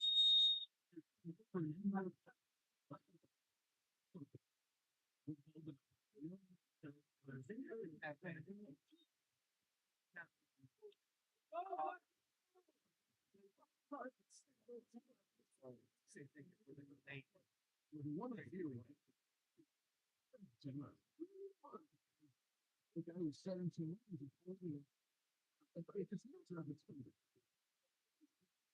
I'm just saying on the perimeter, if we're taking shots, we still entitled to this number. It's like, don't, yeah, yeah.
Hey, nothing. Work from home. Work from home. Right now.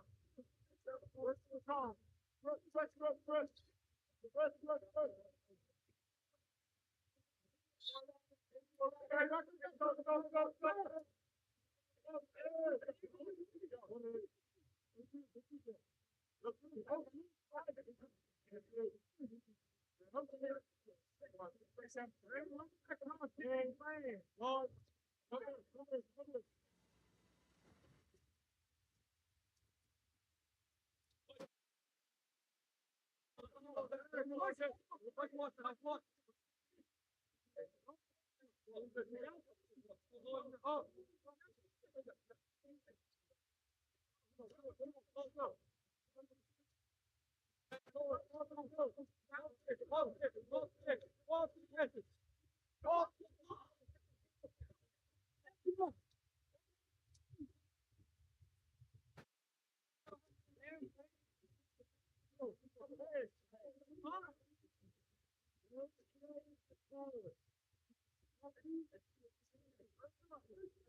All right, for a little in commentary.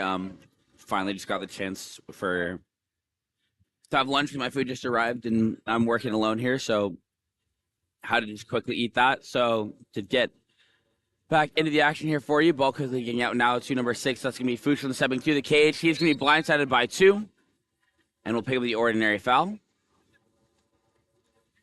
Ball swinging all the way across it now. Eventually getting there. Catch and shoot goal there from number 4. Excuse me, Caden Palelu puts 680 up by 3 again. This time with a score of 7-4. 1:33 left to play here.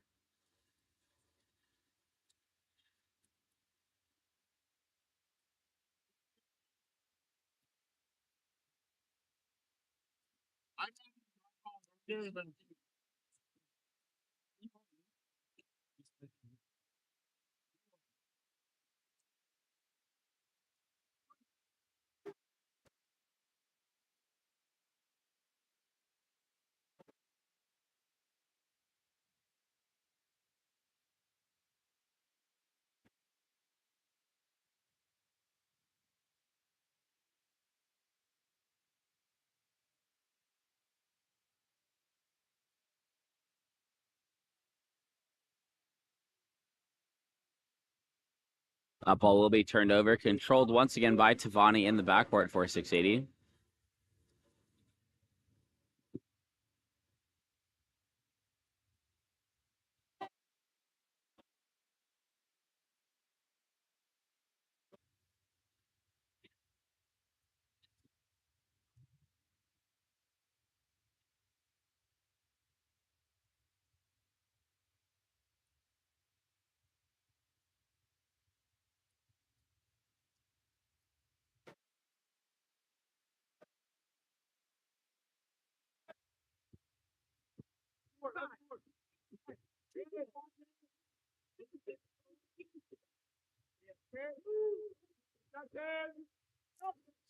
Stepping in, that's going to be number 2. Correct, number 12, sorry. Lobbing going over the top of Tavani and finds the back of the net. That's once again number 12. Shane Carter cutting their lead down to 2 once more. 680 leads 7-5 with 11 seconds left to play here.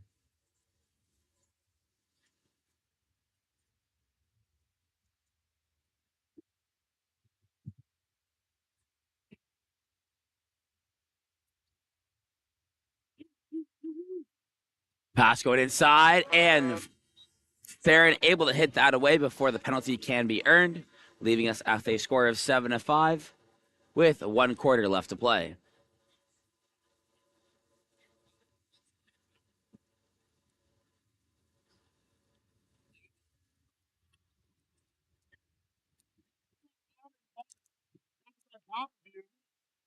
With 1 second, or as long as the buzzer hasn't gone, it's a kick out.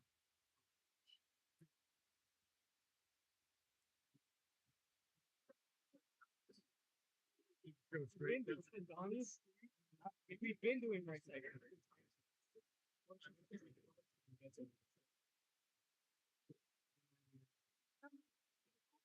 When what?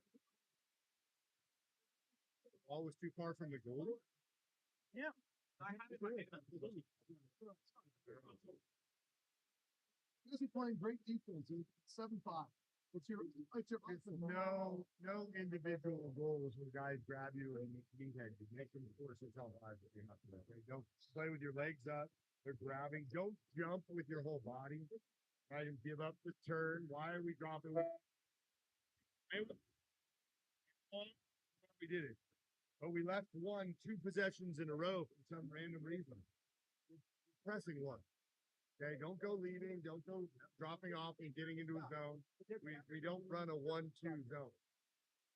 Okay, so press 1, foul, maybe step, but you're going back and pressing. We're in a 2-3. If we've lost position from that side, don't get better. All right, Twin, Ulo, Donovan, Brennan, Blake, and Jake. Let's go straight, normal counter. Normal counter. Good. Wherever we bring the ball out, you're going to look to cross it quickly, and then we'll look to cross it. Do you understand that? Yes, cross the ball. If you get the first three, look the confidence immediately. And don't even use the ball side. So if I'm sitting right here, don't try to get because it's all going to cross and then have to go. Okay?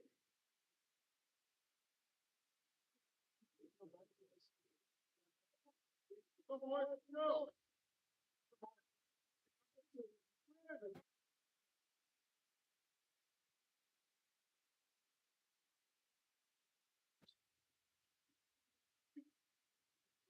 And we're underway with our fourth and final quarter here between 680 and American River. 680 will pick up the sprint. Ball will be in the hands of number 4. Caden Palelu eventually getting over to number 9. That's Swan for the long swing, trying to work it inside to number 3. That's Quinton Hoffman. He'll pick up the ordinary before the crash is there to take the ball away. Goes back up top now to Fuchslin. Fuchslin once again into Hoffman. And this time the ball under will be forced by number 4, Dante Nocetti. Nocetti looking to get out in the transition to leave Hoffman fine, but he's able to come back around to the inside and kill the 6-on-5 counterattack. Ball up top now with number 5. That's Riddell. Riddell going to his left. Nocetti being pressed away. Nocetti sends it down line to Noonan. Noonan swings across to Riddell. Riddell has the ball stripped away as 3 players crash on him. And Tavani receives. Tavani now looking to outlet the ball. This time we'll go right to number 5. That's Carrera swinging across to Swan. Swan swinging once again. Catch and shoot going off the post. And the rebound will be recovered by number 19, Andrew Donlin. Bodie Farron with it.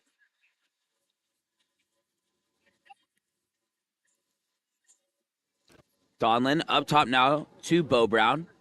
Brown moving it center to Nocetti. Nocetti going down line to Riddell. Ball's going to have to swing if they want to get it inside. Tries to go over the top. It will be called for the push off. So it's going to be in the backcourt with Tavani for 680.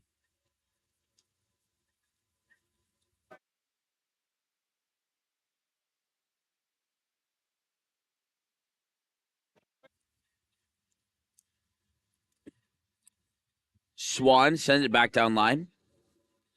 That's Fuchslin. Swan posting up, receiving inside. And he'll draw the exclusion on Brown. 6-on-5 now. Will come for 680. This ball's going to be kicked out to Palelu. Sent down to 6 where it's taken inside. Up top to Carrera. Carrera. Palelu. To Fuchslin. Palelu. Back down to 6. Going to lurk for the 2 dive. Instead goes all the way over to 1. Eventually finding up top with Palelu stepping in. No X4 field blocker. And he's going to do a cross cage for the goal.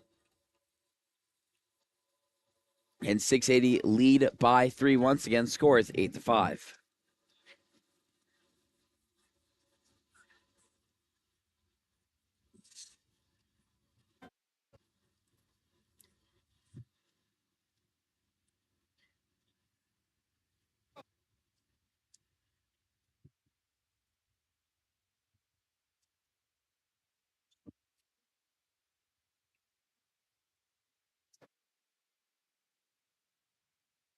That's me. Ruano controlling. Sends it down line to number 10. And Tavani forces the steal by putting it under on Taggets. Taggets continues to play. Setting up the 6-on-5 and a timeout called by Coach Everest to attack the 6-on-5.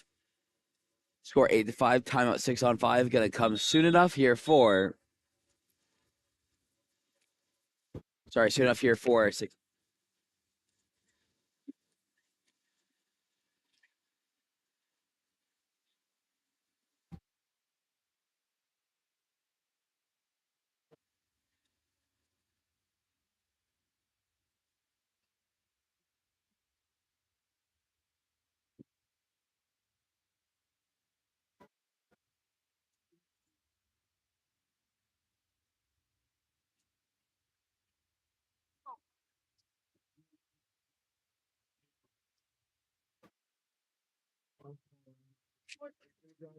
You're stepping down. Get all weird. Stay center. Don't come this way. Stay center. Don't have dollars. If they jump out and go to the blend in center. Yeah. It's not a three post, right? Let's start in the middle. Start in the middle. East. Start. Let's play it.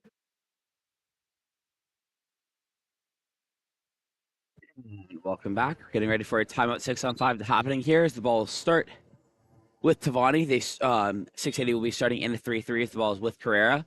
Most likely looking to drag the one in. Yep, they're going to drag the one in. Now set up number 12. Lucas Peters. He dives back down. Now it's going to be number 6. Huge field block there. Ball recovered by number 16. That was John Dowdy, and eventually ball ending up with number 14, Renzo Archer. It's a 3-on-2 counterattack the other direction now for American River. It's Von Hagel stepping in. And a huge save by Tavani on the counterattack. Quickly getting it out to number 12. That's going to be Lucas Peters bringing the ball up this left side of the pool for 680. He swings the ball deep right to Carrera. Carrera attacking in now. Up top to Lucas Peters once again, who picks up the ordinary. To Barry, to Carrera, to Barry again. Back to Carrera. Barry going on a ball side drive, going to try and get a last-second opportunity. Carrera just going to push it into the corner. Playing it safe with the dump. And the ball will go back into possession of number 13, Bodie Farron in the backcourt. This time, Farron outletting right to number 16. That's John Dowdy. Dowdy up top now into the hands of Von Hagel. Von Hagel moves at center. That's going to be Samuel Branco stepping in. Tries the entry pass, but gets kicked out. Branco over now to Dowdy. Backhand taken there by number 7. Rafael Ruano is swallowed up by Tavani. 2.5 minutes left to play here. Tavani still looking to find an outlet pass. And he's going to send it deep right to Carrera. Carrera attacking in, trying to turn inside. Ordinary foul in there. And tried to find number 12. That was Lucas Peters over the top. The pass a little bit too and far in front, so it ends up going out of play. And now up the other direction is the number 6, Lucas Serrano, trying to go one-on-one, turning away. But doesn't get a shot off. But for number 18, Aiden Barry is able to force the ball under. 2:15 on the clock. Tavani still controlling, and we'll go outright to Carrera. Carrera to Barry, back to Carrera. Swinging across to Pelelu. And that'll be an exclusion in the follow-through called on number 14, Renzo Archer. 6-on-5 coming for 680s. The ball taken in at 6. Swings across to 1. Where Shane Carter controls. And that's going to be an offensive exclusion called on number 9, Donovan Swan, and a timeout called by American River to attack the timeout 6-on-5. We'll be back in just a moment.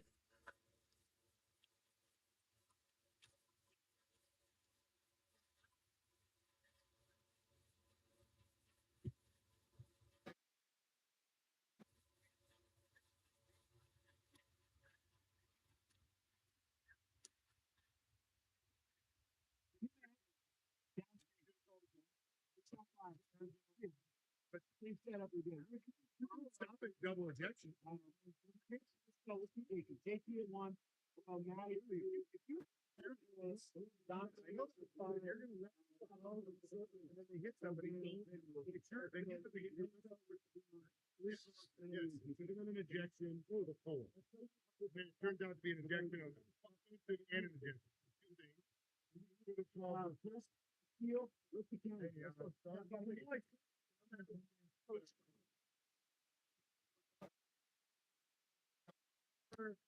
Brandon's X5.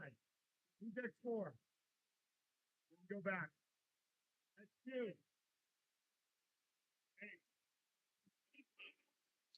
Timeout 6-on-5 here for American River. Ball will be starting with Bodie Farron. Play is set to restart. Ball going down line to Bo Brown. He takes it in at 6. Up top now to Nochetti. Nochetti goes center to Ruano. They're going to have the split up top, trying to force the ball out of Ruano's hands and keep it down with Brown at 6. He attacks in. Goes back up top to Nochetti. He goes skip cross cage, and it will sail over the goal. Score is 8-5 still. 1:25 left to play. 680 just need to be patient and trying to use this clock, and they can walk away with the win as the ball gets out to Carrera. Carrera has the ball stripped away there, so American River going back on the attack. The ball is going to be thrown deep left. Now to number 11. Sorry, that's number 16 who had turned it over, trying to find his man inside. Tavani just going to hold on to it now. About one full possession left for each team here. So once again, 680's goal just to try and use the entirety of their shot clock, run it out, maybe get a tip out so you can control for the entirety of the game. Carrera able to survive the pressure this time and earn the ordinary foul. Goes back now to number 4. That's Palelu, and he's going to dump into this near side corner. 29 seconds on the shot clock.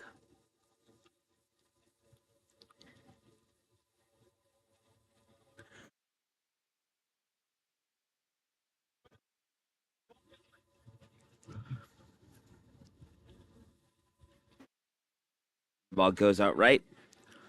That's number 14. Renzo Archer, who picks up the ordinary. 18 on the clock. Now with Ruano. Backhand taken by Rafa. Ruano goes double skip and then pops up off of a wave. But Tavani able to control it. 8 seconds left to play. Carrera holding on to it again. And 680 will take the win over American River. They score of 8-5. We'll be back with our next game in just a moment.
Nice job. Nice job, Cousins. See you later. Any other hats?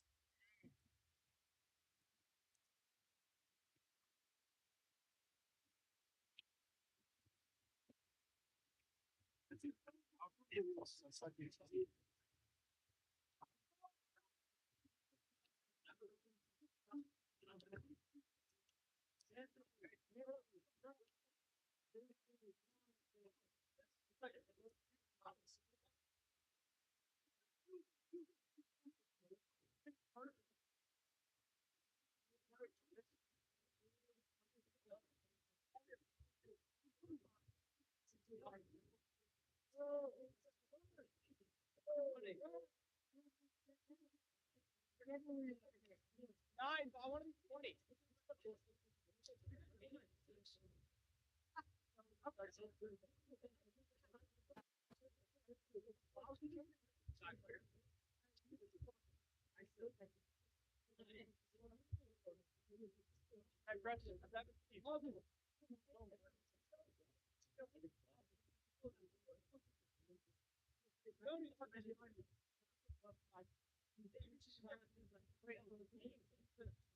Press it. Turn on 20. Press it. You're number 20.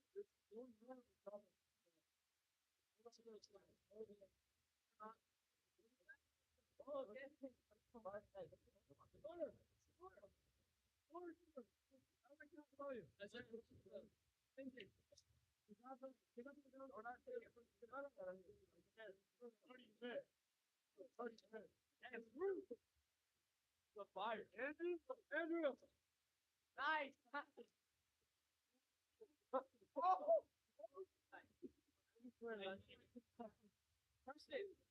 Ask Declan for right half.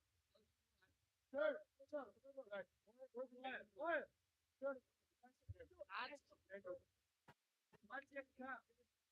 Three. Oh. Oh, Herbert. Oh,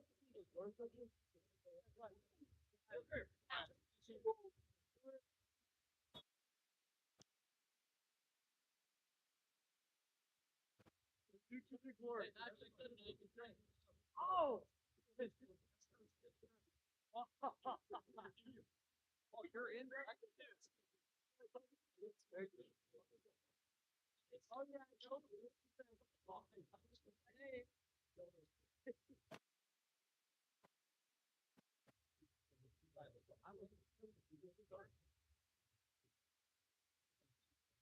Yeah, oh, that means it's strong.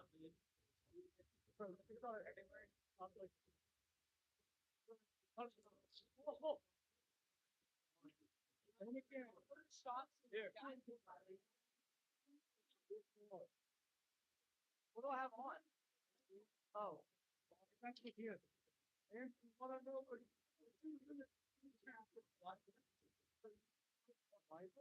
Matthew. Morgan.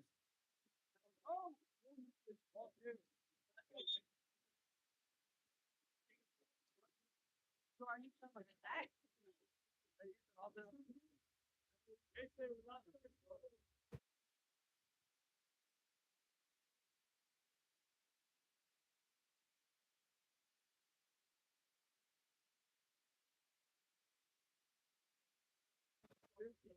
Water.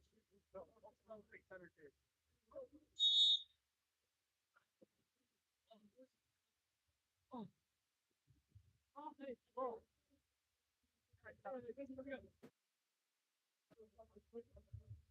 No, I'm quick. I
Okay, then line up.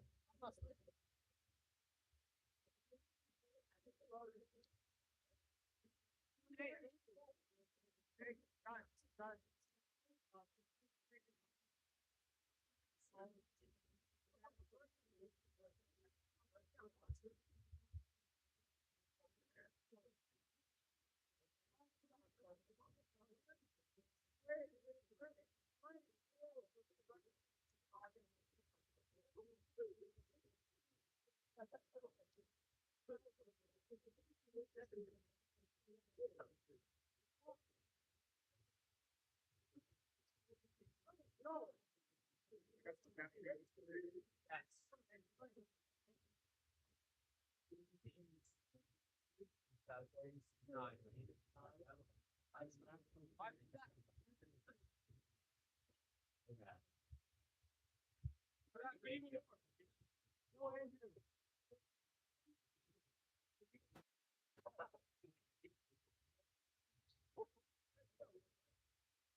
We're good. We're good. Fine. Press.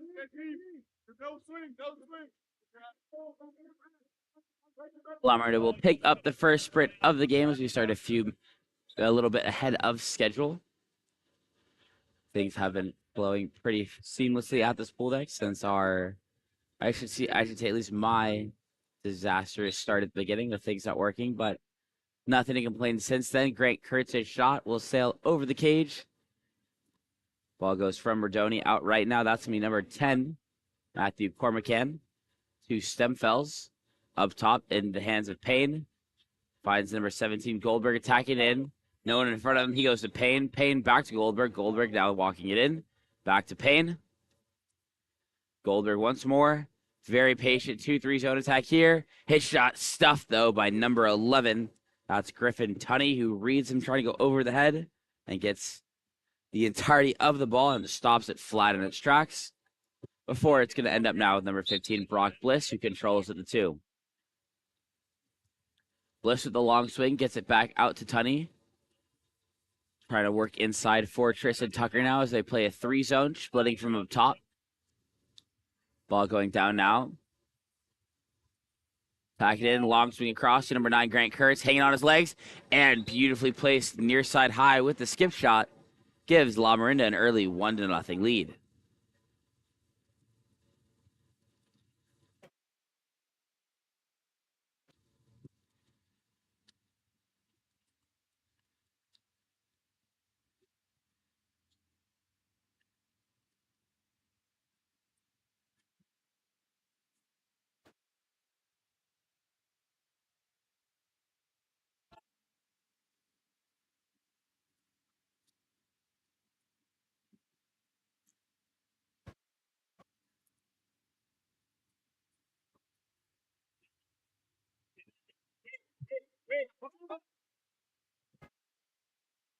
And another quick goal, this time scored by number 8.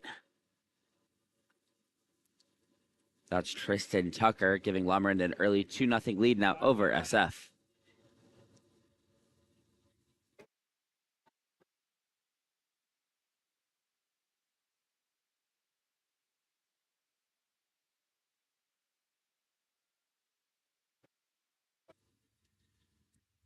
Ball makes its way out right now. Swinging across to number 11. Goes down line. That's, it's reading the wrong roster.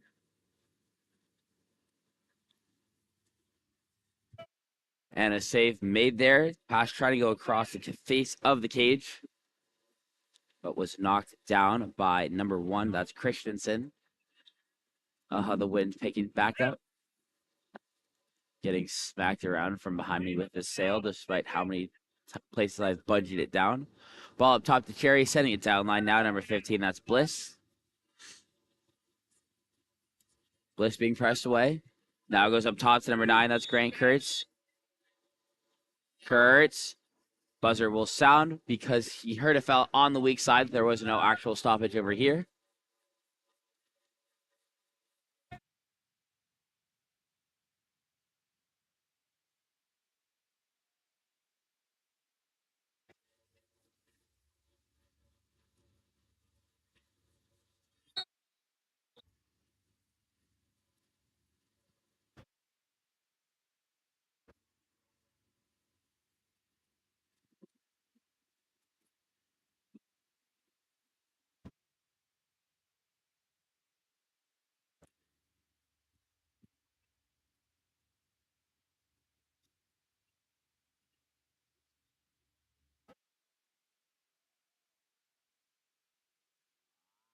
Sawyer Goldberg bringing up the left side, attacking in.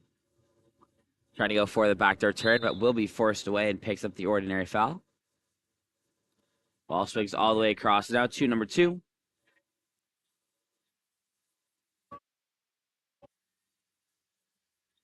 And a long shot will bar out. Will be recovered, however, by San Francisco. They're going to stay on offense.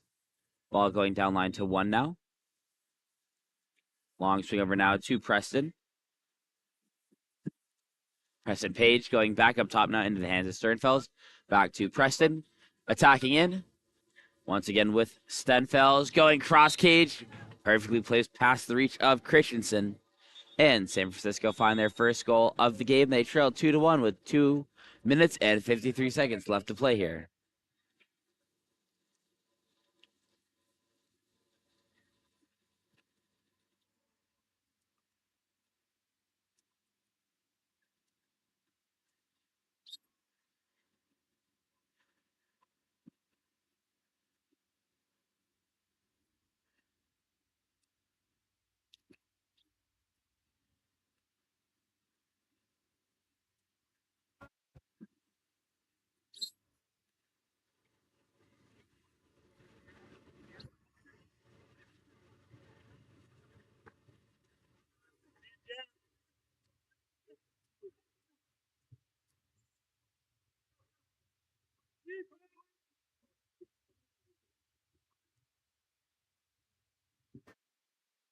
Ball in the backcourt once again for San Francisco, looking to get it out of the cage.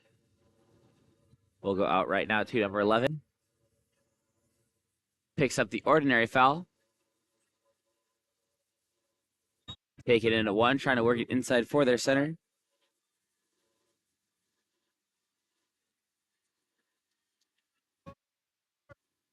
Long shot will sail wide of the goal. Out the other way now is Tunney.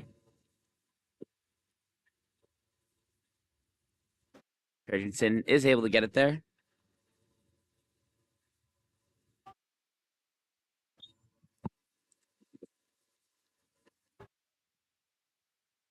And great goalkeeping there, coming out of the cage, taking the risk to jump and try and make the steal at 2 meters, which he's able to do. And the ball will go out right now into the hands of Sternfels. Sternfels controlling it 4. Going center now to Bernard Kentz, eventually going across. Oh.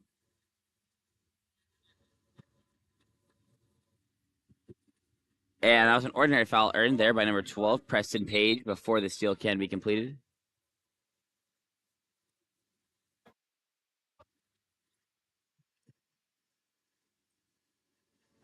Table error, so ball will be pulled out for the table to be corrected.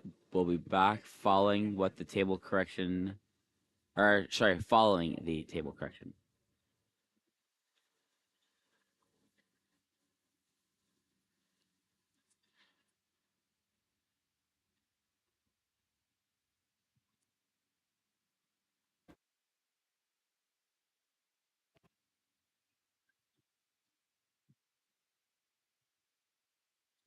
It'll be a 15-second shot clock here. There was an accidental reset, but now that we're set, we're good to go. It's number 11, Brody Payne attacking in. No one coming to him.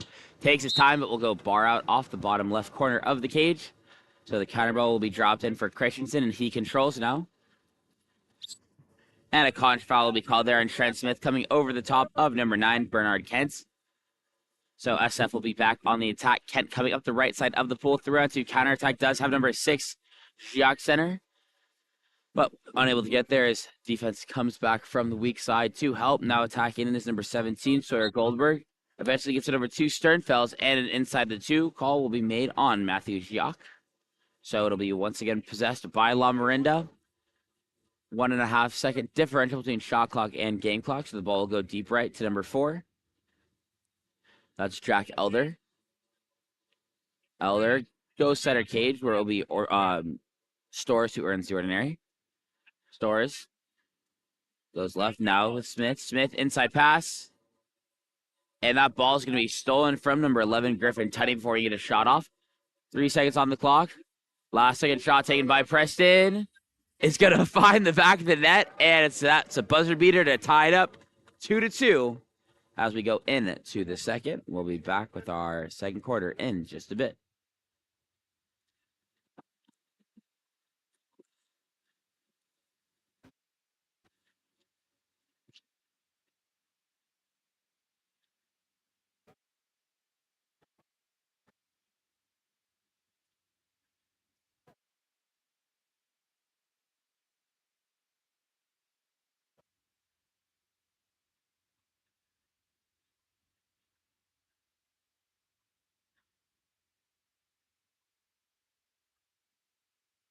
Goalkeeper will come out.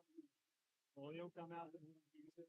When they get back in the zone, stop the time. There's a stand on this side here. Okay? This is the post that's open. Two post is open. So we get it right here. We go two posts. On this side. And sitting in the middle. So on the first one, the attack force.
And the second quarter sprint is picked up by Lamorinda. They'll be on the attack first.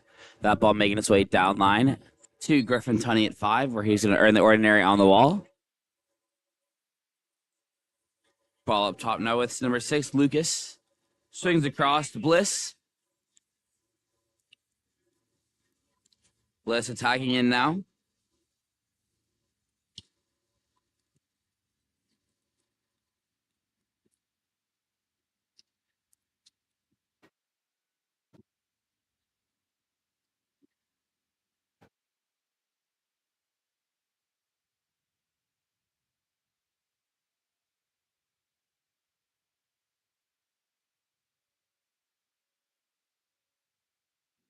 Pass over the top, sails long, but will draw. I believe the penalty, because the new rules state the pass doesn't matter as long as you're interfered with and pulled down, you will earn the penalty. No, never mind. They're gonna call. Oh, I didn't move the camera enough for it. They're gonna call the push off on that drive, so will not matter either way. So it's gonna be Lamorinda back on the attack. Rock Bliss attacking in now. Goes near side skip. That's gonna be swallowed up.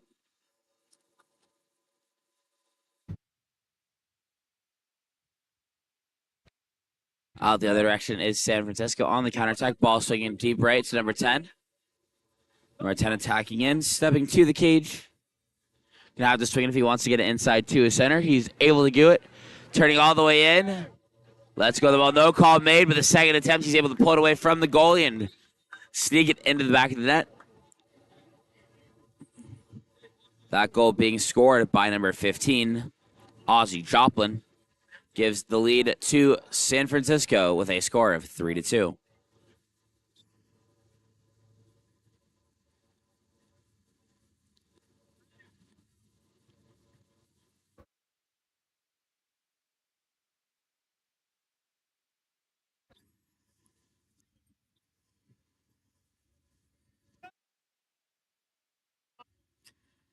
Six on 5 coming for Lamorinda now, following the exclusion call against number 11.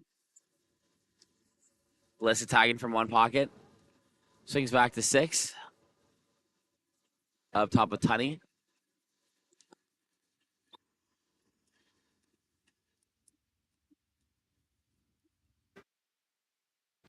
Inside the 2, called against Lamorinda, so ball will go back now to SF, being brought up this right side of the pool by number 11.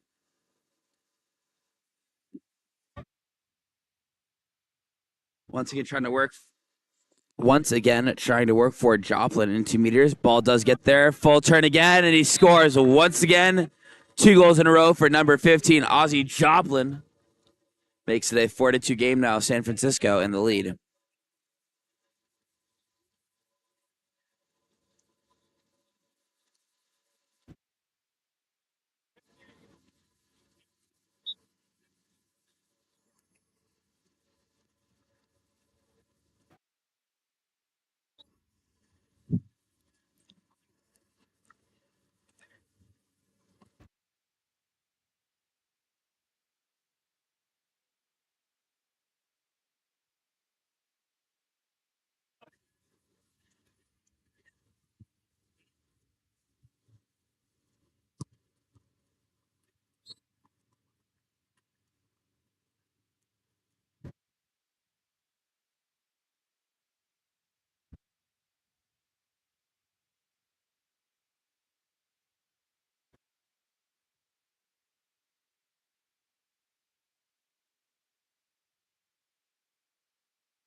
And that's an exclusion drawn there by number 9. Drawn by number 9. Grant Kurt, 6-on-5 opportunity coming now for Lamorinda. Ball down at 6. Taken inside. Up top with Bliss stepping in to Kurtz. Kurtz trying to go over the head with the near side skip. Will be turned away. Tugger controls. Swings across. Cutting takes in again. Catch and shoot the second time from Tucker. This time at 1. Will be turned away once again.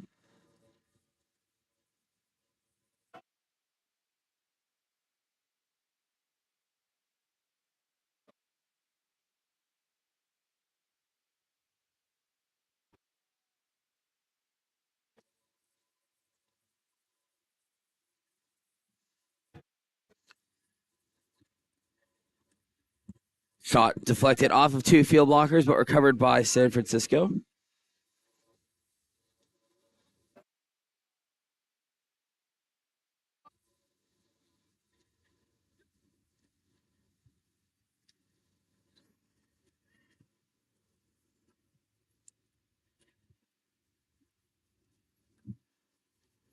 Offensive foul called against Lamorinda, so ball go back.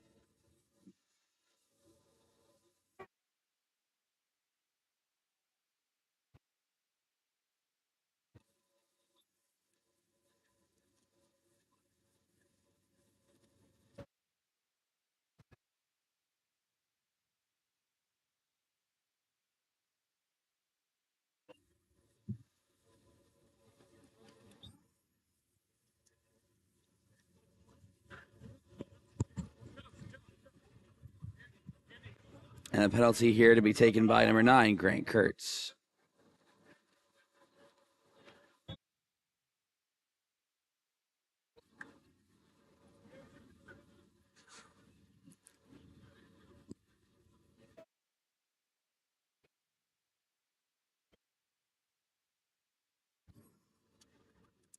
And Kurtz skips it home, making it a 4-3 game with 1:39 left to play here in this second period.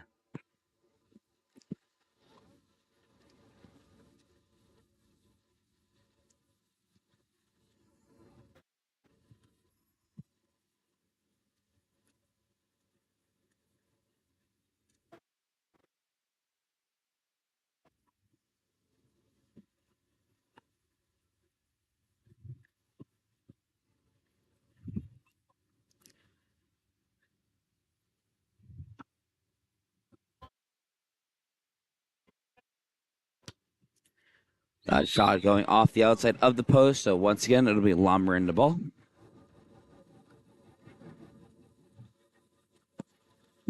Camera does not want to move with me. 1:09 left to play. Ball swinging across will be stolen out of the air, so San Francisco back on offense.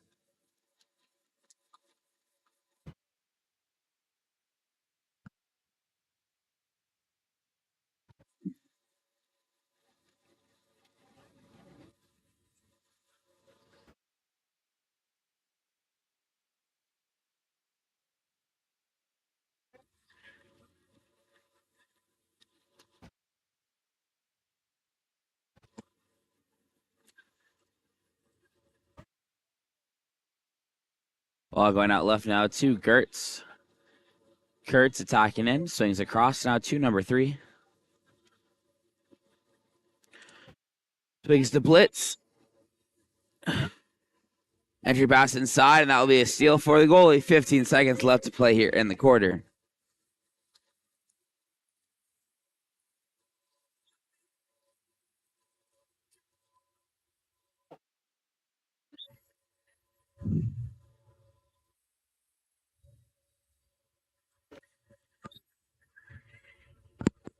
And at the end of 2, it's San Francisco in the lead over Lamorinda 4-3.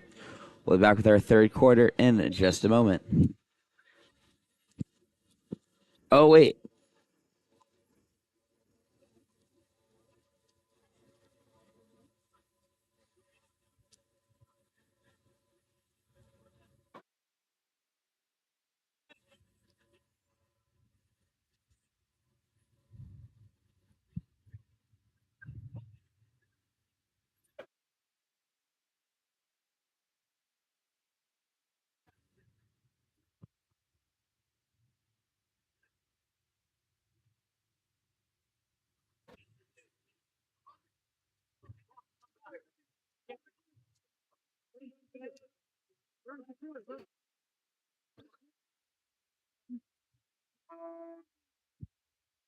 And that will actually do it, but once again, San Francisco in the lead 4-3.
Pass it out. Pass it out.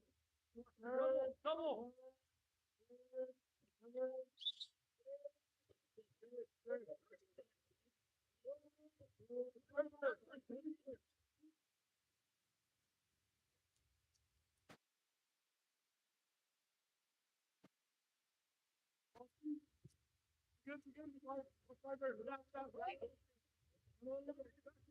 Step in, Griff. Go, Jack.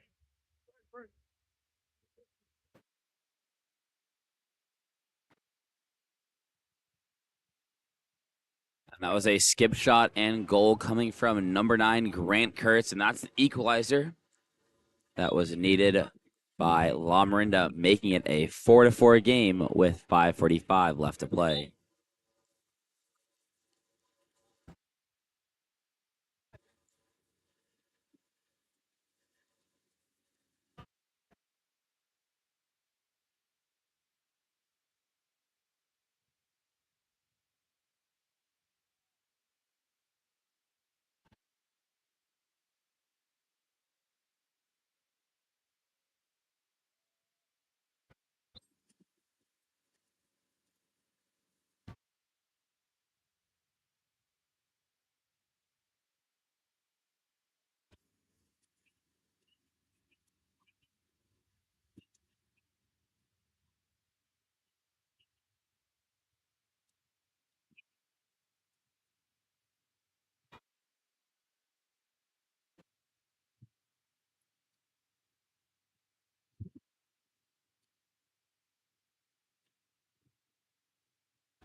Go.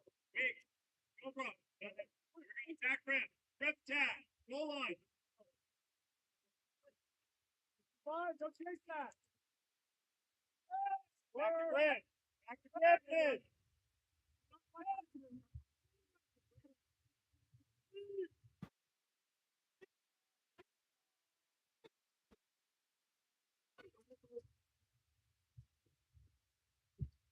That was a great defensive sequence from San Francisco, forcing that ball to not even get a shot off.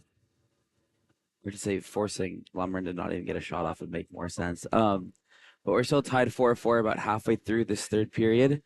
Edge pass going inside, however, it's too far away from the hands of number 15. Aussie Droplet, so it's going to turn it back over to Lamorinda as they pick up the steal. Coming down the left side of the pool is Grant Kurtz with it, who has scored the last two here for Lamorinda to tie it up. So now the ball up top with number 6. Getting over now to Jackson Cherry. Cherry attacking in.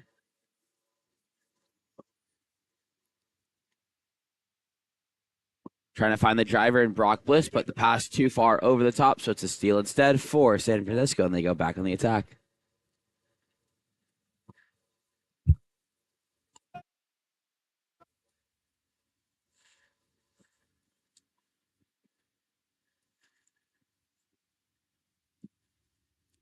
Attacking now number 11. He receives back. Makes its way to number 5. That's Wallace. And Payne has it stolen from him by number 3. That's Jackson Cherry. Counterattack. In the hands of Tristan Tucker. Tucker with the ordinary. And the long shot taken there by number 1. Oh, sorry. Controlled by number 1. Jack Rodoni. This time he goes out to number 5. That's going to be Wallace controlling.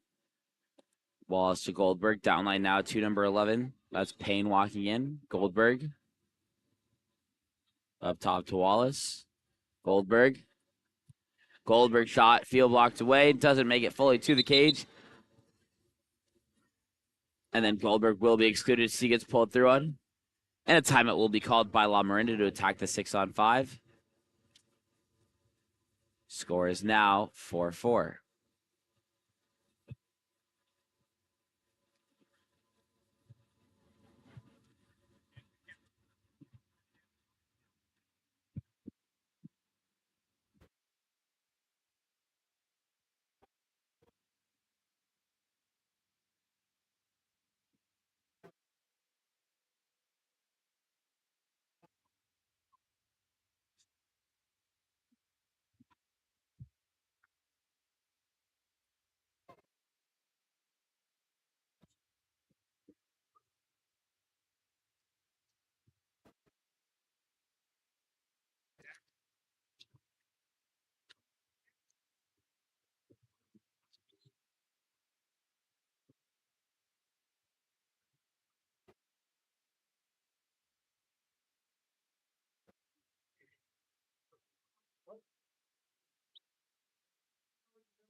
Time at 6-on-5 here as the ball starts with Grant Kurtz, makes his way down line.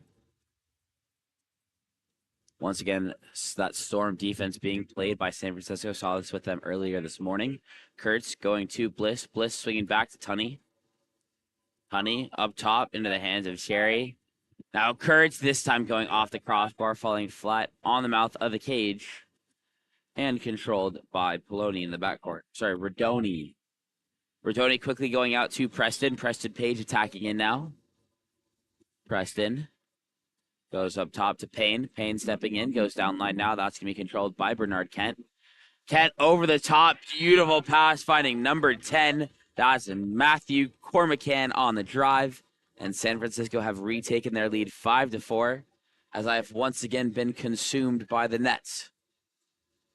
For those of you that have never been to MIWOK, there's a massive banner lining the south end of the pool that has acted like a sail all day, and the wind has really started to pick up again, and I'm completely underneath at this point. Ball going out now to number 11. That's Gervin Tunney, who earns the ordinary before swinging it across into the hands of Bliss. Bliss. Number 11, Brody Payne, will head to the exclusion box. Lamorinda calling for the one in now. Ball now in, with Tunney attacking center cage. Over to Cherry. Tunney, he sinks it cross cage for the goal. And it's once again equalized by Lamorinda. Score is now 5-5 with just under 30 seconds left to play.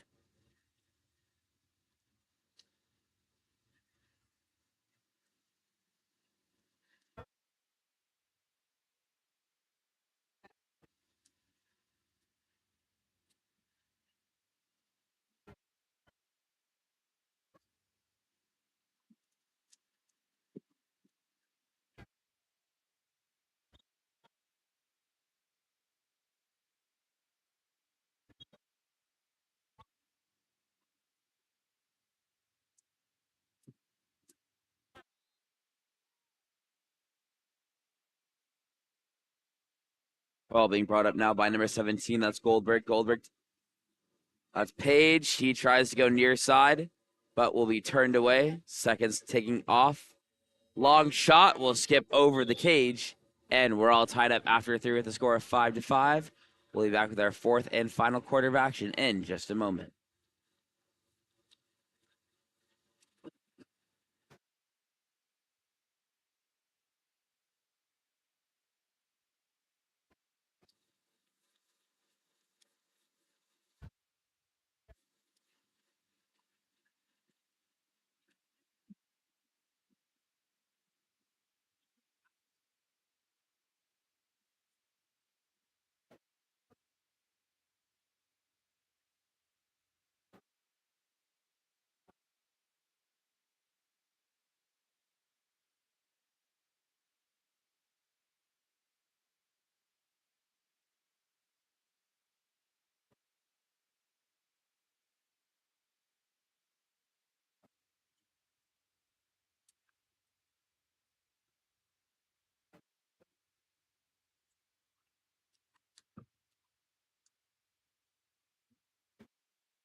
And we're almost ready to start our fourth and final quarter here between San Francisco and Lamorinda. Lamorinda trailed by 2 to start that quarter, but have fought back to a tie game now. It's currently 5-5. Zoliacs now have synchronized swimming going on in the dive well to our left. This is actually the first time I think I've ever seen synchronized swimming in person. It's honestly pretty cool because I always thought it was just this mythical sport that never existed, other than seeing it in the Olympics. But now I've seen it in person. Like I said, pretty cool. But we're underway, and the sprint will be picked up by number 15. That's going to be Brock Bliss. And Lamorinda will start the quarter on offense.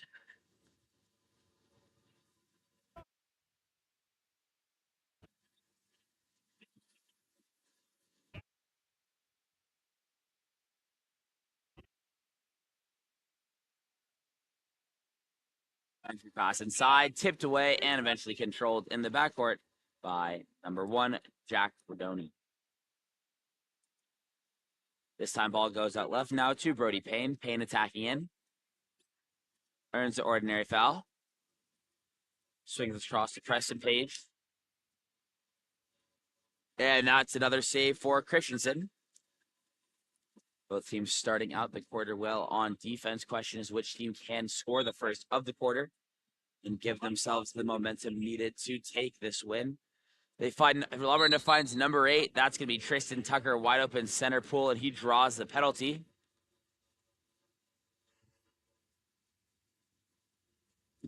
And it's going to be I'm going to guess number 9 before I see his cap. It is number 9, Grant Kurtz, lining up to take it. And he skips it home. Lamorinda have taken the lead. Score is 6-5.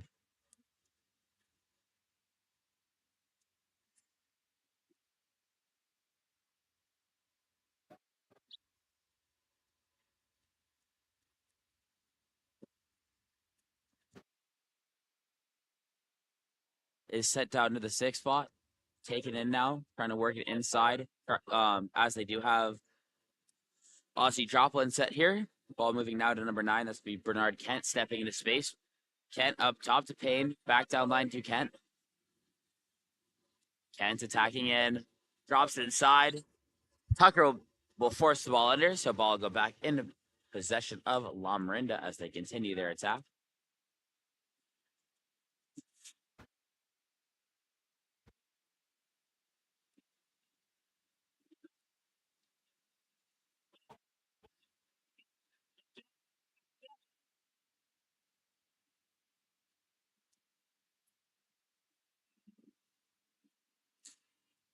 Ball gets down line to number 6 now. And a beautiful cross pass for a catch and shoot from Tristan Tucker. That's going to give a 2-goal lead to Lamorinda. Now they're up 7-5. Tristan Tucker drawing the penalty and then scoring this last one. So far being the difference maker in this fourth quarter offensive stand from Lamorinda. Being the reason that they have taken the lead and now control the flow of this game. Ball now with number 17.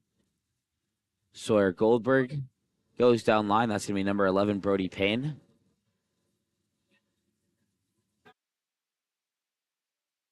Pass over the top, trying to find number 12, Preston Page. Pass is long. Page does get to it. Throws it up top. Goldberg going to try a last second shot. He earns the ordinary foul. And the shot will be field blocked there by number 3. That's Jackson Cherry. For the ball is going to be outletted now to Grant Kurtz. Kurtz swings across to number 11, Griffin Tunney. Tunney up top into the hands of Cherry once again, who just secured that last field block. Up top, Tunney Back to Cherry. Goes down line. Ordinary foul earned by Bliss. To Kurtz. To Cherry. Cherry stepping in. And he goes cross cage for the goal. That's 3 unanswered goals here from Lamorinda to start the quarter. They lead 8-5 now with 4 minutes left to play.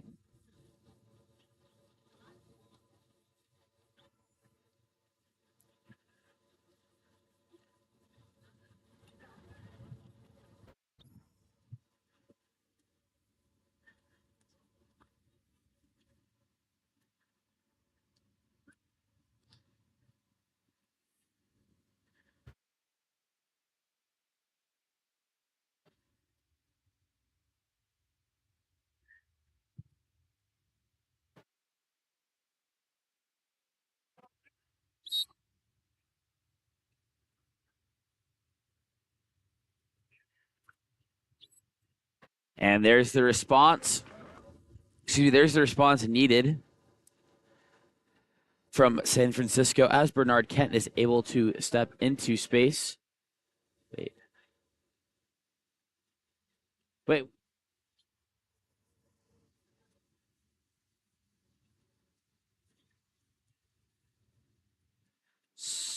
Correction, sorry, there's number 11, Brody Payne, who found the back of the net. Make it a 6-8. Shout out to 6-8, one of the main partners of USA Water Polo that we work with quite frequently to help show their showcases. Now the ball's going to cross, finding number 9. Woohoo! Great little over-the-top pass to find number 9, Grant Kurtz, diving inside, catching across his body and dunking that one near side, making it a 6-9 game.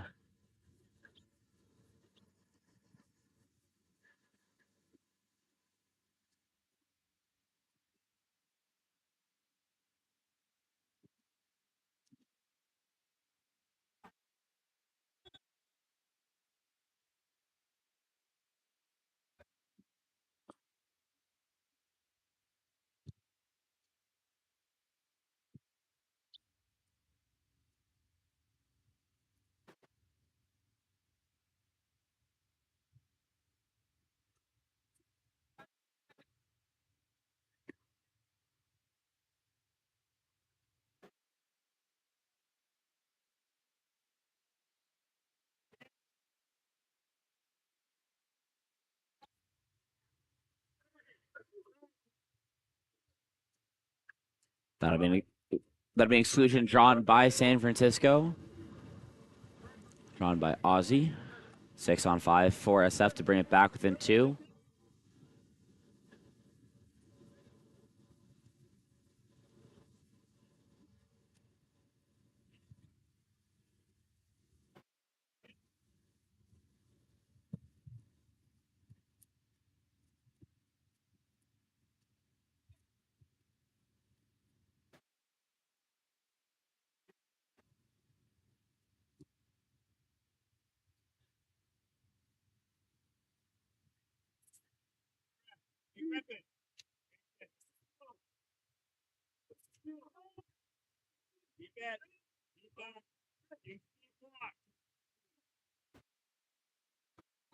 And a beautifully placed lob. This time, once again, it's number 9, Grant Kurtz, who finds the back of the net for Lamorinda as they now lead by 4.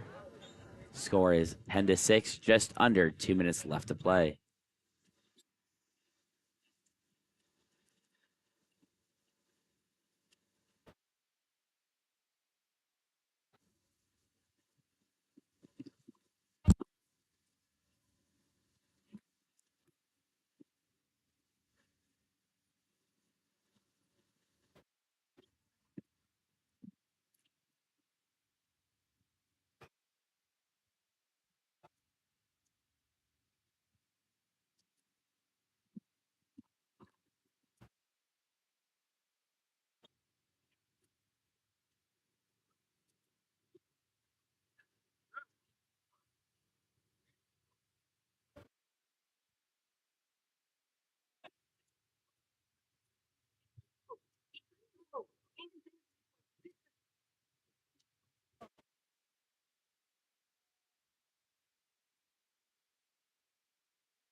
Ball going out now to number 15, Aussie. Swinging across. Ordinary foul earned by number 9.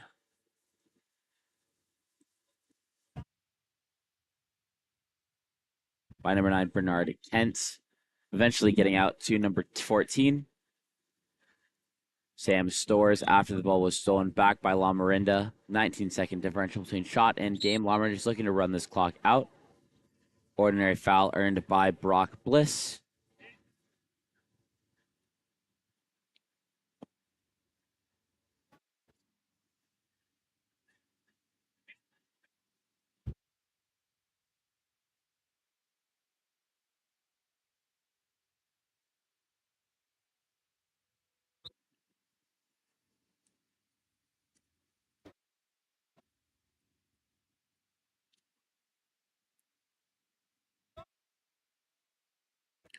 Ball going with with number 12, Preston Page. Long shot is denied, and that'll be the game as Lamorinda take the win over San Francisco, 10-6.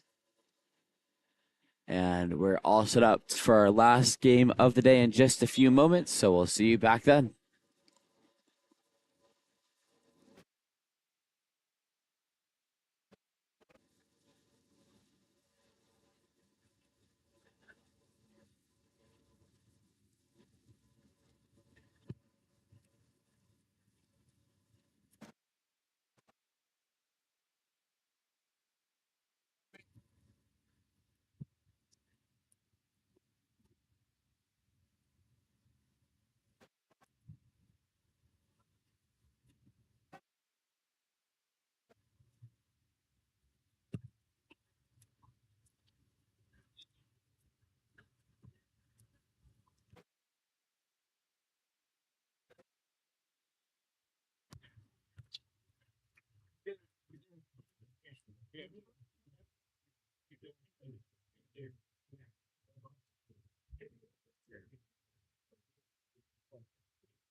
Again, very methodical, communicating for a lot. They can go into those pieces there. It's a shot. Hey, Tyler, make sure to play some offense. Things work well when you do that, so. You? Oh. Where's my boy Claiborne? What? Where's Claiborne? Oh, he said we're gonna stay? What? That was? Damn.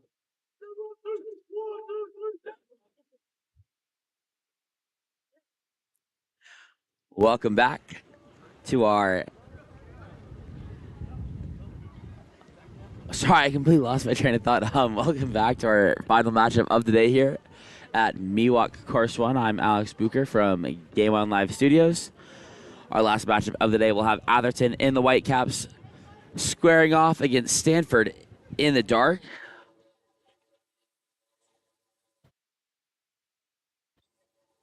Both teams won their first of the day, which is why they get this matchup.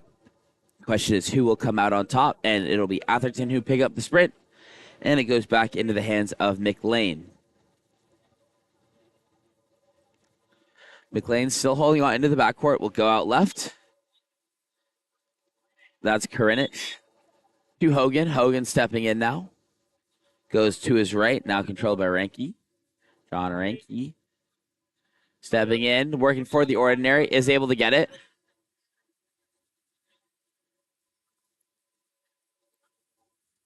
Takes the direct, and that shot will be tipped out of play by Hunter Geyer. So the counter ball will go into that far side. And Atherton will get a fresh shot clock and continue their offensive attack with the second possession.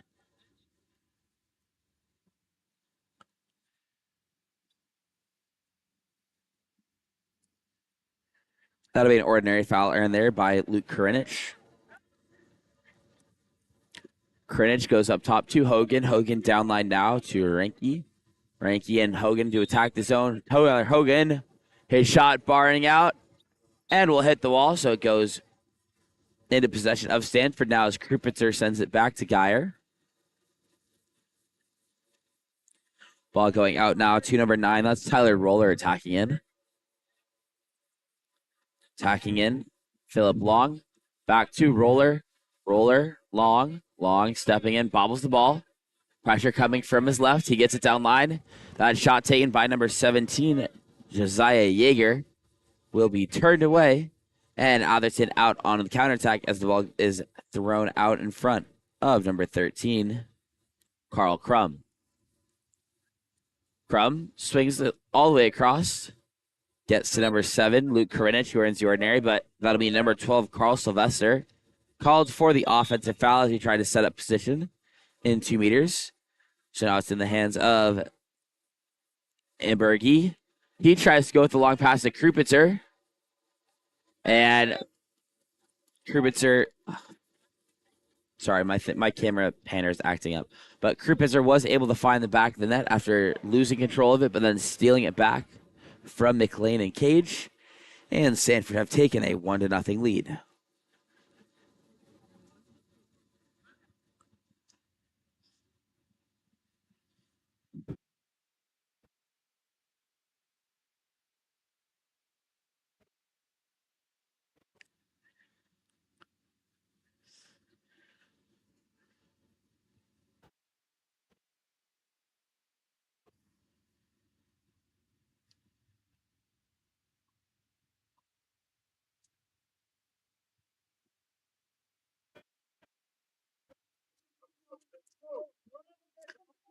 That ball turning over now, so Stanford back on the attack. Ball being brought up the right side. That's number 9, Tyler Roller. But he'll pick up the ordinary foul before the ball is stolen. Roller controlling now. Puts it up top to number 5, Philip Long. Chase Krubitzer to Long. Long stepping in. And a beautiful near side skip going pinch bar in from number 5, Philip Long. Gives Stanford a 2-0 lead now.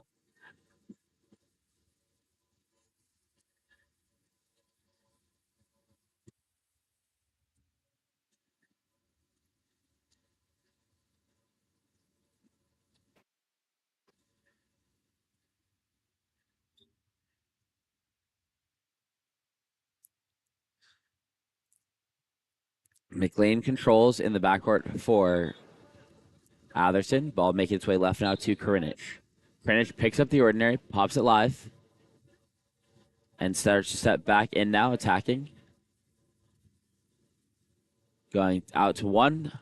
Entry pass inside. Pass does skip, though, so Sylvester unable to control it. Ends up in the hands of Geyer once again. Geyer attacking in. Up top.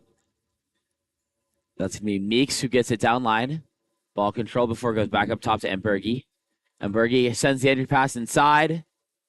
And 3 players crash and take the ball away, so no shot taken out of 2 meters. Controlled by McLean in the backcourt.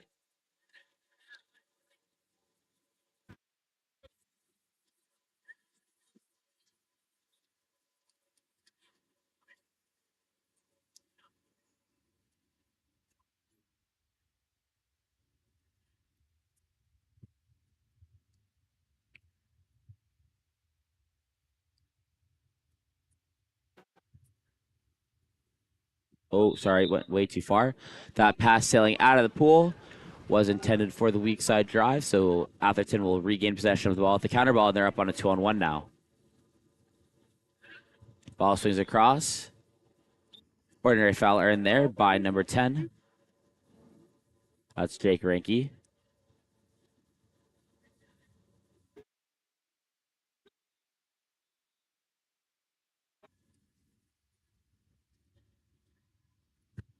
And the catch and shoot attempt from Jake Ranke, who's turned away by Geyer, and he now controls in the backcourt for Stanford.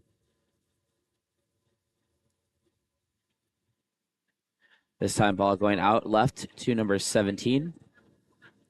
That's Josiah Yeager who's attacking in now. Yeager up top into the hands of Meeks. Meeks to Long, back to Meeks. Down line now into the hands of Krupitzer. He tries to go wrap and go.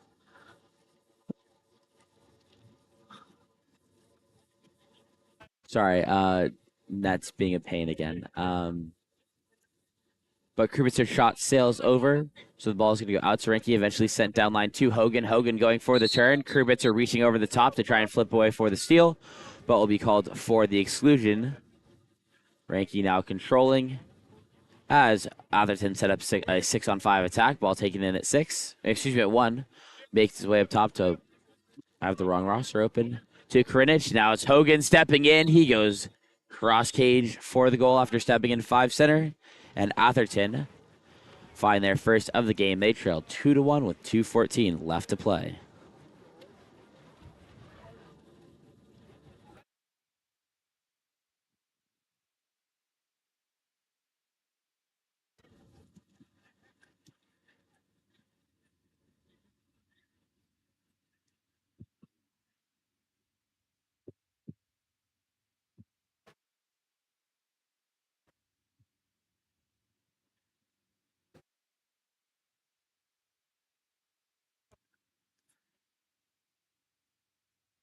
Ball in the hands of Philip Long once again. Goes down line to Sayer. Back up to Long. Now with number 15, Verstock. He tries the shot from the outside. That will be field blocked out of play.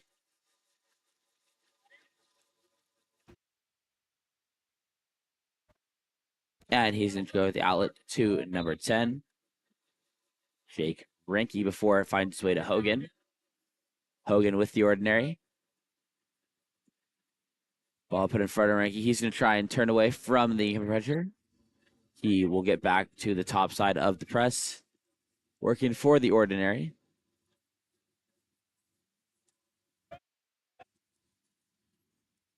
And Atherton just going to dump to play it safe. Ball picked up in the corner by Geyer.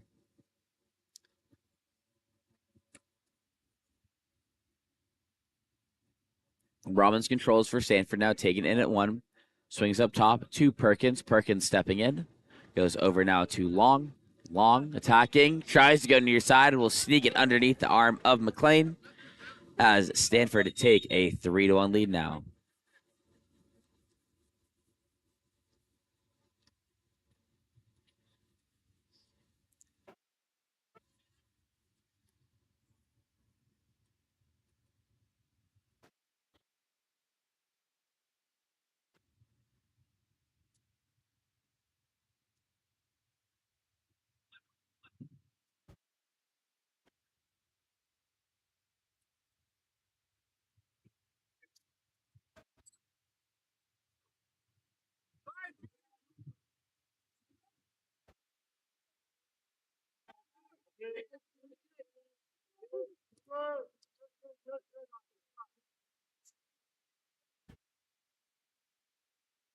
Way wide to start, Jake. Jake, way wide. Way wide.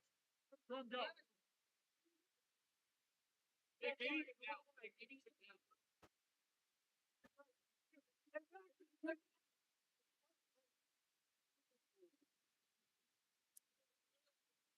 And Atherton will turn the ball over with 28 seconds left on the clock. One last possession here for Stanford. Stanford leading 3-1.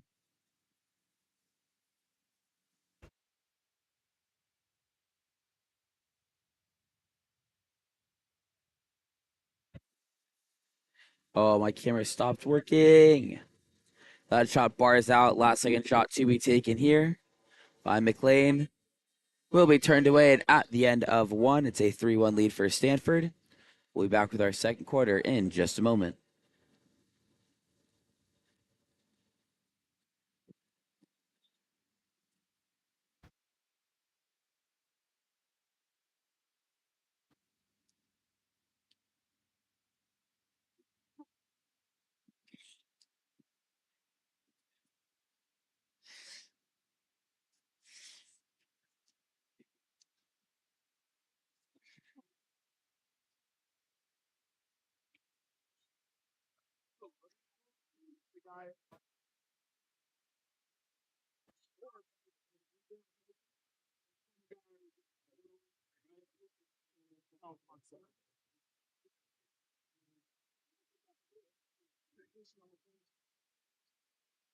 Our awareness has to improve.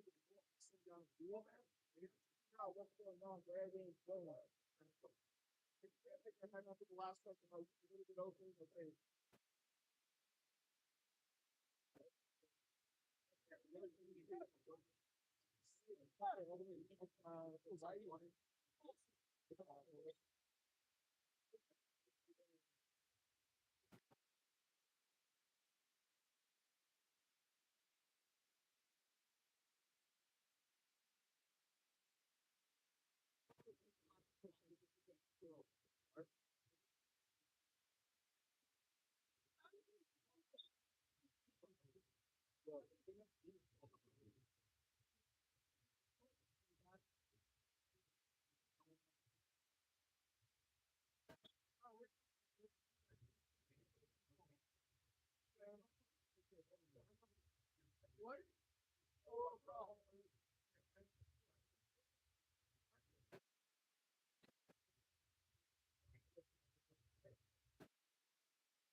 Hey, good Cam all the way. Nice there, coach.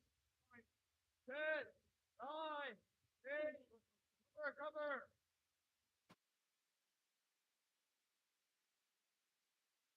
Down to the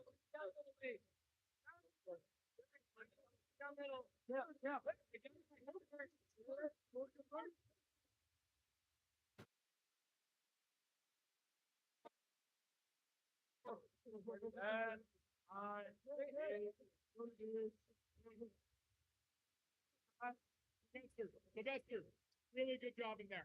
Really good job in there.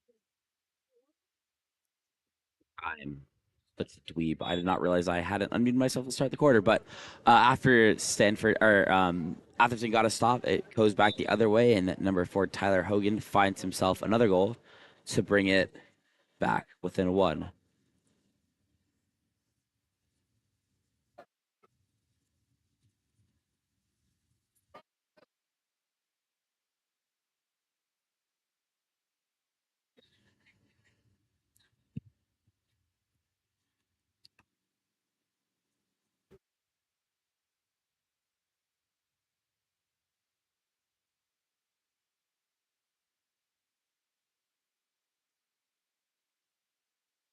Ball with number 8 now makes its way across. Inside pass to number 10. Excuse me, that's Lachlan Rossi, who draws the exclusion on Hogan. After 4 different players crash, they try and quickly get it back to Rossi. He tries a little behind the head flick, but that ball will not even make it within the frame of the cage. So the ball goes out to number 13. That's Carl Crum before it's thrown back to Hogan coming out of the box.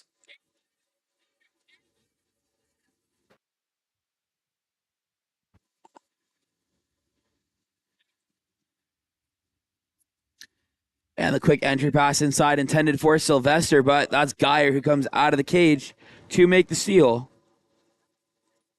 And he now controls in the backcourt as Stanford looks to get out in transition. Ball going left to number 5. That's Philip Long, who swings it across and now swinging to number 8, Ramons. Ramons up top now to number 5. Oh.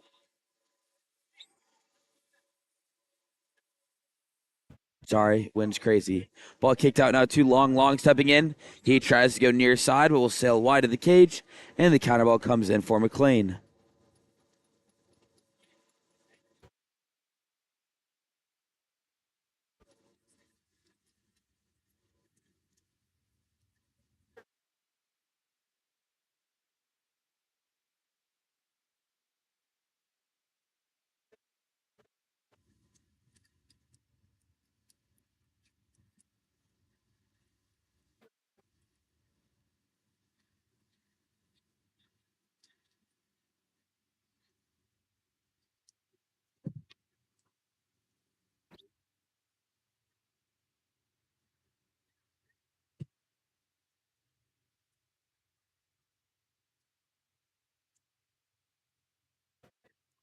So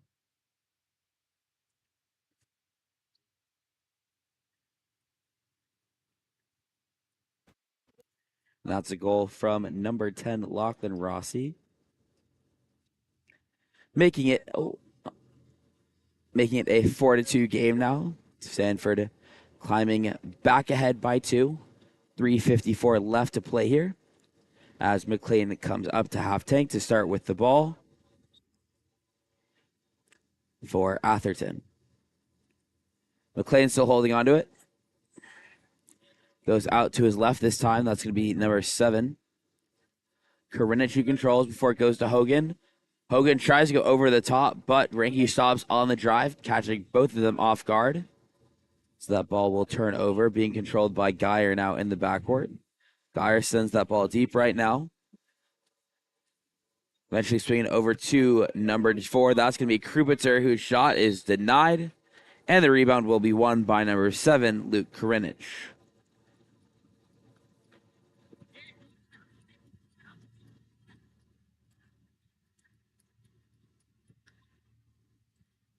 Karinich goes down line now to Hogan. Hogan with the inside pass out of number 10, Ranky. He turns, looking for the call, doesn't get one. Coach Olson looking very confused about that. But no call.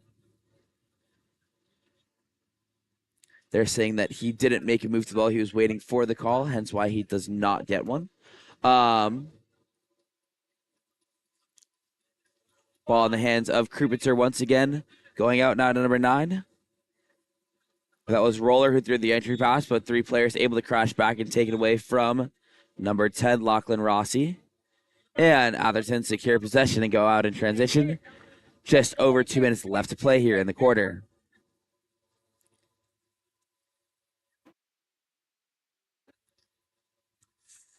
Ranky. Hogan. Hogan with the ordinary foul. Kicked out to Ranky. Inside to Hogan again.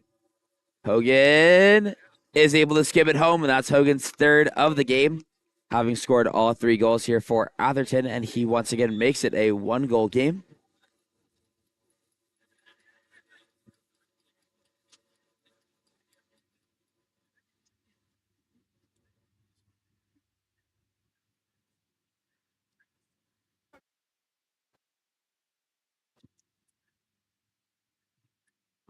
Oh, gosh.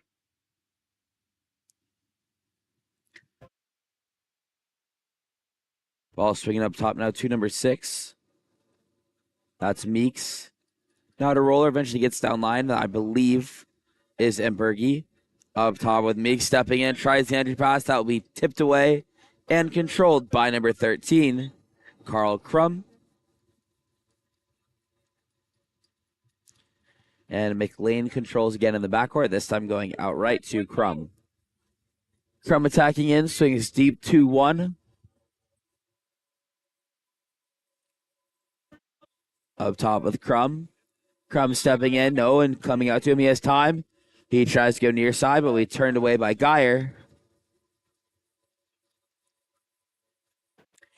And it's going to be number 17, Josiah Yeager, who's led up on the counterattack, as this camera has decided it simply does not want to respond to me. And that'll be number 6, Ryan Kim, headed to the exclusion box, takes the exclusion to prevent Rossi from being able to score, giving the 6-on-5 to Stanford as Krupitzer is attacking in. Krupitzer to Roller, downline to Bergie. Long swing across to Yeager. And that pass trying to find the 3-post. Arm was grabbed, but they say he just punched off balance. So there's 28 seconds left to play in the quarter. 25 seconds left to play in the quarter. So a timeout called here by Atherton to try and equalize and make it 4-4 as we head into, or I should say before we head into halftime. We'll be back after their timeout for their timeout play in just a moment.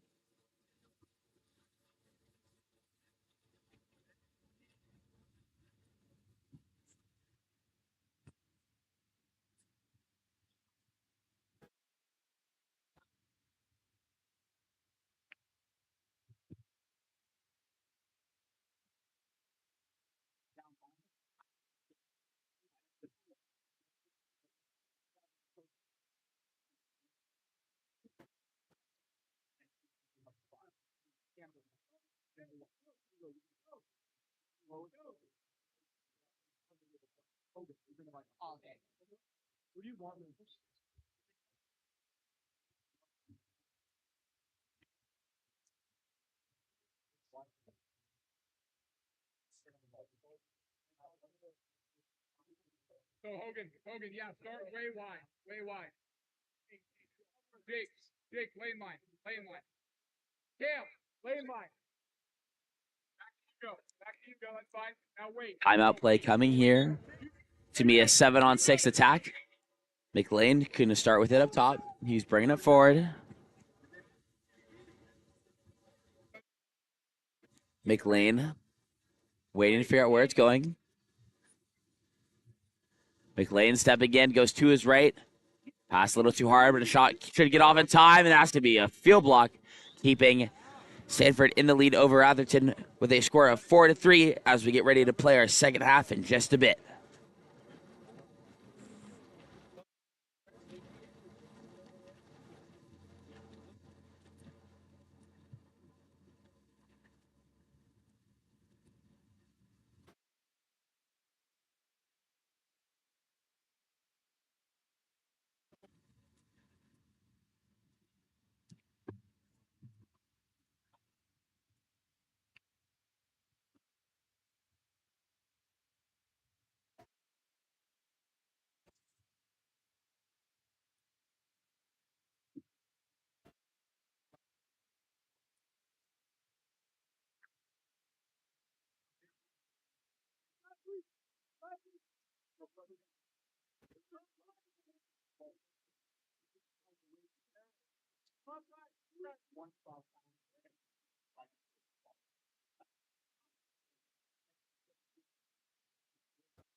Ball goes down line now to number 5. That's Cosmopore. Long shot taken there by number 7, Luke Karanich, is blocked out of play by Geyer.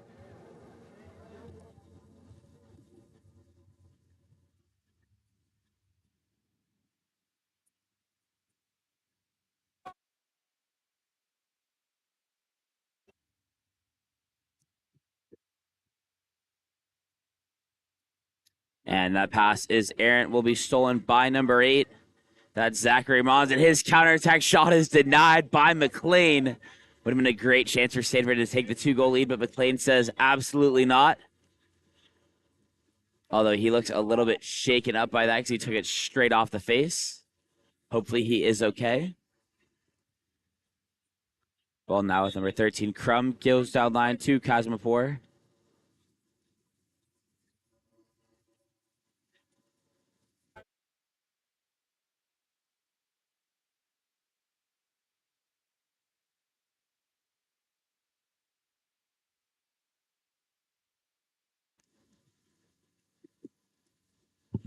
Rossi taking it and now goes up top to Philip Long.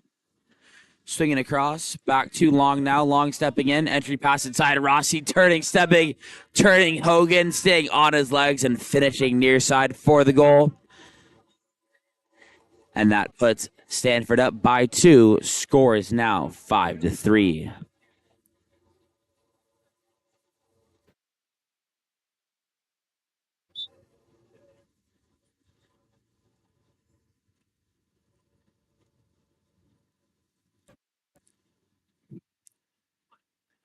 McLean still controlling. Tries to go left, but that pass too far to the outside of Kurinic. So once again, it's going to be number 8. Vermont's up on the counterattack. And Kurinic is going to be excluded. Sorry, that was actually Tyler Roller with the steal this time. He gets it back. He's going to switch spots with Ambergy to get the lefty down at 6. Ambergy controlling. Up top now with number 5, Long. Long eventually gets it down to Ambergy. Stepping in now from 5 is number 9, Tyler Roller, who goes near side skip for the goal. And Stanford take a 3-goal lead at 6-3.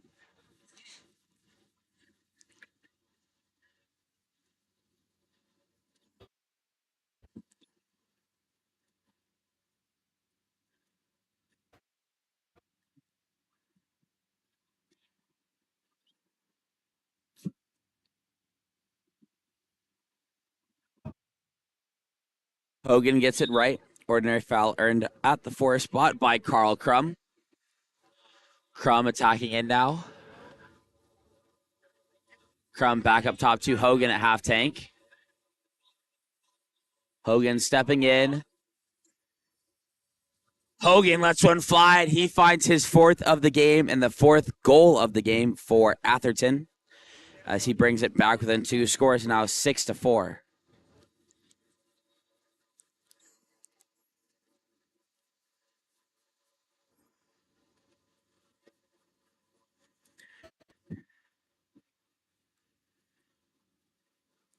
Ball going out left now to number 4. That's going to be, oh gosh, wrong roster.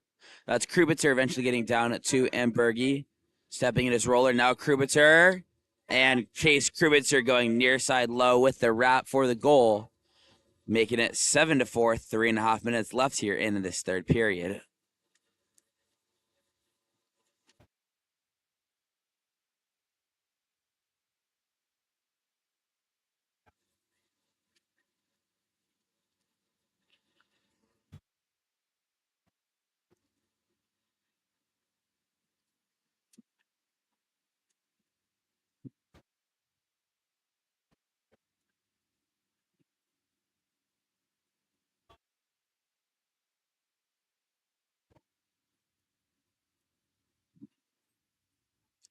And that's going to be an exclusion earned by Crum.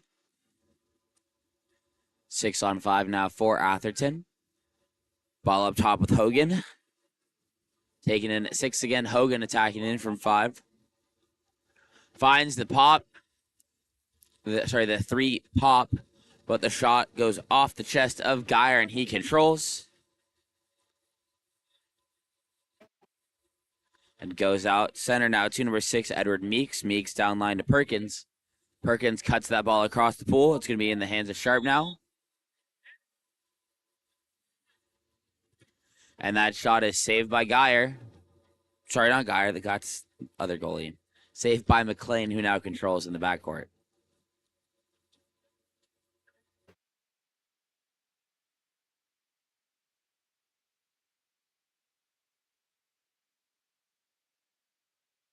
Stepping in now will be number 10, Jake Ranke.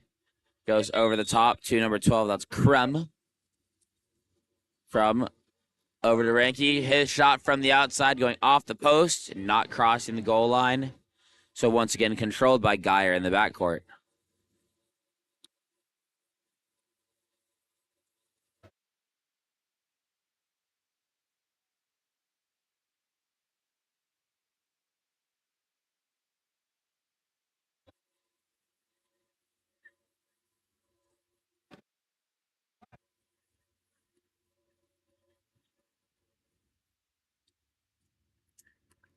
And that's a goal there for number 15, Dmitry Verstak.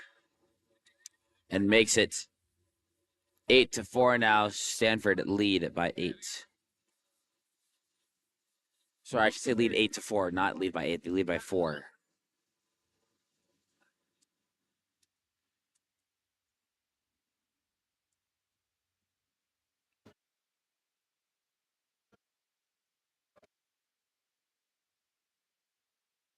Ball goes down line now. That's with number 7.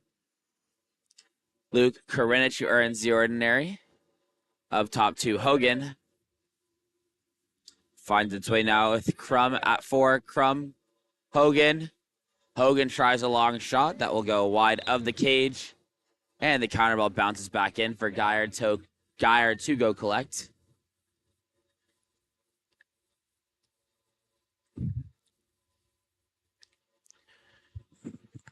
Ball taken down at 1, goes back up top now to Ramon. Ramon stepping in, finds Verstock.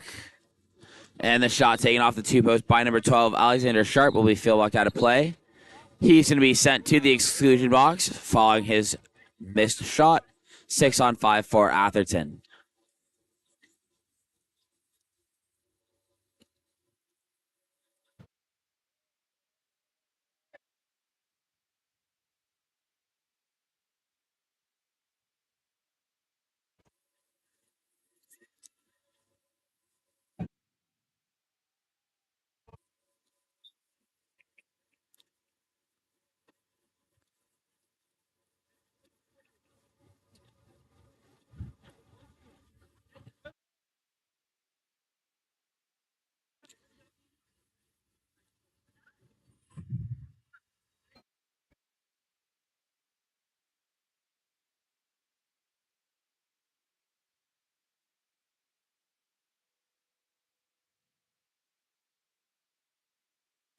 And at the end of 3, it's Stanford leading Atherton 8-4. We'll be back with our 4th and final quarter of action today in just a bit.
And it's going to be Stanford who are going to start on offense for this final quarter of the day. Ball now with number 16, finds its way back to Dmitry Verstock. Verstock over to Violier. And that shot will be denied by McLean, and he looks to get it out of the cage now. And goes to Karinich. Karinich attacking in, over to Hogan.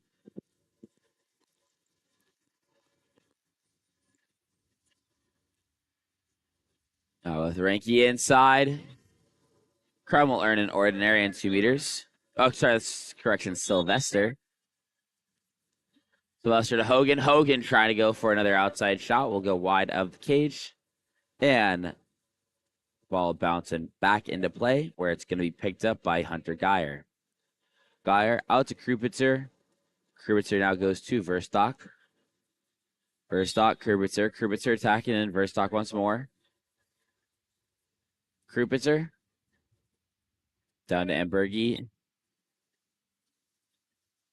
Ordinary foul earned by Jaeger. Kicks back out to Krupitzer. He goes cross cage, top bins for the goal. Stanford lead 9-4.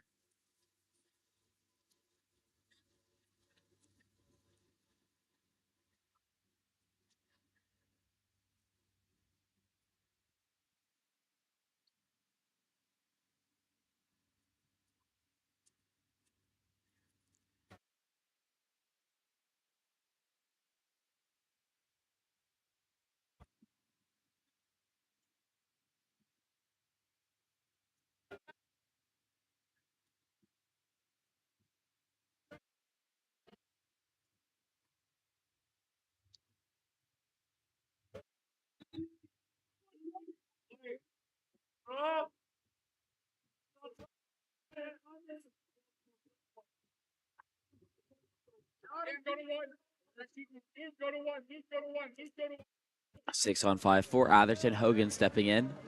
Goes center to Karinich. That pass tipped away by Perkins. Karinich tries the outside shot again, this time going off the crossbar. And in transition to be number 13 who is excluded. So that's going to be Brum headed to the box. And the quick attack will find number 3, Liam Ambergi, for the quick 6-on-5 goal as Stanford lead at 10-4 now.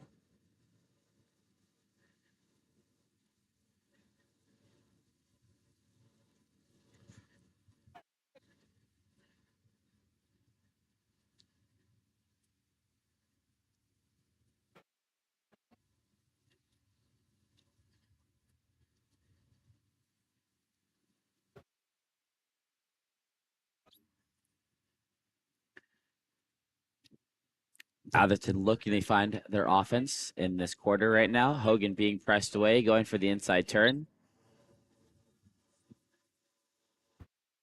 Pops live and starts swimming forward with it, being trailed by Alistar. Ball is kicked out now. Controlled by number 13, Carl Crum. He throws an entry pass inside. However, Sylvester can't make a move with it. And the ball will be in possession of Geyer.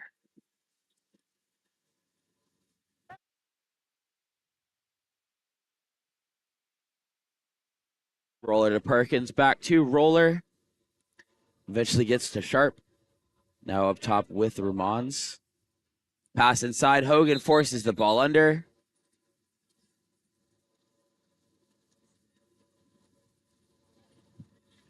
And Atherton head back to offense. Ball out with number 13 now. That's Mr. Crum. Swings to Sylvester. Inside to Hogan. Hogan with the lob, but doesn't find its way to the back of the net as it does hit. Should hit the post. Put an offensive foul, put the ball back in possession of Hogan as he pops live.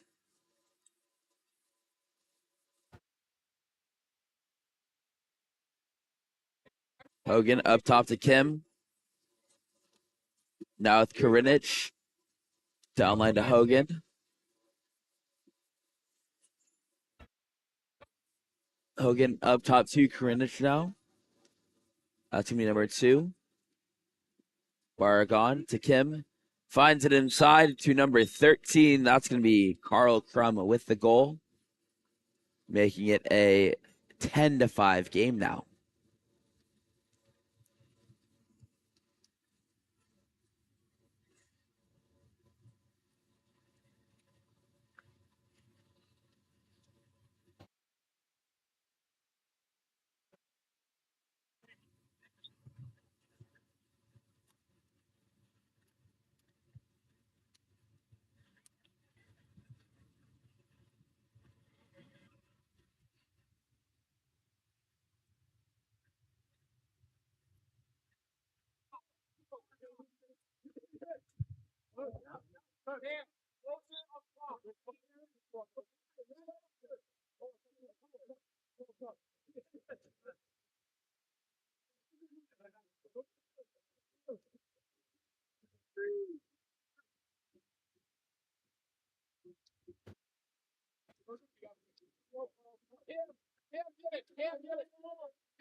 Ball gets out of the cage now to Kazimapur. Kazimapur goes inside, and that shot taken by number 10, Jake Rinke, will be swallowed up once again by Hunter Geyer.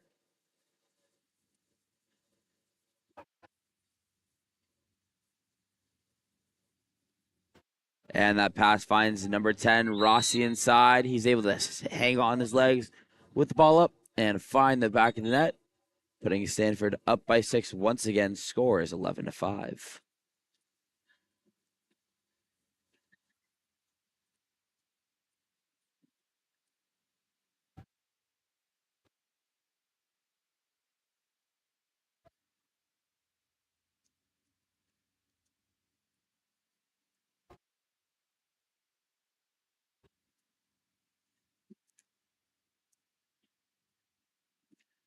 Ball going out now to number 10.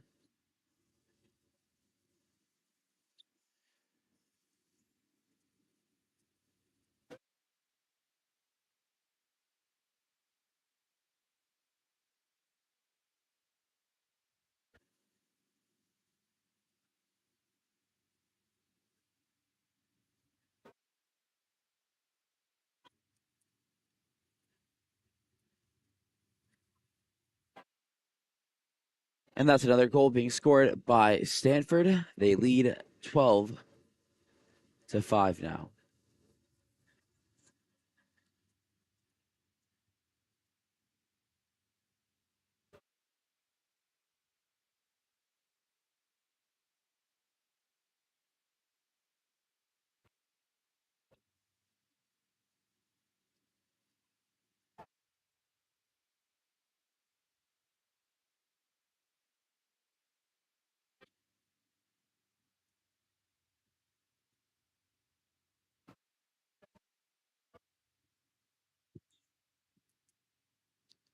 Ball up top with Hogan once again. Hogan sending the entry pass inside. That ball will be ball under force by number 15, Dmitry Verstak.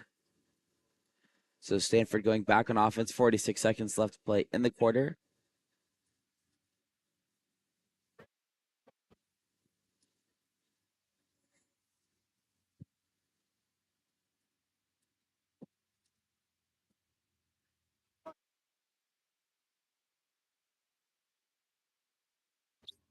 That timeout called by Atherton to trying to get one last 6-on, or most likely 7-on-6 attack to practice for future weekends. We'll be back following the timeout.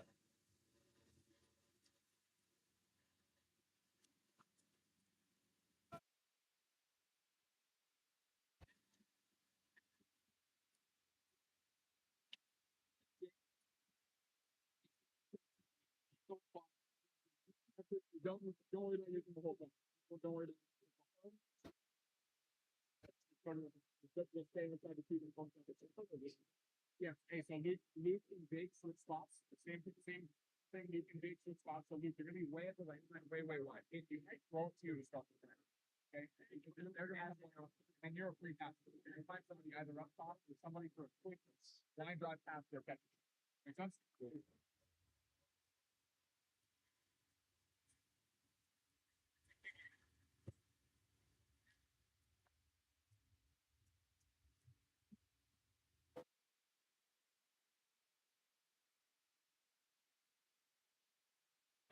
get the spot. Get the spot. Luke, way wide, way down. Luke, way wide, way down. Go to Jake and then to Luke. Go to Jake and then to Luke. Hugo, step in now. That looks pretty good, Hugo.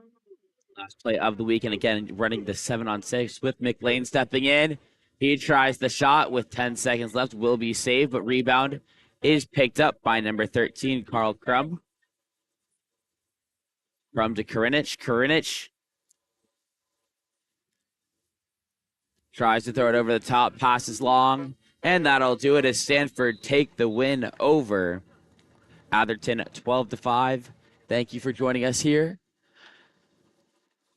with Game On Live Studios. And sorry, let's try to thought. Thank you for a great weekend. We'll see you guys soon. And this is Alexander Bruker signing off.